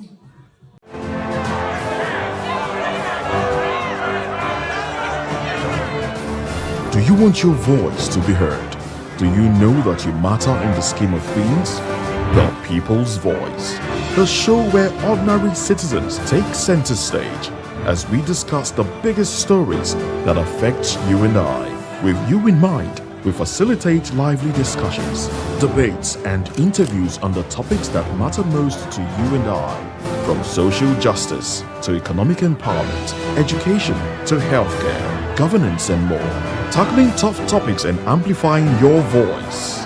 Join the conversation and make your voice count. The People's Voice. Make your voice count. Are you ready for the extraordinary? Something big is happening on your screen. Introducing VOP TV.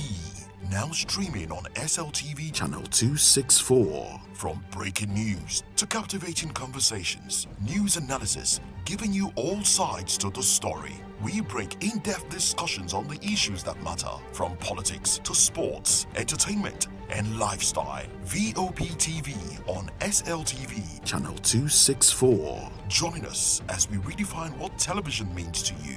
Voice of the People Television, VOP TV. Now you have more than a voice.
Hey guys, what's up? How you all doing? They call me Ovisha Nelson One, your number one celebrity host, and you are watching Voice of the People Television, VOP. Stay tuned. Uyi Osarite is my name. I am a friend of the microphone, Voice of the People TV. That name is unique, and the brand is very sweet. I like the packaging, picture qualities, camera qualities, and then of course, the quality of human beings I see sometimes on your channel. I talk and get paid, and I look forward to being in your studios. Oh yes, you are on to Voice of the People TV. Live here in Benin City, the cradle of black civilization. What are you waiting for? Tune in, bro. VOP TV. Now you have more than a voice.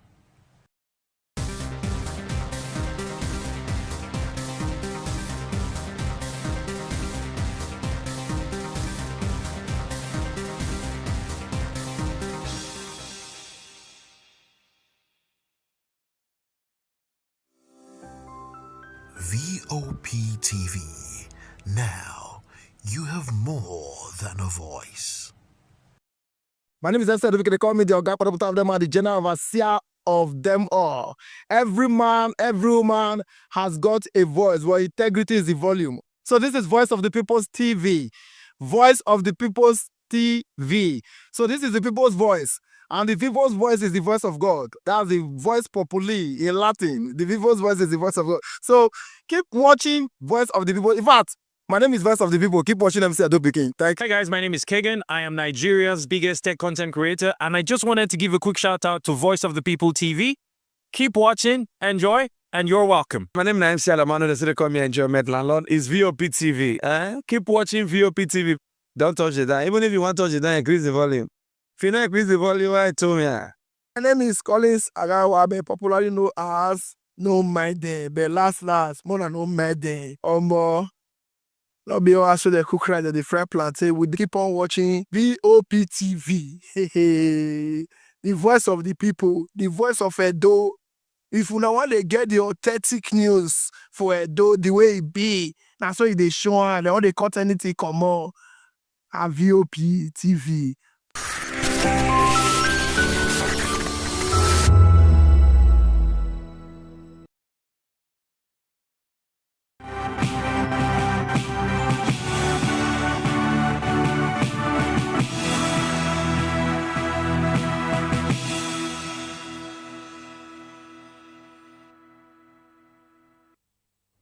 Hello and welcome to the Midday News on Voice of the People Television.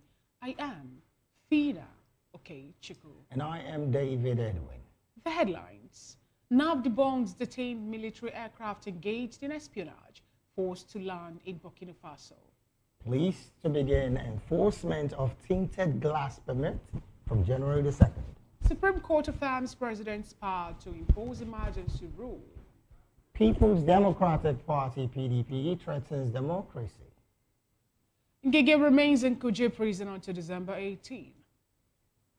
Malami asks EFCC chairman to step aside from probe.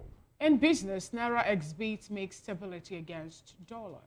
In the world of sports, Super Eagles battle Pharaohs in high-stake friendly today. In entertainment, Spotify names Davido Omalay's hit most shared Nigerian song of 2025.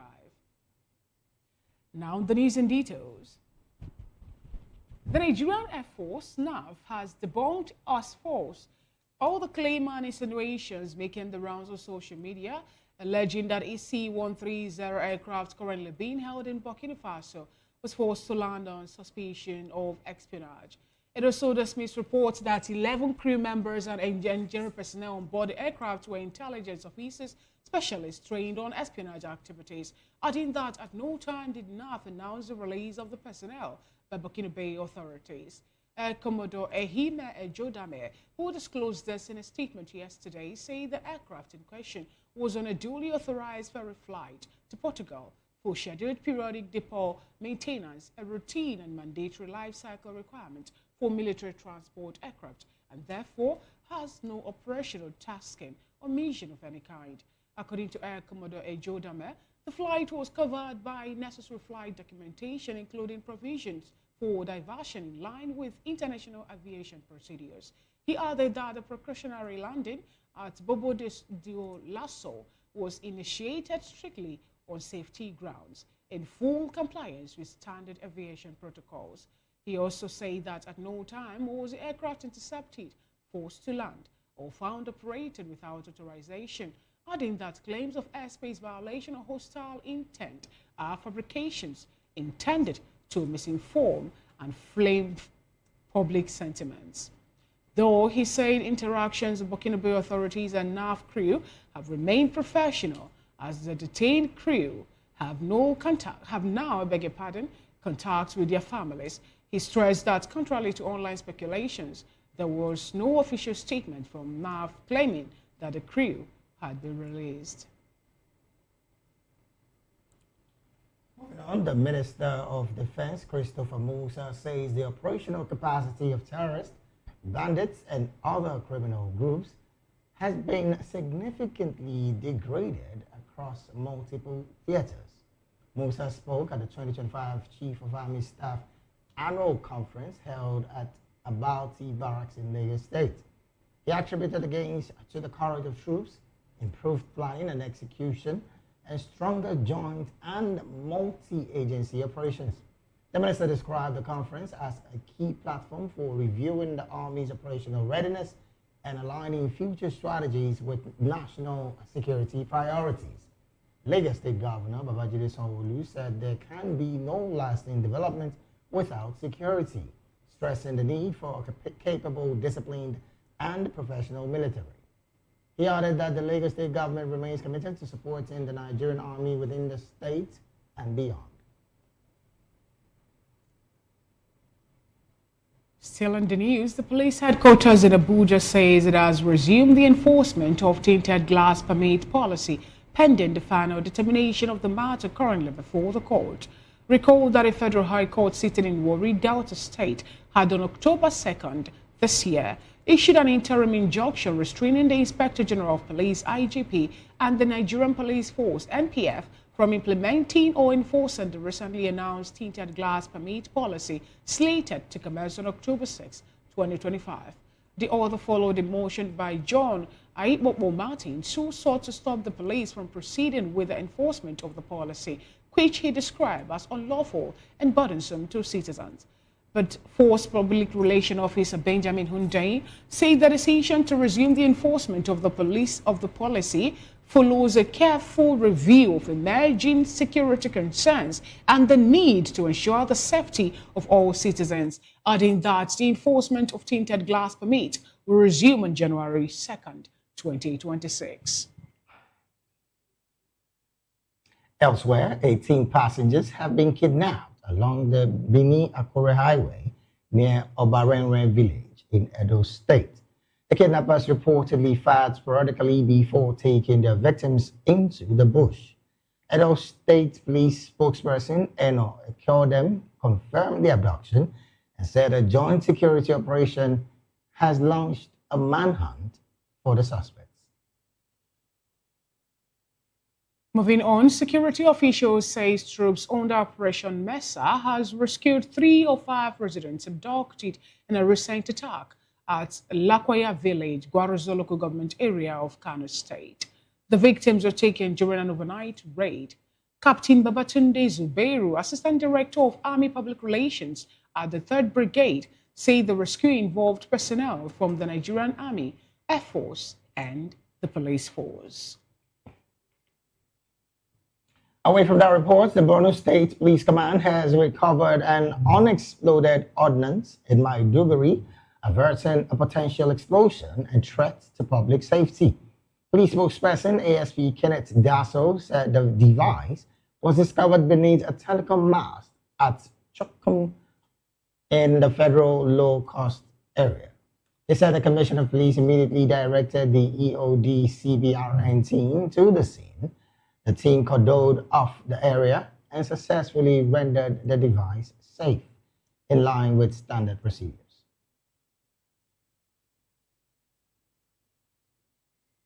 The Supreme Court has ruled that a sitting president has the constitutional power to declare a state of emergency in any state to prevent a breakdown of law and order.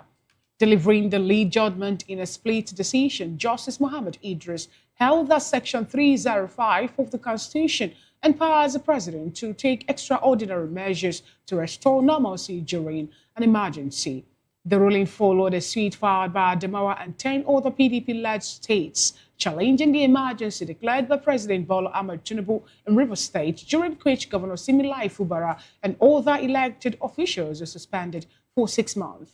In a 6-1 decision, the court held that the president may suspend democratically elected officials under emergency powers to declare a state of emergency and suspend elected officials in any part of the country.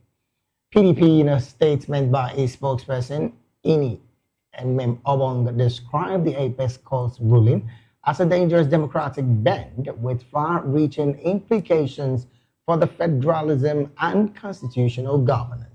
It said the outcome of the case and the judgment was dangerous to the sustenance of democracy, as it gave a legal tooth to the emergency rule declared in Rivers State and suspension of Governor Siminalayi Fubara and the State House of Assembly for 6 months. The party argued that the decision of the court seemed to justify emergency rule where it was not implemented in compliance with the 1999 Constitution as amended, thereby giving the president the power to suspend the governor and at the highest provocation. Still on legal reports, Justice Miriam Hassan of the Federal Capital Territory High Court, seated in Gorimpa, Abuja, has ordered that former Minister of Labour Chris Nwabwezengege be remanded at the Kuje Correctional Center until December 18. The order followed arguments for and against his bail application, which the court is yet to rule on. Ngige's lawyer Patrick Equator urged the court to grant bail, citing health concerns and assuring that his client would not jump bail or interfere with witnesses. However, the Economic and Financial Crimes Commission opposed the request, describing Ngige as a flight risk. EFCC counsel Silvanos Tahir told the court that Ngige failed to report back after being granted administrative bail and permission to travel abroad for medical treatment, adding that his international passport was never returned. Tahir dismissed Ngige's claim that the passport was lost as an afterthought and urged the court to reject the bail application.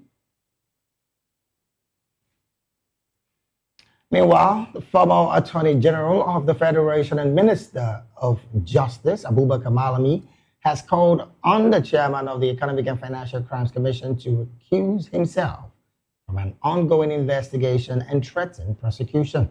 Malami described the probe as a politically motivated witch hunt, alleging that it is driven by personal animosity following his recent defection to the African Democratic Congress.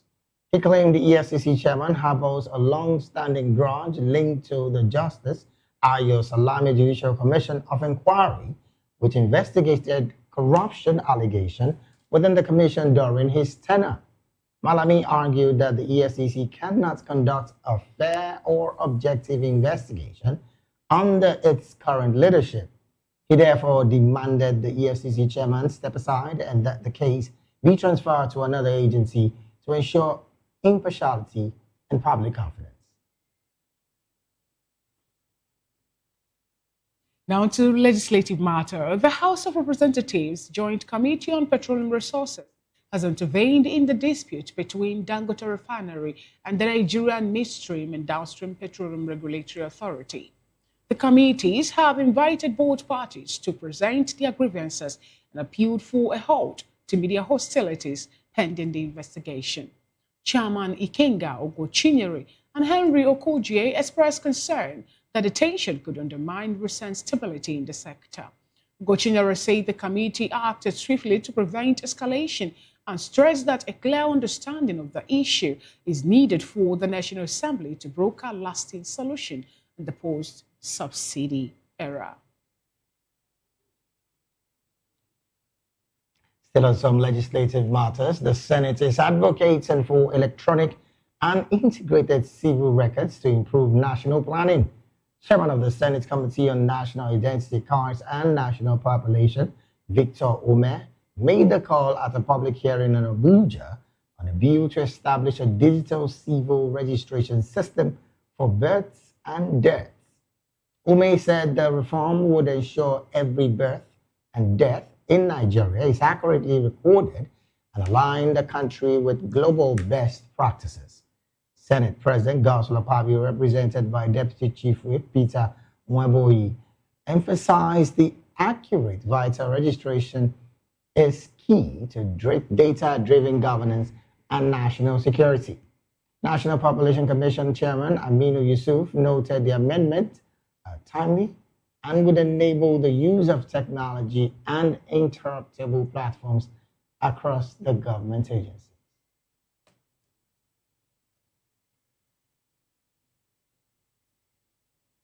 You're still watching the media news on Voice of the People television. We'll go on a quick break and we'll come back. The rest of the news as well as the news analysis will come up next. To stay with us.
Welcome to the locker room, the home of football talk that matters.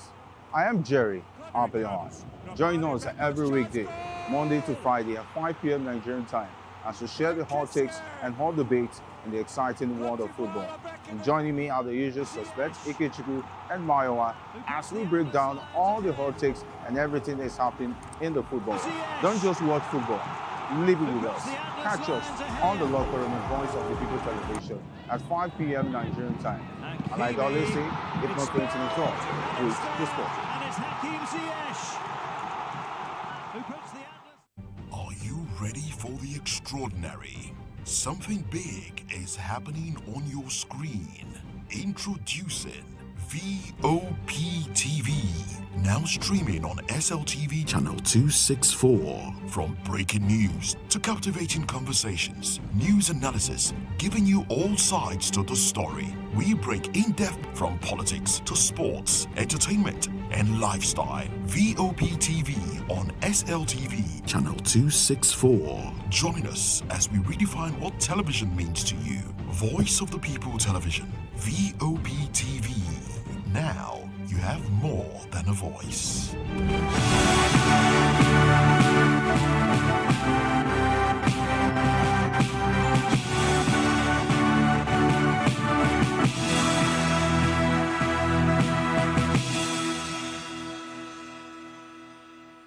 Glad to have you back. It's still the Media News and Voice of the People television, and it's time for the Media News analysis. And joining us in the studio to help make sense of the story, listen to thus far, is Barrister Darlington Agumo, a public and political affairs commentator. Good afternoon, Barrister Darlington. Good afternoon, Fina and David. How are you? Hi, very well, thank you. Good to have you join today's Media News. I'm okay. Barrister, without wasting much time, let us start off from the judgment passed by the Supreme Court yesterday about the right of the president in carrying out or in declaring a state of emergency in any state here in Nigeria. Some lawyers or the part of the judges that were there, during that judgment yesterday, some were of the opinion that yes, the president has a right to not just declare state of emergency, but can suspend elected officials. They cited Section 305 of the Nigerian Constitution, but another judge was of the opinion that the president cannot suspend elected officials, be it the governor, the deputy governor, or even the State House of Assembly, saying he does not have that power to. Please help us walk around this, because people are confused. Supreme Court should be the court that will explain in details, make it more simple, that what the Constitution talked about regarding some of all this that Nigerians are a bit confused about. But it's more like they went for that to confuse Nigerians the more. In fact, we are beginning to see a contravention of our laws. And the Supreme Court is unfortunately aiding and abetting this, because most of their pronouncements are not explicit. They bring more confusion into their word, into their judgments. And this is why people have taken into interpreting the law according to their whims and caprices, which is not helping us. I expected the Supreme Court to be explicit in some of these things, knowing fully well the implications of what they are saying. For example, this particular section 305, yes, state of emergency. It is not enough to say the president have the right to declare state of emergency, but there are conditions and declare state of emergency anywhere and then suspend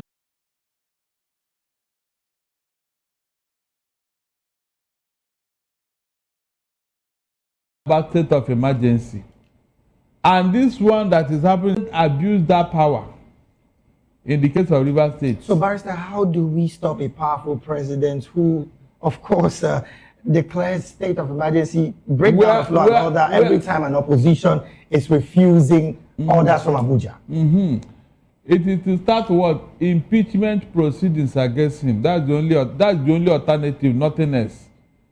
To tell him that what you did is outside your powers. In the first place, before you can even do that, That is why that word validly was included in the judgment of the Supreme Court. Validly, when something is valid. The state governor must invite you in the case of a state that is having problem. Then the state assembly, 2/3 of them must approve it. That we need the state of, before you can even now act on those things.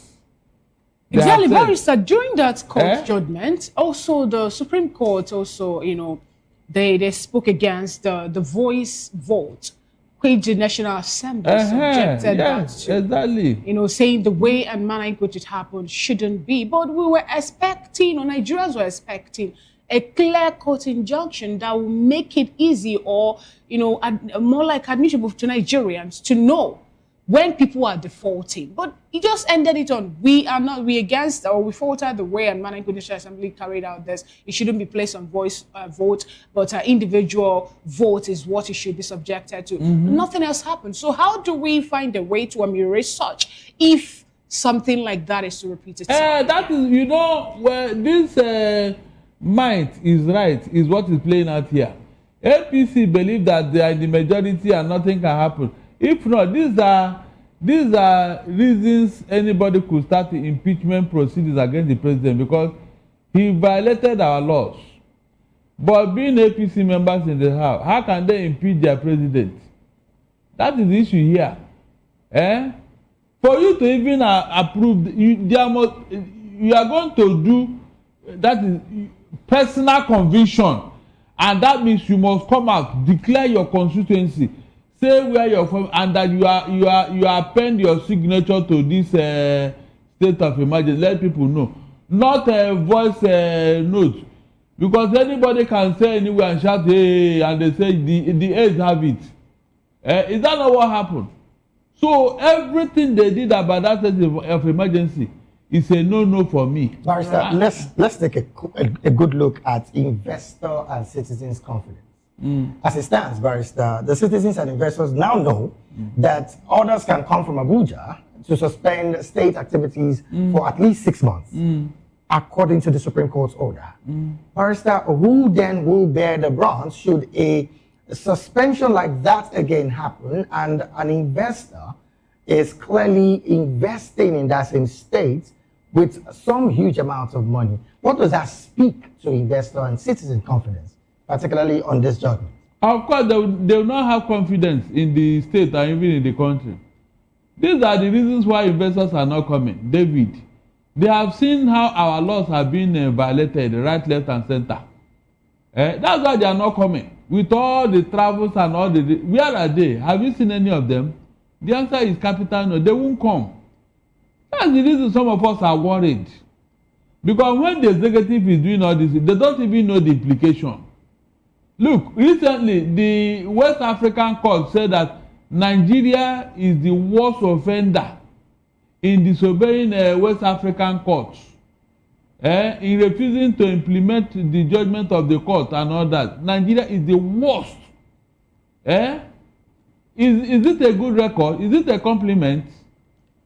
Yet, instead of even trying to amend it, we are getting worse by the day.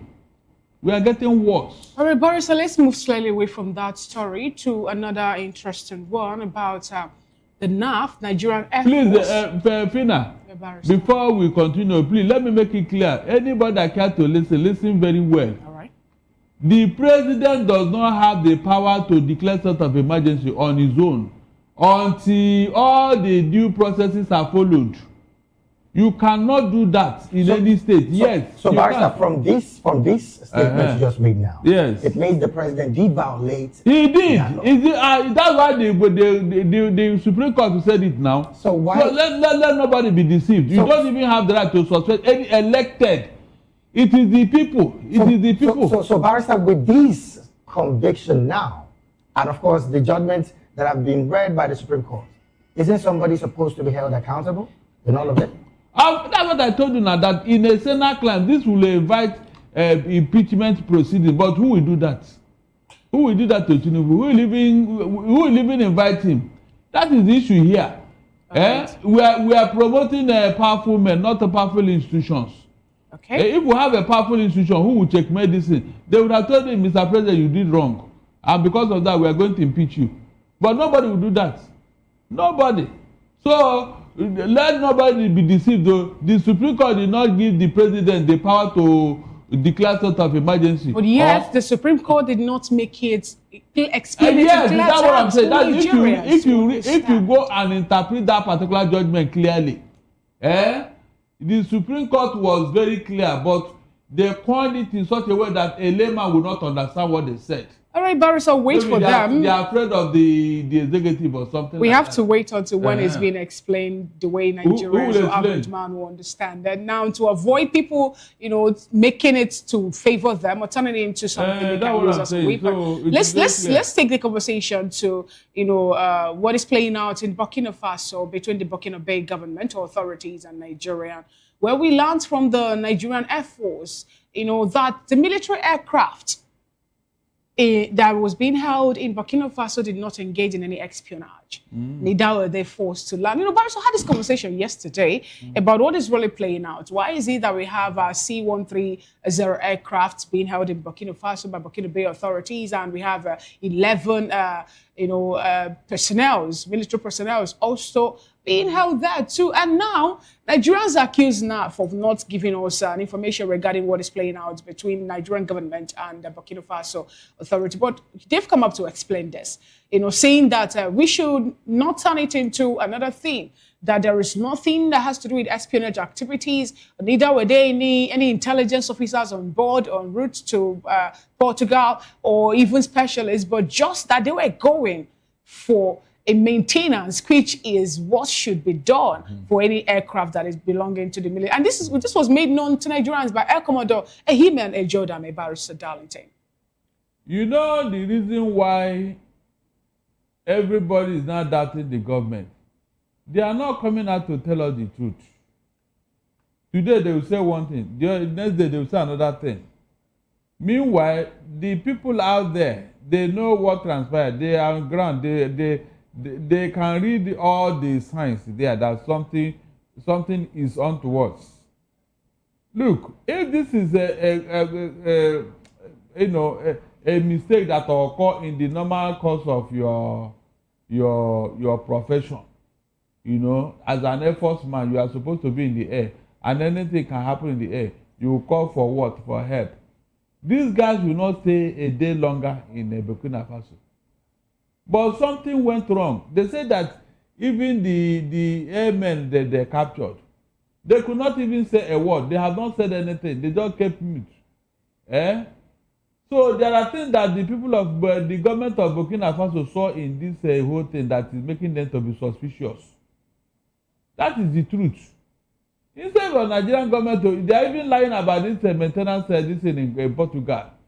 Meanwhile, nobody from Portugal has come to say, yes, so we are expecting them come for maintenance. But according to what Ejodame said, they have the necessary flight documentation, Barrister. Even the provision for diversion also was there, according to the International Aviation Procedure. So when you say that, people from Portugal have not come up, I don't think, are we supposed to reach out to Portugal to say, come and explain what is playing out, since our aircraft is scheduled for, a sea check there and all that, where we, according to what the Commodore is making Nigerians understand, that we have every necessary document in the cockpit of that aircraft. So why is it that it's still being held by Burkina Faso authorities? There is something they call a decoy. Let the people of Portugal come and help in resolving this quagmire. They will help. Their input will help here. Why have they not spoken since this time? Yes.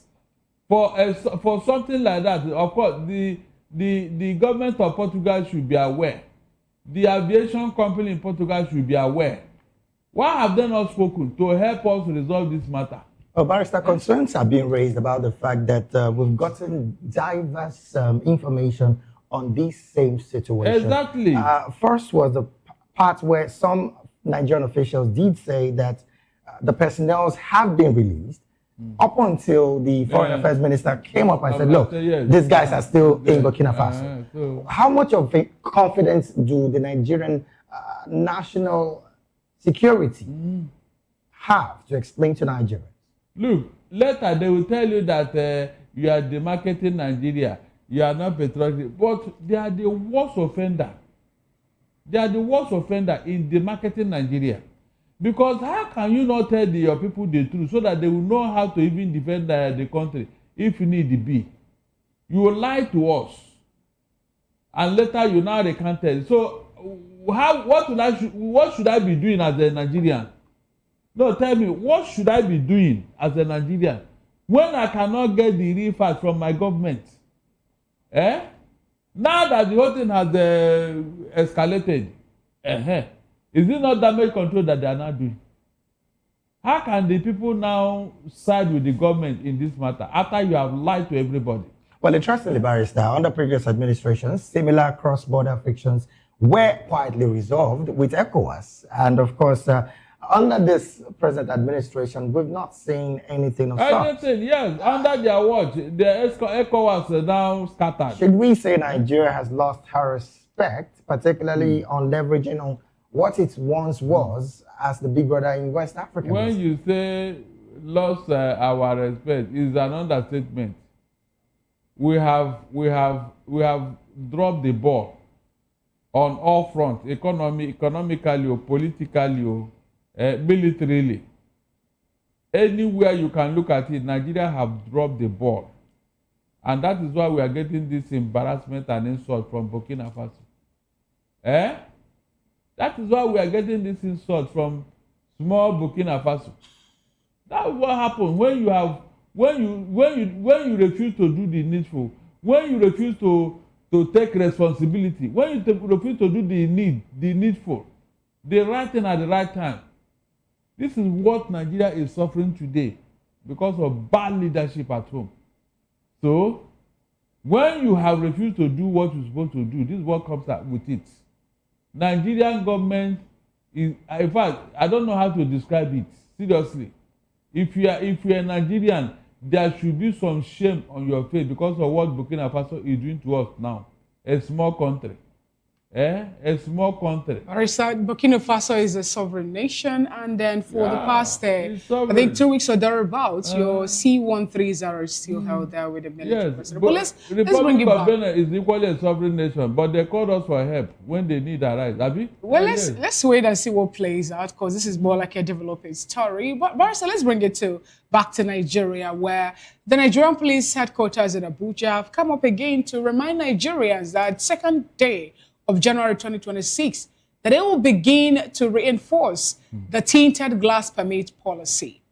Recall that a certain court in Warri, Federal High Court sitting in Warri, Delta State in October 2025, October 2nd, 2025, gave an interim injunction restraining Inspector General of Police and entire NPF, Nigerian Police Force, from carrying out this. So what do you have to say about the fact that a tinted glass permit policy is coming back again January 2nd? The reason the Nigerian Police Force gave is that we're having an alarming increase in the issue of insecurity. So they are finding a way to curtail and also mitigate it to the barriers minimum. The matter in Warri, has it been judged? It's an interim injunction. Yes. It has not been resolved, Abi? Yes. Yeah, the police want to go ahead against court order. You can see. You can see. Please, David and Fina, have you had or have you seen cases whereby this tinted glass has become the reason for insecurity in Nigeria? When terrorists, kidnappers and bandits want to kidnap people, did they go on tinted glasses car? Don't they come openly and park an entire school? But there have been some that have been reported. Some that did what? How many people will you pick inside a car with the tinted glass? Is either a boss or they use their motorcycle as usual. Is that not what they use to take mass people into kidnappers den and all that? Is it tinted glass? Please, somebody should tell me. Is it tinted glass that is the problem here now? The answer is capital no. They want to make money out of this, nothing else. But police is not, is not a revenue generating. No, it doesn't matter. So how are they going to, make money, wrecking more funds? Really? Of course, some people contravene that policy. Some people are going to some people don't even know whether their car have tinted glass on. Are you aware? Some people don't know. They will just be driving on their own until one police officer say, hey, stop there, stop there. They won't even know. So, Barrister, what is the implication of the police, the Nigerian police, clearly violating court order assistance? Look, that is one of the reasons why this government is annoying me, seriously. That is annoying me because they contravene the law, they disobey court order. Flagrantly, they disobey court order. So, but Barrister, what's the position of the National Assembly in all of this? If we're seeing the agency of government clearly contravening court order, and then the National Assembly is also not vocal about it, what's the implication of the National Assembly's quietness in this situation? Because January 2nd is just a few days from now, Barrister. A National Assembly that is populated by APC people, Abi. You want them to tell you that the government the government of their party is doing the wrong thing. Which National Assembly will do that? They don't even have the balls to confront the IGP, not to talk of the president. In a Senate clan, they should have called this man, the IGP, and say, come, what are we hearing? Yeah, matter is in court, and you want to go ahead. I mean, what are you talking about? Where is the emergency here to say, yes, you want to save the situation? Can you show all the data that most of the kidnapping was done with cars with tinted glass? Can you show us the example? Well, that seems to be another situation, Barrister, when it comes to data. There is none. And I told you here, all the ones that we have seen, all the ones that we have had, all the ones that we are battling with, was it done with the tinted glass cars? Please tell me. All right, Barrister, I guess January 2nd is still, I think, is coming up. When you want to do something, you must give us reasons for doing it. And I believe Remember when the issue of NIM came out? Pantami told us that with NIM now, in fact, the bandits, their days are numbered. That with NIM now, nobody will tag them when they are making call for ransom and other. Is that not what they told you? Since after NIM, what happened? Please tell me. It's quite unfortunate, but what happened? I believe that the Nigerian government will still look deep into that to help us out with that. That's really a good question, and I guess it's a good place for us to. When they want to make money, they will look for something to do, to fleece you and I, to look for one excuse or the other, excuse that are not tenable. It's not tenable. Look, if tinted glass is the reason for insecurity, it should have started from where they view those cars. Yes, it should have started from there. Interesting, Barrister.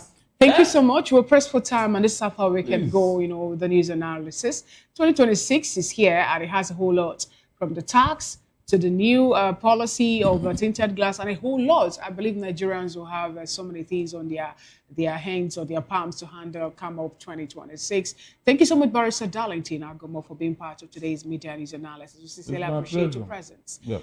Right, we're going to quick break. And when we come back, Fire God's Gombe Timber Market. Governor orders probe pledges support. These and more stories after this break. Stay with us.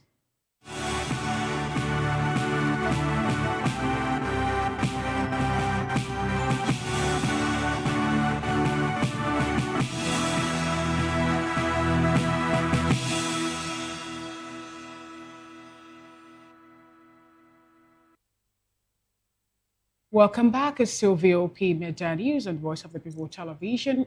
This report says Gombe State Governor Mohammed Inuwa Yahaya has ordered an immediate investigation and emergency relief measures following a fire outbreak that destroyed parts of the popular Gombe Timber Market, known as Kasua Katako, along the railway station area of the state capital.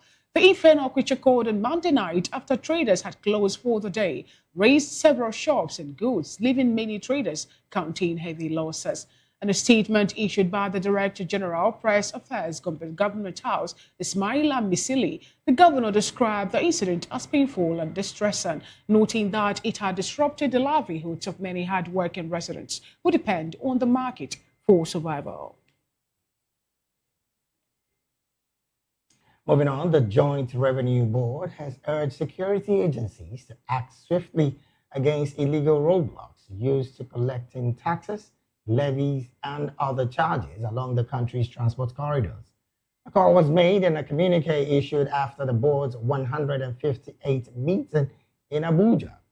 court also called for the complete abolition of road stickers and similar instruments, whether issued by state or non-actors, saying their use is illegal. This report says that students are calling for fair implementation of the federal government's nationwide ban on admissions and transfers into senior secondary school 3 in public and private schools, aimed at curbing examination malpractice.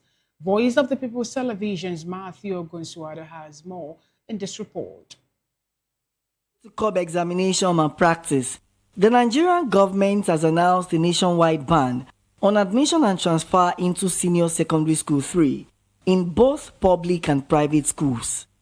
The Federal Ministry of Education made the announcement through a statement signed by Boriowo Folashade, the Director of Press and Public Relations. Folashade explained that the decision follows growing concerns over rising cases of examination malpractice, including the use of the so-called special centers during external exams.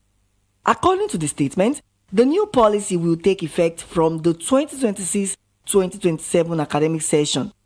Admissions and transfers will now be restricted to senior secondary school 1 and 2 only, while moving into SS3 will no longer be permitted under any circumstance. As Voice of the People TV, we got the opinion of students towards this new policy. What I think is that they should only admit students from SS1 and SS2 because you don't know the background where the other students are coming from. If you admit them in SS2, you don't know the background they are coming from. They might be coming from some schools that do examination malpractice. Not all schools that do it, so they might be coming from a background that maybe some public schools or some other school that do examination malpractice. Then they come to a private school, and the private school is known that they don't do any examination malpractice. They now take them SS3. They write WAEC, JAM. Then they catch them doing examination malpractice. They can just they drag the name of the school into the mud. I feel that students being allowed in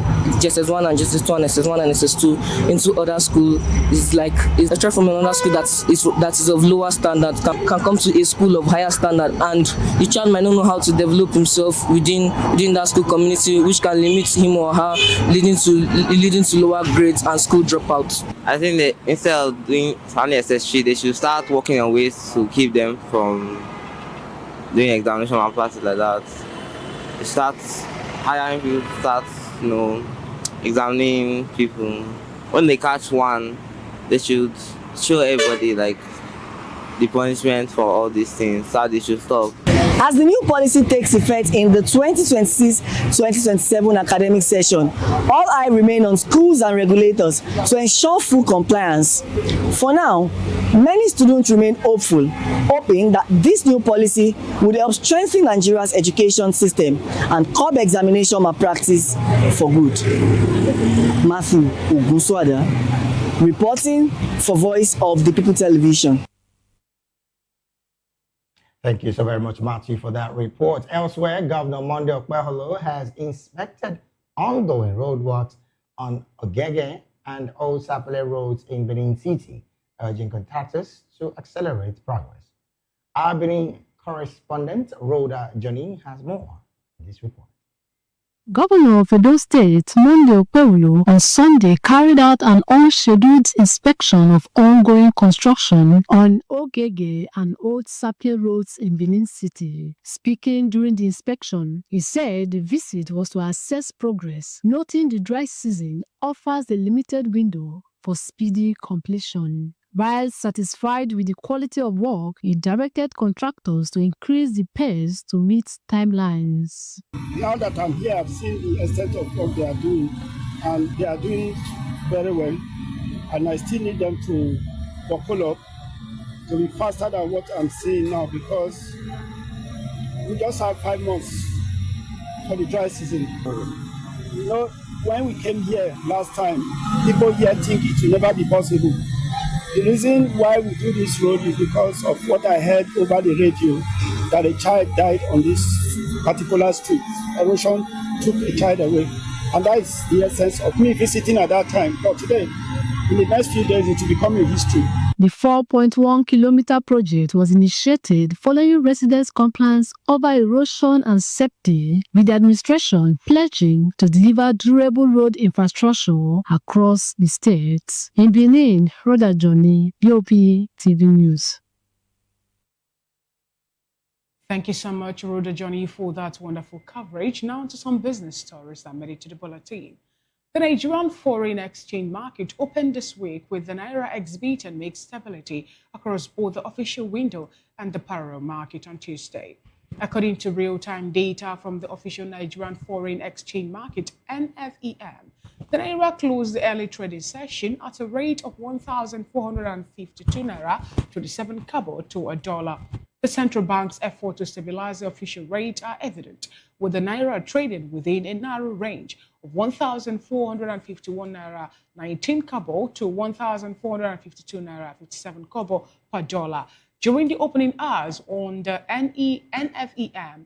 Meanwhile, data from BDC operators and street traders indicates a slight deviation from the official rate. In the parallel market, the US dollar traded between 1,465 Naira and 1,475 Naira, according to BDC operators and street traders. Analysts attribute this rate to the ongoing imbalance between demand and supply in the unofficial segment, largely driven by foreign exchange needs of small businesses and individuals that aren't fully met by the official NFEM window.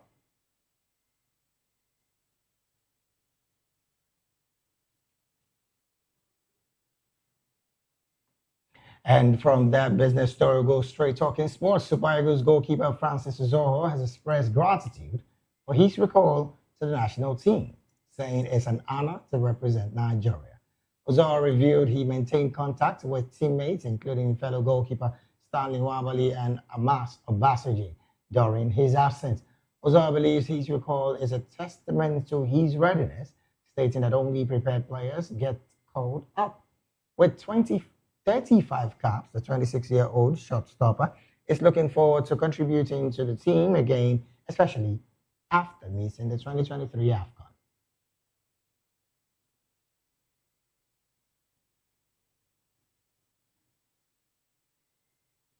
From the entertainment segment of the Midday News, singer and songwriter David Adeleke, popularly known as Davido, and Omale's collaboration with You topped Spotify's list of the most shared Nigerian songs in 2025. Spotify, in its 2025 rap data for Nigeria, say the track emerged as the most forwarded and reports the song across private and public digital spaces. According to Spotify, this underscores how music functions as a powerful social connector among Nigerians. Rema's phone followed closely at number 2, dominating Snapchat and Instagram platform, where music share is tied to self-expression. Burna Boy's Love, which ranked 3rd, circulated widely across Snapchat, Instagram stories, and WhatsApp. Faith-based songs such as Lawrence Oyo's Favor played 4th, while No Turning Back, 2nd by Gessie Baba, and Lawrence Oyo ranked 5th. The gospel tracks, which highlighted the role of spirituality in everyday Nigerian digital life, spread through WhatsApp groups, SMS messages, and story feeds for encouragement and spiritual reassurance. Spotify's 2025 rap data showed that social listening featured blend, friends mix, and collaborative playlists did not just complement the music experience, they transformed it into a shared ritual.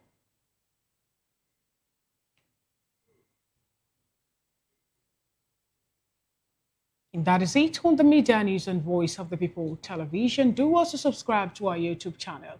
On YouTube, we are at Voice of the People TV, and across all the social media platforms, we are at VOP TV Live. Up next on the schedule of Voice of the People television is a spotlight show with Precious Agumano. I am Fina Chuku. Good afternoon. And I am David Edwin.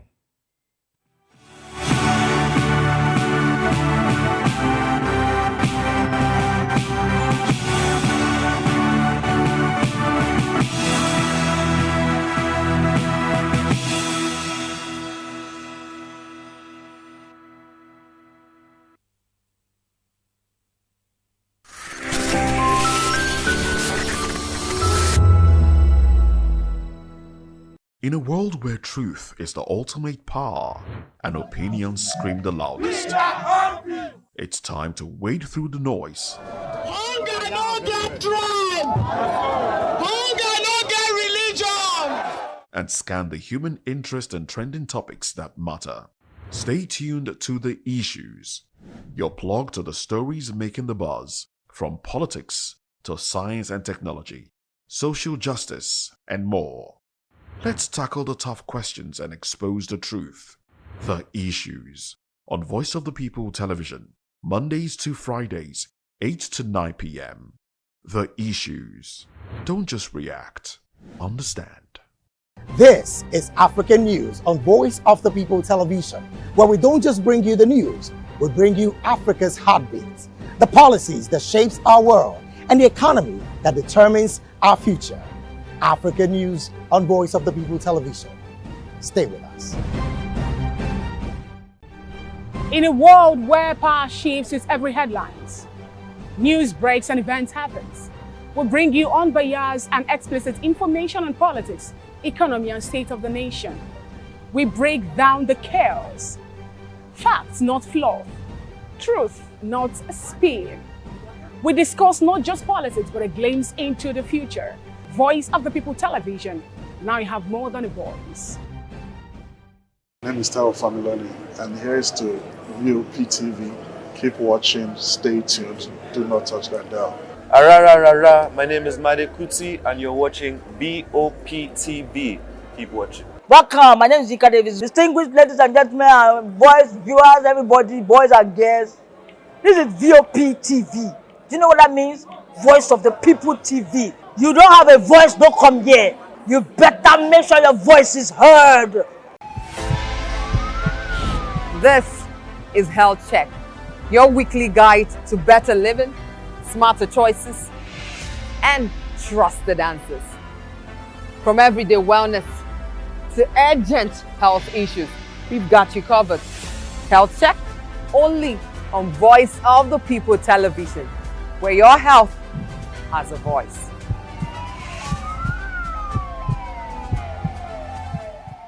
Behind every broken desk lies a broken promise. Education shapes the nations. But who is asking the right questions? Introducing Edu Dialogue, the show that goes beyond the surface, exposes the cracks, the corruption, and the silence in Nigeria's education system. Edu Dialogue, Saturdays, 3 p.m., only on VOP TV. We break the biggest stories, from missing funds to policy failures. We ask the tough questions and demand real answers. Edu Dialogue, this Saturday, 3 p.m. on Voice of the People Television. Good evening, Africa. My name is Bomakore, actor, model, producer, and I'm giving a big shout out to VOP TV, man. Keep watching. Don't change the dial. Thank you and God bless you. My name is AY, and of course, I represent the voice of the people, and that's why I'm on VOP. AY say so. Hi everyone, it's your girl Miriam Tima from The Real Housewives of Lagos and The Real Housewives Ultimate Girls Trip Africa.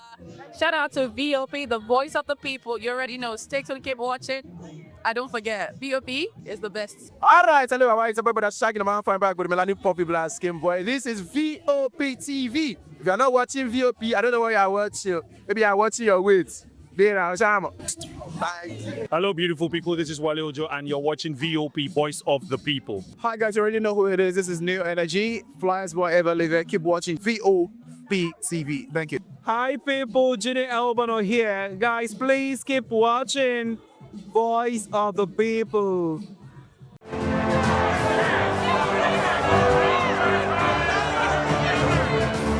Do you want your voice to be heard?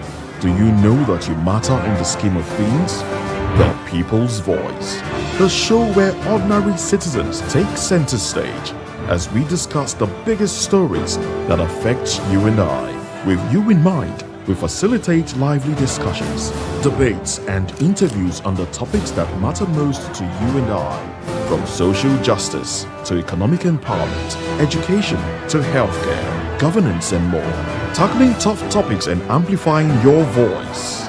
Join the conversation and make your voice count. The people's voice. Make your voice count.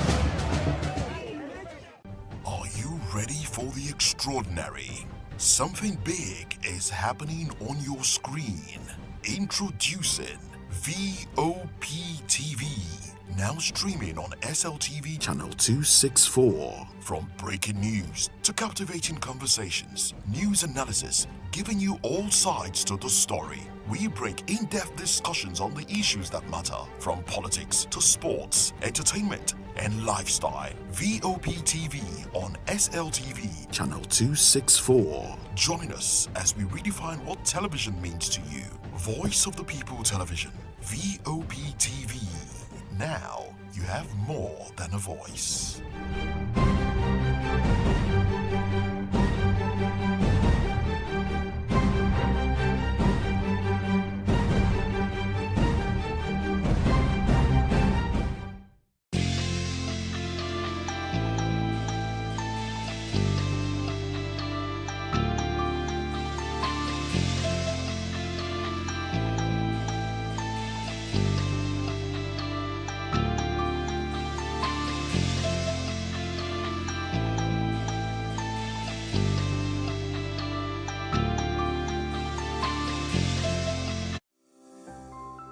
VOP TV.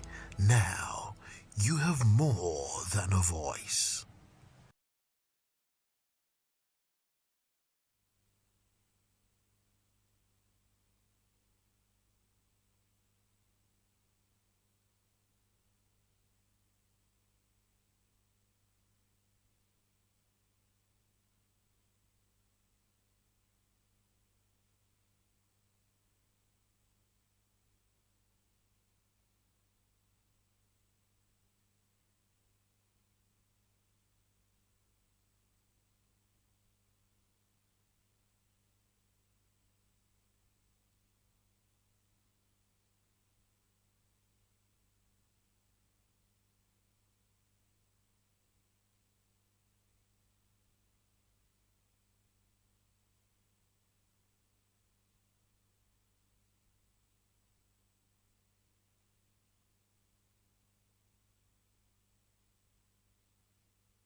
This is African News on Voice of the People Television, where we don't just bring you the news, we bring you Africa's heartbeats, the policies that shapes our world, and the economy that determines our future. African News on Voice of the People Television. Stay with us. Voice of the People, you can hear me now. My name is Patrick Doyle, and I wish that you continue to echo the voices of the people. Big up VOP TV. My name is Suibifa Dokubo. Please keep watching VOP TV. Hi, my name is Kwekumali Ikena Onyekwena, and I am with the Voice of the People TV. Now, if you're looking for the veritable channel for information, politics, robust discussions, you don't need to go far. VOP has you. VOP will always have you. Thank you. Hi, my name is Patrick Diabwa, aka Ibani Chuka, Amayanabo the Eagle King, and you are watching VOP TV. Stay with us. Uyi Osarite is my name. I am a friend of the microphone. I talk and get paid, and I look forward to being in your studios. Voice of the People TV.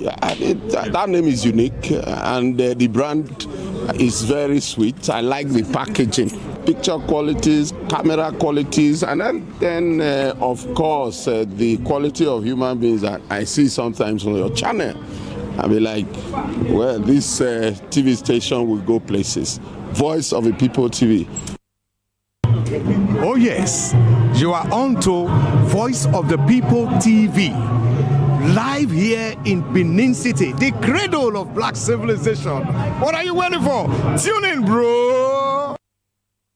Hey guys, what's up? How you all doing? They call me Ovisha Nelson One, your #1 celebrity host, and you are watching Voice of the People Television, VOP. Stay tuned.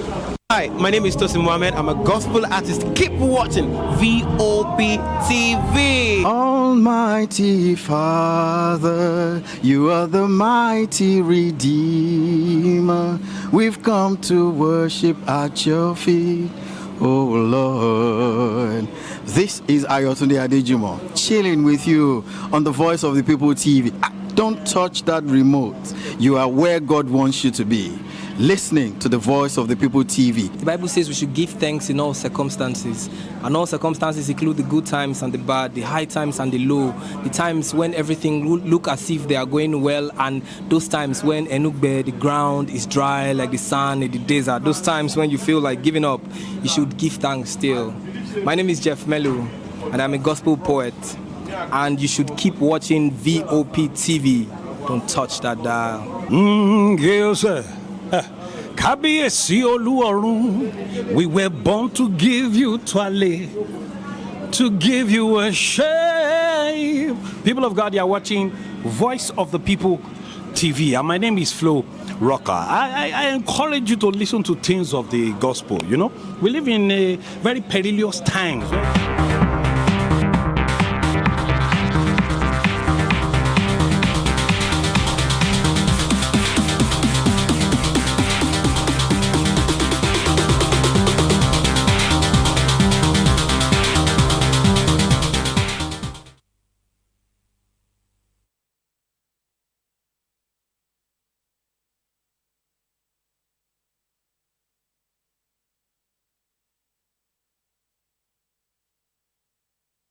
God.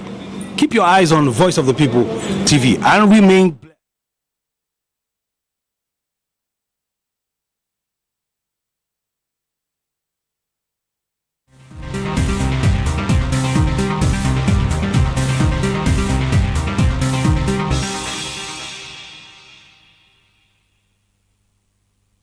On Edu Dialogue, we bring you fresh ideas and conversations, shaping the future of learning in Nigeria and beyond.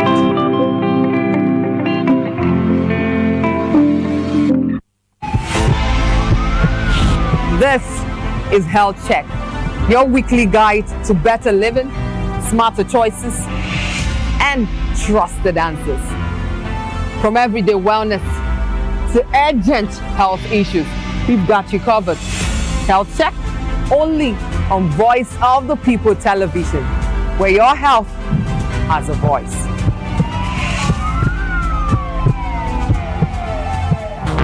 My name is Tao Familoni, and here is to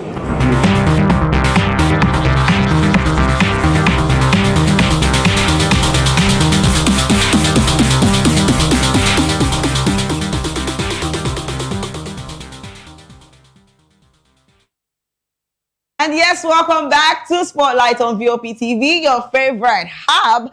Yes, we're actually going to talk about a lot of things today. And trust me, it's a new day to stay inspired and grounded. We're bringing you an exciting blend of gist, an exciting blend of stories. So please don't go anywhere, sit tight while we ride together. And first up, we're talking about Davido's aide Israel DMW sparks dating rumors after appearing with Misery Woman. So speculations has emerged online suggesting that Israel DMW affair Afare, a close aide to Nigerian music star Davido, may have found love again following his widely publicized divorce. The buzz began after Israel shared photos and videos from a recent event in which he was seen bonding closely with a misery woman, so prompting fans to speculate about a possible new romantic chapter. The development has drawn attention, especially as it comes months after his turbulent split from his ex-wife, Sheila, which played out publicly on social media. So despite the growing chatter, Israel has not officially confirmed being in a relationship, nor has he disclosed the identity of the woman. So his posts, stopped short of their explicitly describing the nature of their bond, leaving fans divided between excitement and caution. So as it stands, the reports remain speculative, with observers waiting a clear statement from Israel to confirm whether the appearance signals a new romance or was simply a social outing. But come to think of it, I think Israel, right now, he needs a woman. But this picture says a lot of things, because where we don dey wait say maybe as him don break up now, new relationship things go don dey spark up, all those kind of things. But who knows, all of us, we go love, all these singles, we are going to love too.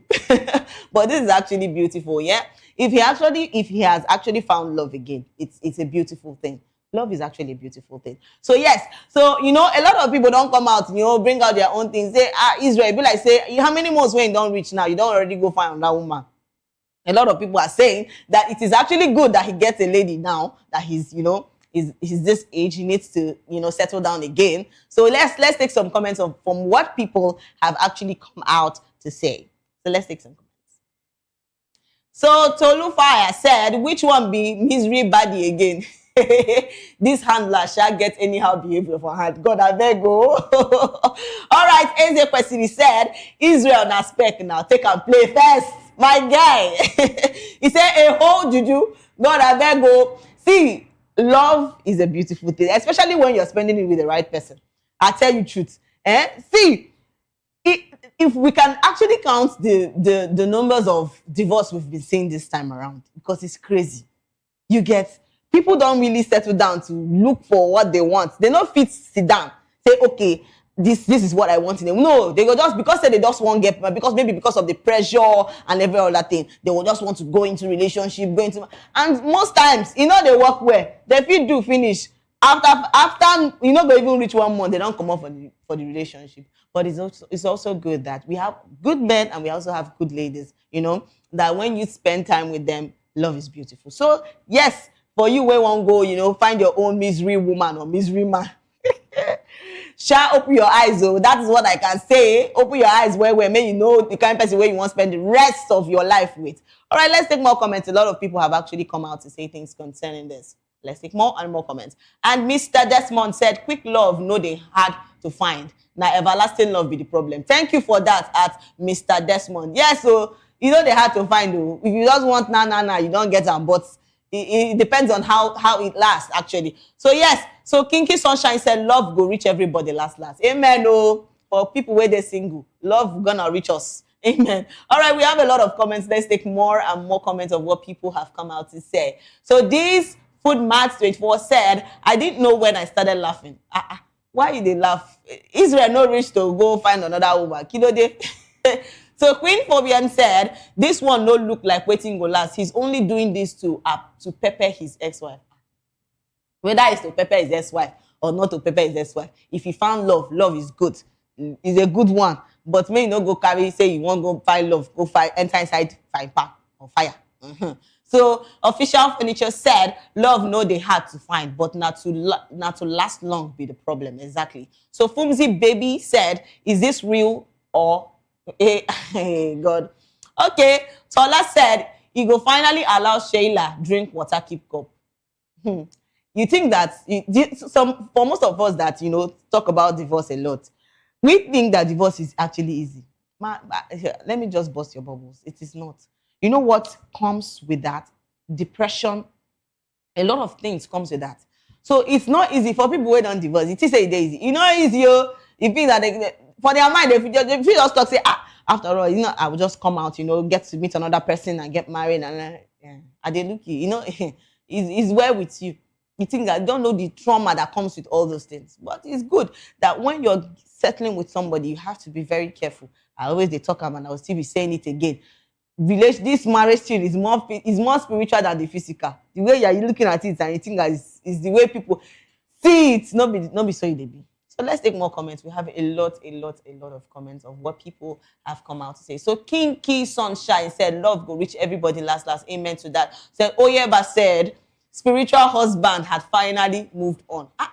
Why would they call Israel spiritual husband? I don't understand. He was pained when he left when the first wife left him. Yes.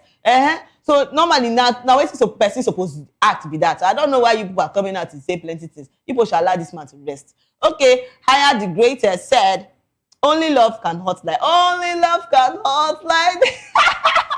All right, let's take more comments. We have a lot of people talking about this because, see, love is a beautiful thing. Love can also be a bad thing to you if you don't take time. See, a lot of people don't they love now. Love, they carry them, they go bash their cars. Love now, they make people they request for house. As you don't leave them now, they go down the request for. I say you have to settle me. You get what I'm trying to say? You got to settle me first before you marry anybody. You guys open your eyes for this Nigeria where we did. All right, let's take more comments. A lot of people are talking about this. We have a lot of comments. So another person said, "Na General Theophilus you hold."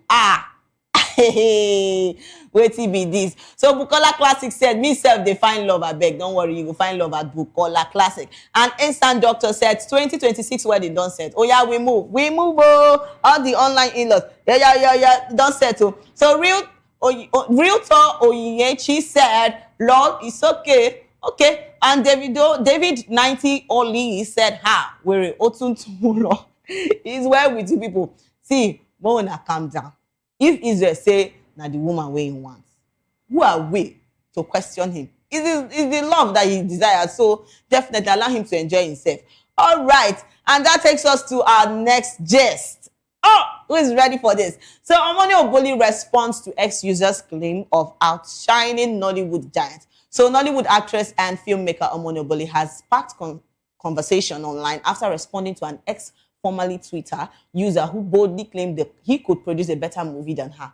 Funke Akindele. The guy also mentioned Funke Akindele and Kule Afolayan combined. So the user had tweeted with confidence that he could deliver a more compelling Hollywood standard film than the trio. So a statement that quickly drew attention because of the stature and influence of filmmakers mentioned. So many social media users anticipated a defensive or dismissive reaction from Oboli, given the weight of the comparison and the reputations involved, however. So Omoni surprised many with her calm and encouraging response. Instead of pushing back, she replied positively, telling the user she believed in him and encouraged him to go ahead, bro. We are rooting for you. So adding she was rooting for him, her reaction was already placed online, with many describing it supportive and creativity and ambition within the film industry. So the exchange has since fueled discussion about confidence, constructions, dialogue, and mentorship in Nollywood, with Oboli's response standing out as a reminder that encouragement can be more powerful than confrontation. Exactly. There's some things where you are not even supposed to answer anybody. I'm telling you, like this now, if you can't tell me, say, Precious, you are not okay. I'll tell you, no, Shebi, I'm not okay, no problem. I'm not quarrel with you. You can produce the movie. We don't quarrel. Bro, we are rooting for you very well. You can do this. Who are we to question you? You can even that is just the right thing to answer, because see, this Nigeria, everybody is carrying problem up and down. Everybody has their own issues. So don't come and add to people's problems. Instead of you saying plenty things, anything that you say now, you are right, bro. So yeah, see what the person said. He said, I am convinced and 100% sure I can do a better job and create a more compelling Hollywood standard movie than Omoni Oboli, And he said, combined, I said what I said. Bro, we believe you. You can do it. Yes. All right. And when after doing that movie, please let us watch it too, because we would like to see the outcome of what you have done. So before we say anything again, let's see some comments of what people have actually come out to say concerning Omoni Oboli's response to this ex-user, because I think that was just the best thing she has actually done, to reply him that way. There's no stress to come and be, exchanging words and all. If you want to do your movie, fine, nobody's stopping you, but don't, come and start comparison and all those things. Why? Let's take some comments and see what people have actually come out to say concerning this. And Funke Wale said, rooting for the new producer too. Nice matured response. And Koboko Master Comedian said, this is how a winner should respond, of course. So I am Sir Land said, what a perfect response is given. Go forth, my child. Prosper. I believe in your ministry. The sky is big enough and you have all my blessings. See, come to think of it, our movie producers are doing a lot this time around. I'm telling you. If you're producing a movie, you think that it's not a plain something. You know the work those people put in to put those movies out? It's not easier. You can just see them when they are, you know, their movie premieres and they're smiling and you think that it's an easy something. See, they want every celebration. I'm telling you, I raise hand for them because a lot of them, you know, go through all the shouting on set and the rest of them. You think that it's easy. It's not. So being a movie producer is not the issue. It's just shall bring out the best in you of what you have said you can do more than. So now when we see the first movie where you want to produce, now we go know. All right, you know, that's it for that. And we'll take a short break. And when we come back, we have someone joining us today. So please don't go anywhere. Stay with us.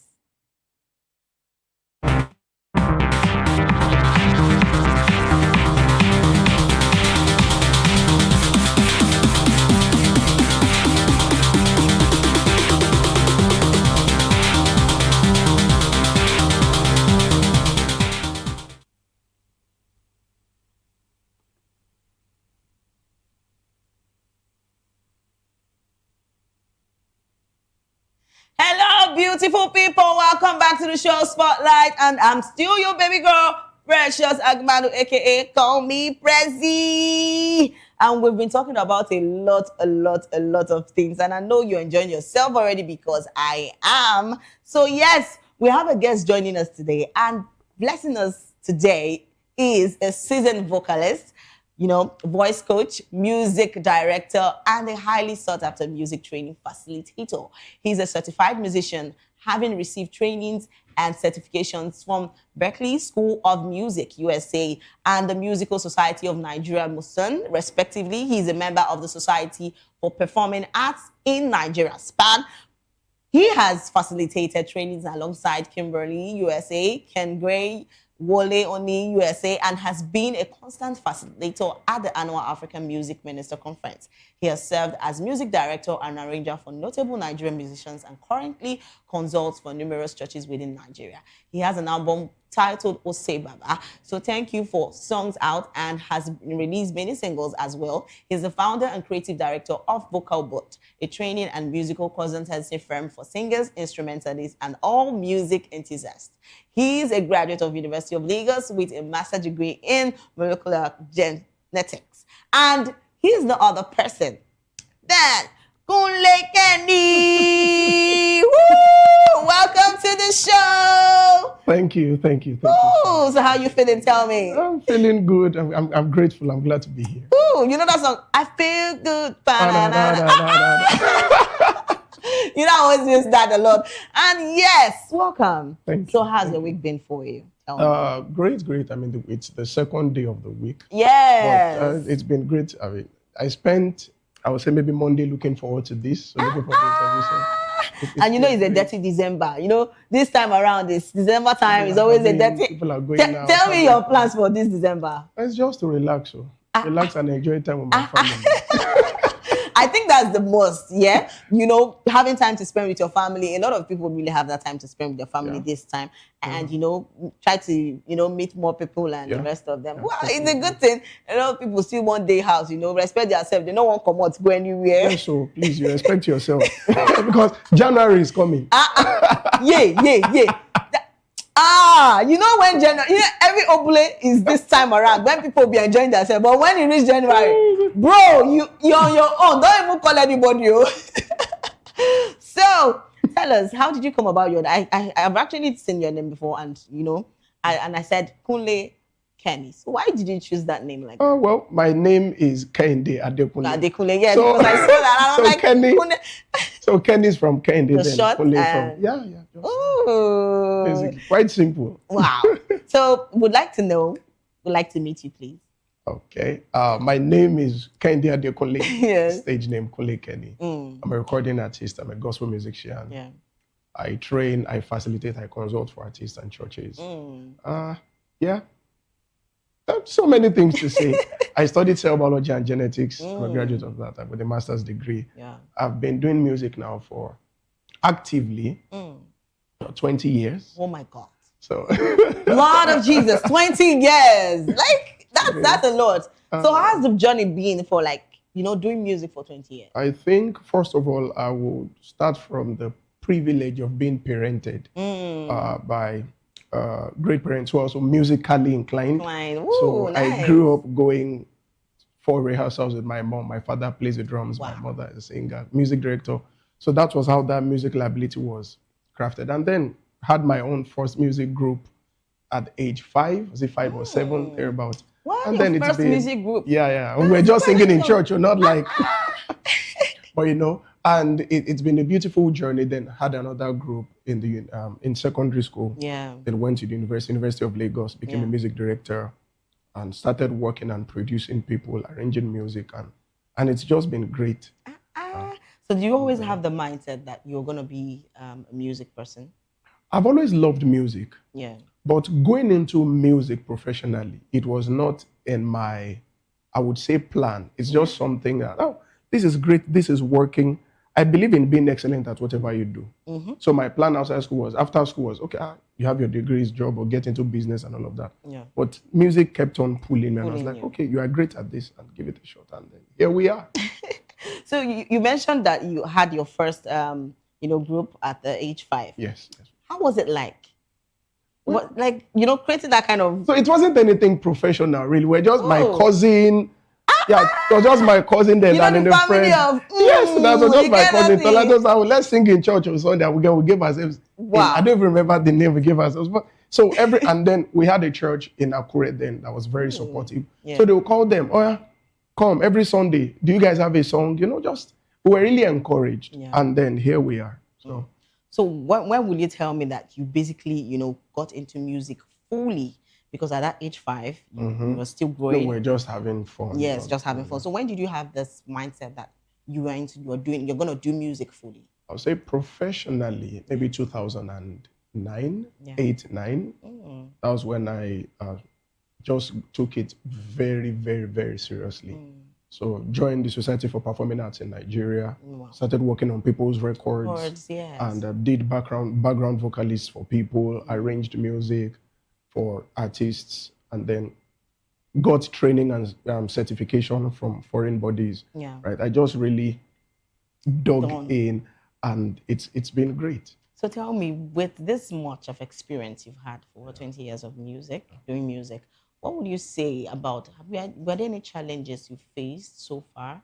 To be honest, I won't try to fake challenges. I've been privileged to get support from my parents and then from people who just believed in me.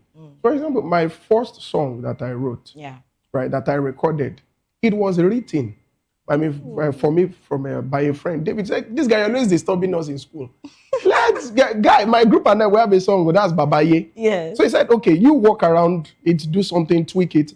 And then I went to the studio and rearranged, added a verse, did some crosses and all of that, and then recorded the song. And then the studio session was also sponsored by my big uncle, Saxty. So really, I've been privileged to get support. That doesn't mean I don't understand the struggles that people face, finances and structure and all of that, but I've been pretty much blessed to have people who support me and encourage me. Wow. Yeah. So you mentioned that your friend actually wrote a song for you. Yes. So tell me, the other songs you've had, have you been the one putting them? Yes, I've been the one writing them. So how has been the writing? How do you even combine, music and writing at the same time? Has it been that easy? I'm grateful to God. Okay. But then again, I also believe that there is a place of skill, right? So what I do, I read, then I listen. I listen to music a lot. So that helps broaden my horizon, my musical ears. Yeah. So I'm able to learn from different genres, different expressions. Yes. And then because I'm a gospel artist, I read the Bible. When you read the Bible, you will get inspired to write what is biblical. Right? So that's the secret of my. So tell me, what kind of genre of gospel music do you do? I would say I do contemporary Christian music with the vibe of the African roots, of course. Okay. So I do African music, but then the contemporary, so you hear the rock, the guitars, and when I want to go fully African, you have the talking drums. You see those expressions on the different songs I've recorded and released. So with the experience you've had in music, I'd like to ask this question because a lot of people I've actually met, they'll be like, I'm doing other songs. I'm not gonna go into gospel. So why did you choose doing gospel?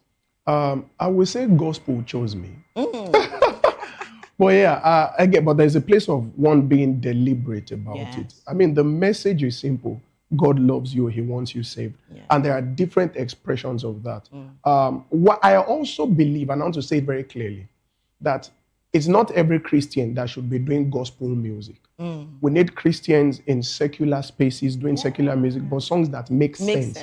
Not lewd lyrics, right? It takes a lot of creativity and discipline to be in the secular. We gospel people, we have it easy, quote and unquote. I mean, there's a place of creativity, but just say, I worship you, I bless your name. You've recorded. I expect us to write more in the gospel section. But to be in the secular space, you have to be able to speak about certain things. Romance, grief, right? And even the economy, nature. Like, there are so many things you can write about. Secular songs that will still... Happy Birthday is a secular song. It's not a gospel song. So we need Christians playing in the secular space. However, for me, I understand my place as a music minister, as a gospel artist, and that's what I'm doing. So what really inspires your writing? The word of God, the love of God. I believe that God loves me. I genuinely believe it. And that inspires worship and gratitude. If you hear, that's why my first album, Oshe Baba, thank you songs, are just songs grateful about the sacrifice of Christ, grateful about the love of God. And that's literally the foundation of my songwriting. So your first song, because you're talking about your first song, what was it like for you, creating that? The first one I created myself. So the way songs even come to me, I mean, maybe I'm just singing, dancing, and then I just hear a tune. So I'll quickly run, get my voice note recorded, and then I'll record. I always say this to creatives and singers. Your new album is already in your voice note. You just need to go and develop and listen. So that's how songs come to me. But of course, there's a place of skill. So I sit down, rearrange the lyrics, add some melody, I harmonize. So there's a place of that. So I'd like to ask, at that age 5, when you had your group, so what was your first, ministry was like for you? Maybe gospel ministry, basically, we'll call it performance, was like it's a performance. I don't like spiritualizing it. It's a performance, but you are ministering. Ministry is service. You are serving people. Service, So but you're performing because it's art. And then you're ministering, you're blessing people, you're serving people what you've prepared. So it's a performance. Then we're just in church age 5. They just encourage us, maybe give us puff after church, and then they will clap for us. We were fulfilled. Seeing parents being proud of, those are my children. They are singing, they are dancing for God, and it's nice. So wow, thank you so much. So yes, we're still here. We're gonna take a short break, and when we come back, we still have Kunle Kenny with us. So please don't go anywhere. Stay with us.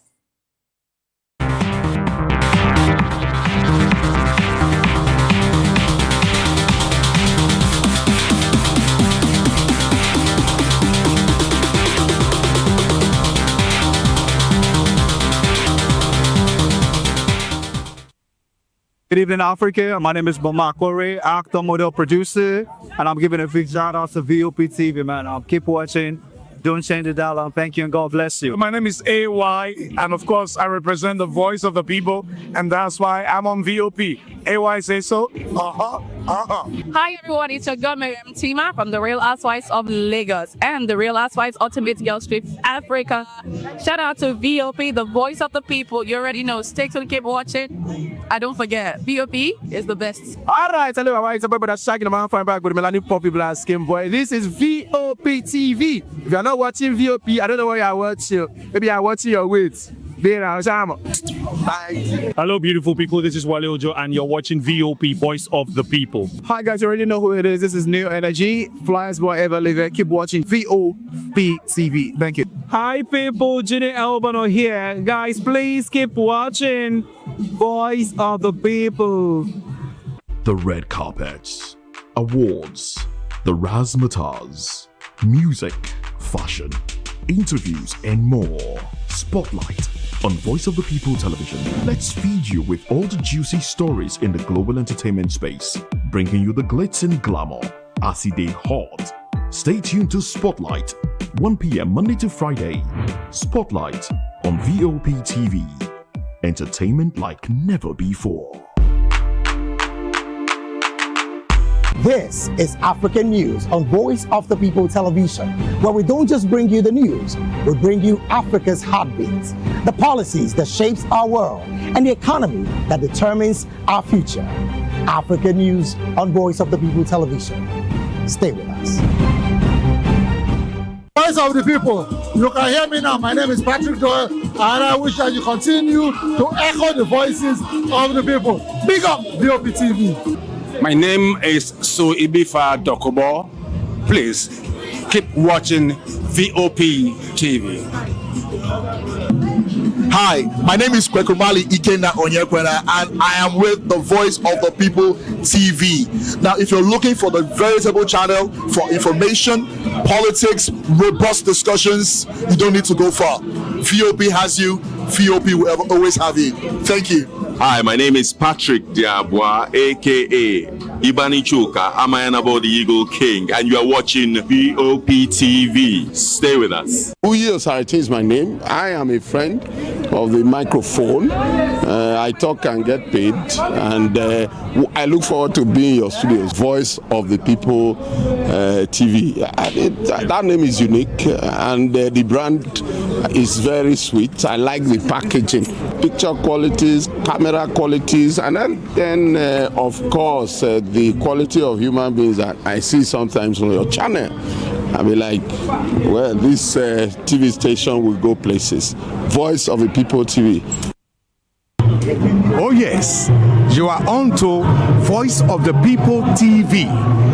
Live here in Benin City, the cradle of black civilization. What are you waiting for? Tune in, bro. Hey guys, what's up? How you all doing? They call me Ovisha Nelson One, your #1 celebrity host, and you are watching Voice of the People Television, VOP. Stay tuned. Hi, my name is Tosin Mohammed. I'm a gospel artist. Keep watching VOP TV. Almighty Father, you are the mighty Redeemer. We've come to worship at your feet, oh Lord. This is Ayotunde Adejimo, chilling with you on the Voice of the People TV. Don't touch that remote. You are where God wants you to be, listening to the Voice of the People TV. The Bible says we should give thanks in all circumstances, and all circumstances include the good times and the bad, the high times and the low, the times when everything look as if they are going well, and those times when the ground is dry like the sand, the desert, those times when you feel like giving up. You should give thanks still. My name is Jeff Melu, and I'm a gospel poet, and you should keep watching VOP TV. Don't touch that dial. Yes, sir. Kábíyèsí Olúọ̀run, we were born to give you twale, to give you a shame. People of God, you are watching. Sarati is my name. I am a friend of the microphone. I talk and get paid, and Voice of the People TV, and my name is Flo Rocker. I encourage you to listen to things of the gospel. You know, we live in very perilous times where there are some things you watch on television, you will lose faith, you will lose God. Keep your eyes on the Voice of the People TV and remain blessed. Flo Rocker says so. Kuzoshi.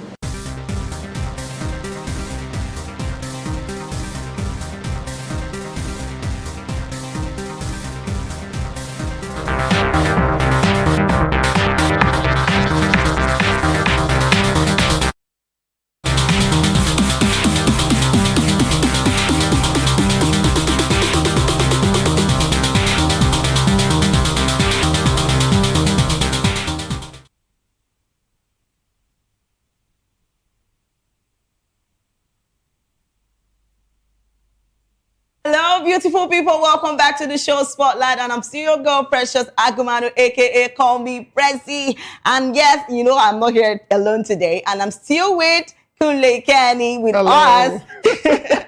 So we've been talking about a lot about music, a lot about his music, and yes, this is the time.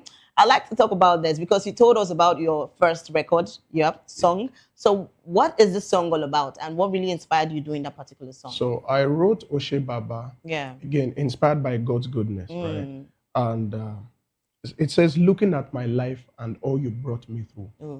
The reason I'm here today is just because of you. And then it says, Baba Oshe, Oshe for glory me. So could you do the song for us, please? Oh, okay. So let's do. So I just do the chorus. Baba Oshe, Oshe for glory me. Emi ko ni gbagbe re. Oh mama she, oh Baba. Baba Oshe, Oshe. Fa'anura lórí mi, èmi kò ní gbàgbé rẹ. Oh mama ṣe, oh papa. Ooh, this is actually lovely. So tell us, how do you balance excellence in music with humility in ministry? That's deep. That's a deep question. Excellence in ministry. I believe strongly in excellence. Excellence in the craft, excellence in character, because that's now going to be linked to excellence in ministry and humility in ministry. Yeah. You can't just say I'm excellent with my music and then be a terrible person out. You can't be a great person on stage or in front of people and then be an awful person behind. You want to ensure that there is symmetry between your private life and your public life. So I think it's God that's been helping me really to balance the excellence in my craft with excellence in character. And then that, of course, excellence in character is humility, and amidst many other virtues. So it's just about trusting God, knowing that you are there because God picked you to be there, not because you are the best or you are the most skilled. It's by grace. I think the understanding of grace keeps you humble. So tell us, are there any projects you're working on right now? Oh, yes. I had a live recording on my birthday, July. Wow. And so the album is coming out next year, but a single is coming out on the 26th. And I put it at that day because it's Boxing Day. So it's titled Trust You One More Time. And it speaks to people have really had a rough year. And for many people, for some it's been great, for some. But either ways, you still have to trust God. So the song is saying, I've seen you do amazing things. I cannot doubt your ability. I will trust you one more time. One more time. And one more time does not mean one last time. One more time means I'll trust you again and again and again. So it's coming out on the 26th. Oh, wow. Nice. So tell us, in all the musics you've written, all your songs you've written, which one would you say you actually poured in your all? Because I know definitely all your songs were written out of passion. Yes, so of course. What particular song would you say you would like to keep doing over and over again that you can't just stop about that? That's a tough question because I put my best into all my songs. But I released one last year called named When I Call. Right, again, it's saying it's a song of gratitude. It's just when I call on you, you answer me. Could you do the song for us? Oh, okay. So my brother here, Victor, is the part of the keyboard. Victor, let's do, give me F sharp.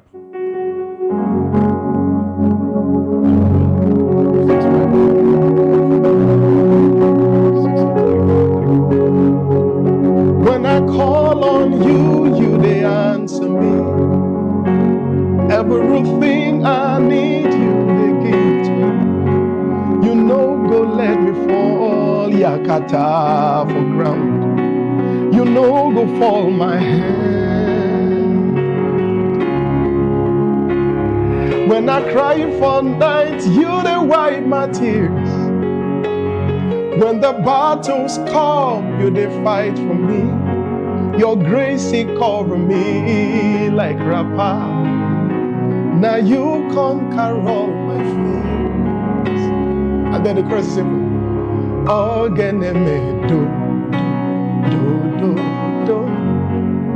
Ogeneme do do do do. So that's it. Ooh, nice. So a lot of people are actually watching right now, and a lot of people would be like, I really want to go into, music, and especially I want to specialize basically on gospel music. So what would it be your your advice to young, upcoming? I would say be grounded in the Word of God. Mm. You see, you cannot sing about a God you don't know. Yeah. God is not to be used. He's the one who uses you. So you don't use God as a platform. Ooh. It means that you must know God, know what He wants. It is from that place that the inspiration for your music will come. Yes. Inspiration comes from fellowship. Mm. So in the place of fellowship, God puts a song in your heart because you're studying the word as well. Not because you want to write a song, you're just enjoying God. And then He puts a song in your heart, He inspires you, you're able to do that. And then get training. Get training, get knowledge. It's very important that you are trained, you're knowledgeable. You see, I was able to tell my keyboardist, give me 854, put me on that key. That's excellent. So get skill as well. It's very important. So I would like to ask this question. Yeah. You've been able to train other people? Oh, yes. Over 10,000. Ooh, nice. So how has it been? Has it been an easy one? Because I know a lot of people would don't want to, try to learn. Yes. So how has Some come with, it's a funny thing because a lot of people think, oh, once I get this training, Yeah, then I'm going out. to. Yes. It doesn't work like it's a process, right? So the purpose of the training is to make you get more skilled Yeah. and understand yourself some more, your singing voice, how you're going to write. It's a plethora of things. Yeah. And then you start your journey, right? So I've had amazing people. I've had some people who are stressful. But in the end, I'm there to serve. So I'd like to ask this question. If you're not doing music, what would Kunle Kenny be doing? Teach. Ooh, I'll be teaching. Nice. I'll be a teacher. I love imparting knowledge. So if I wasn't in the music ministry, I'd definitely be a teacher. I mean, I teach already. Yes. I teach the word. I teach sciences as well, Yeah. physics, chemistry, biology. I prepare people for exams. I teach music. Wow. So definitely, I'll be a teacher. Like my mother. There's this special bond with the mother. Yes, so, mommy, I know you're watching. I love you. So we'd like to hear more songs. Would you like to Okay, pray for let's us? do Holy is the Lord. C sharp.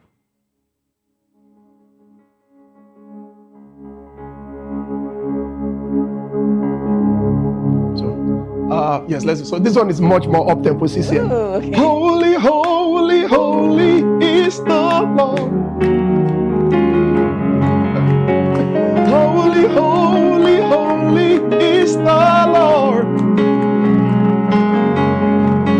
Holy, holy, holy is the Lord. Oh, holy, holy, holy is the Lord. The earth is filled with His praise. The earth is filled with His love. The earth is filled with the glory of our King. Ooh, thank you so much, Kunle, for sharing your light with us on the Spotlight Show. Because trust me, I just don't want to say please that this is where we're going to end it, but come on. I've been enjoying myself, and I'm sure our viewers are too, because there's every fun in this. And yes, to our amazing viewers, thank you so much for staying with us on the Spotlight Show. Trust me, it was a blast. And remember, if you're going viral or going global, please stay true to your journey, and don't forget to tell your story with heart. And don't forget to follow us on all our social media handles at VOP TV Live. And yes, subscribe to our channels for more exciting episodes and updates. And yes, I wasn't here alone. Kenny was here with me. And yes, this has been Spotlight, where voices meet purpose. So until next time, meet you next time. Bye. Woo. The earth is filled with His praise. The earth is filled with His love. The earth is filled with the glory of our King. My life is filled with your praise. My life is filled with your love. My life is filled with the glory of... Let's take this time into... Oh, my life is filled with your praise. My life is filled with your love. My life is filled with the glory of my King. My life is filled with His praise.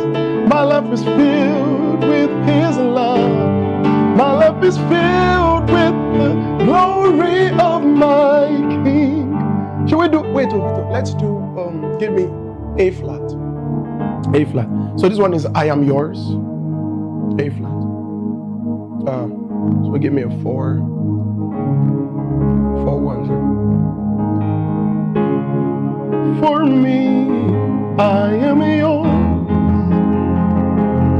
You were mine. Gave your life for me. Shed your blood for me. I am yours. You are mine. Do that again. You gave your life for me. Shed your blood for me. I am yours. You are mine. I am yours.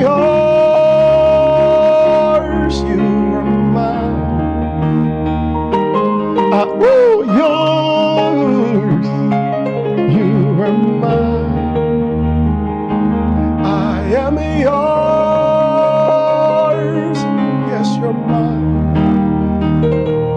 I am yours. You are mine. Now get this. Your ways are high. Your love is deep. Everything about you is so much better. Your ways are higher. Your love is deep. Everything about you is so much better. Thank you so much. Thank you.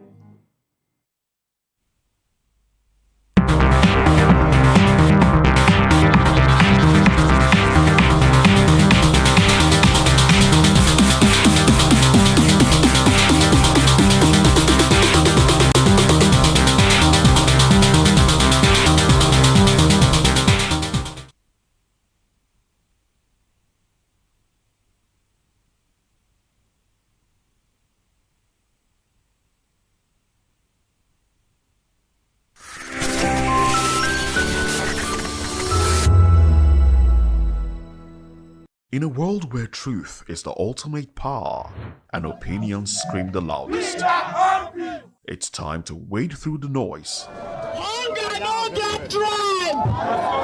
Hunger no get religion. And scan the human interest and trending topics that matter.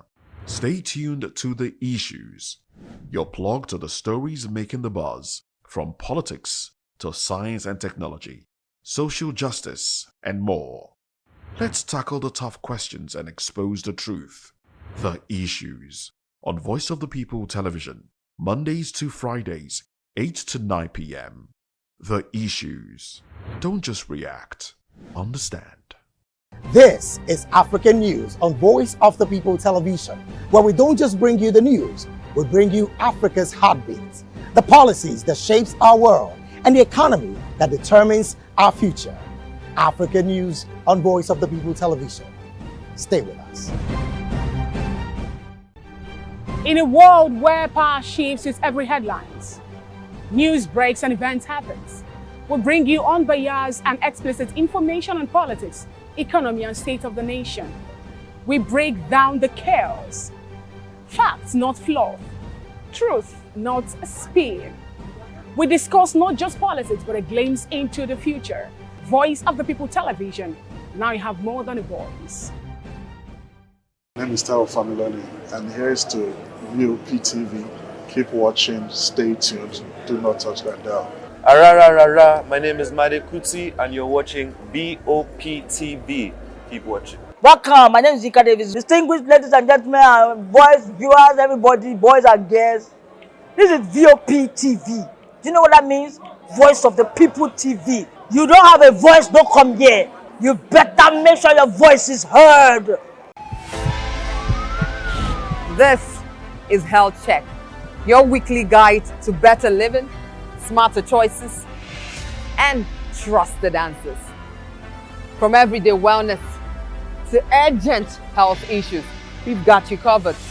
Health Check only on Voice of the People Television, where your health has a voice.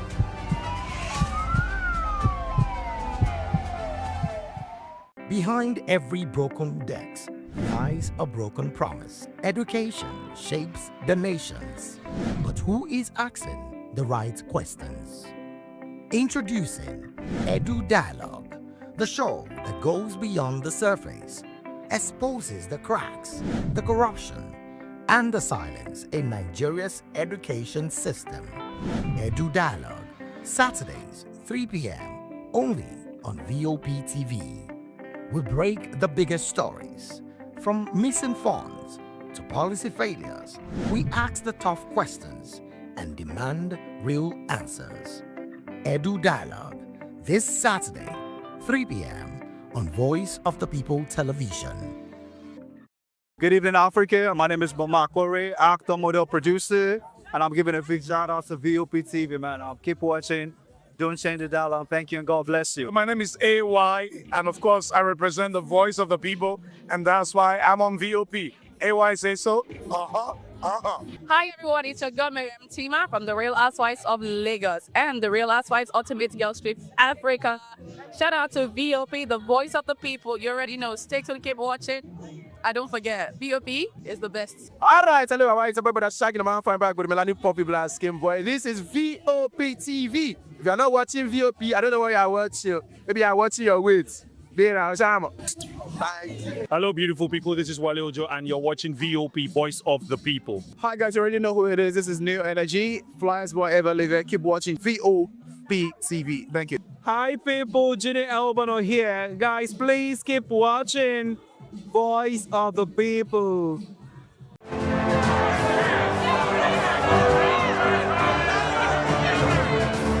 Do you want your voice to be heard? Do you know that you matter in the scheme of things? The People's Voice, the show where ordinary citizens take center stage as we discuss the biggest stories that affect you and I. With you in mind, we facilitate lively discussions, debates, and interviews on the topics that matter most to you and I. From social justice to economic empowerment, education to healthcare, governance, and more. Tackling tough topics and amplifying your voice. Join the conversation and make your voice count. The People's Voice. Make your voice count. Are you ready for the extraordinary? Something big is happening on your screen. Introducing VOP TV. Now streaming on SLTV channel 264. From breaking news to captivating conversations, news analysis, giving you all sides to the story. We break in-depth discussions on the issues that matter, from politics to sports, entertainment, and lifestyle. VOP TV on SLTV channel 264. Join us as we redefine what television means to you. Voice of the People Television, VOP TV. Now you have more than a voice.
Hey guys, what's up? How you all doing? They call me Ovisha Nelson One, your number one celebrity host, and you are watching Voice of the People Television, VOP. Stay tuned. Uyi Osarite is my name. I am a friend of the microphone.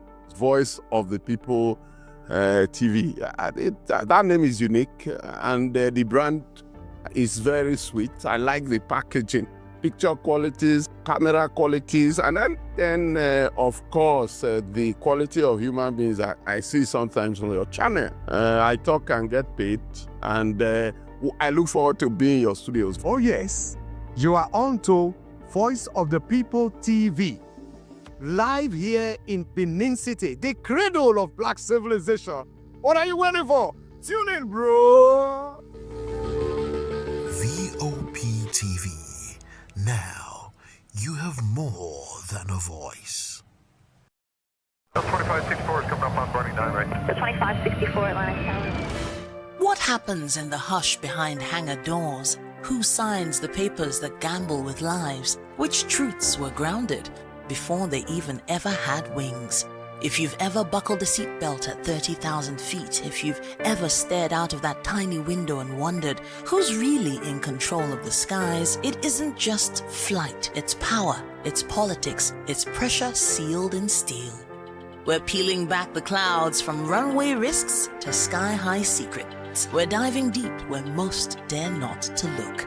Aviation Scope, every Sunday at 7 p.m. only on Voice of the People TV. We don't just report, we reveal. We don't just ask, we uncover. Because when it comes to the skies, ignorance is turbulence. Aviation Scope, the sky isn't the limit, it's just the beginning.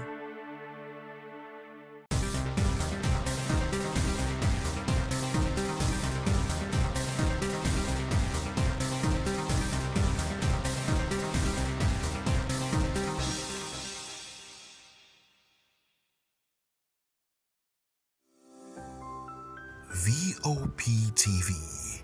Now, you have more than a voice.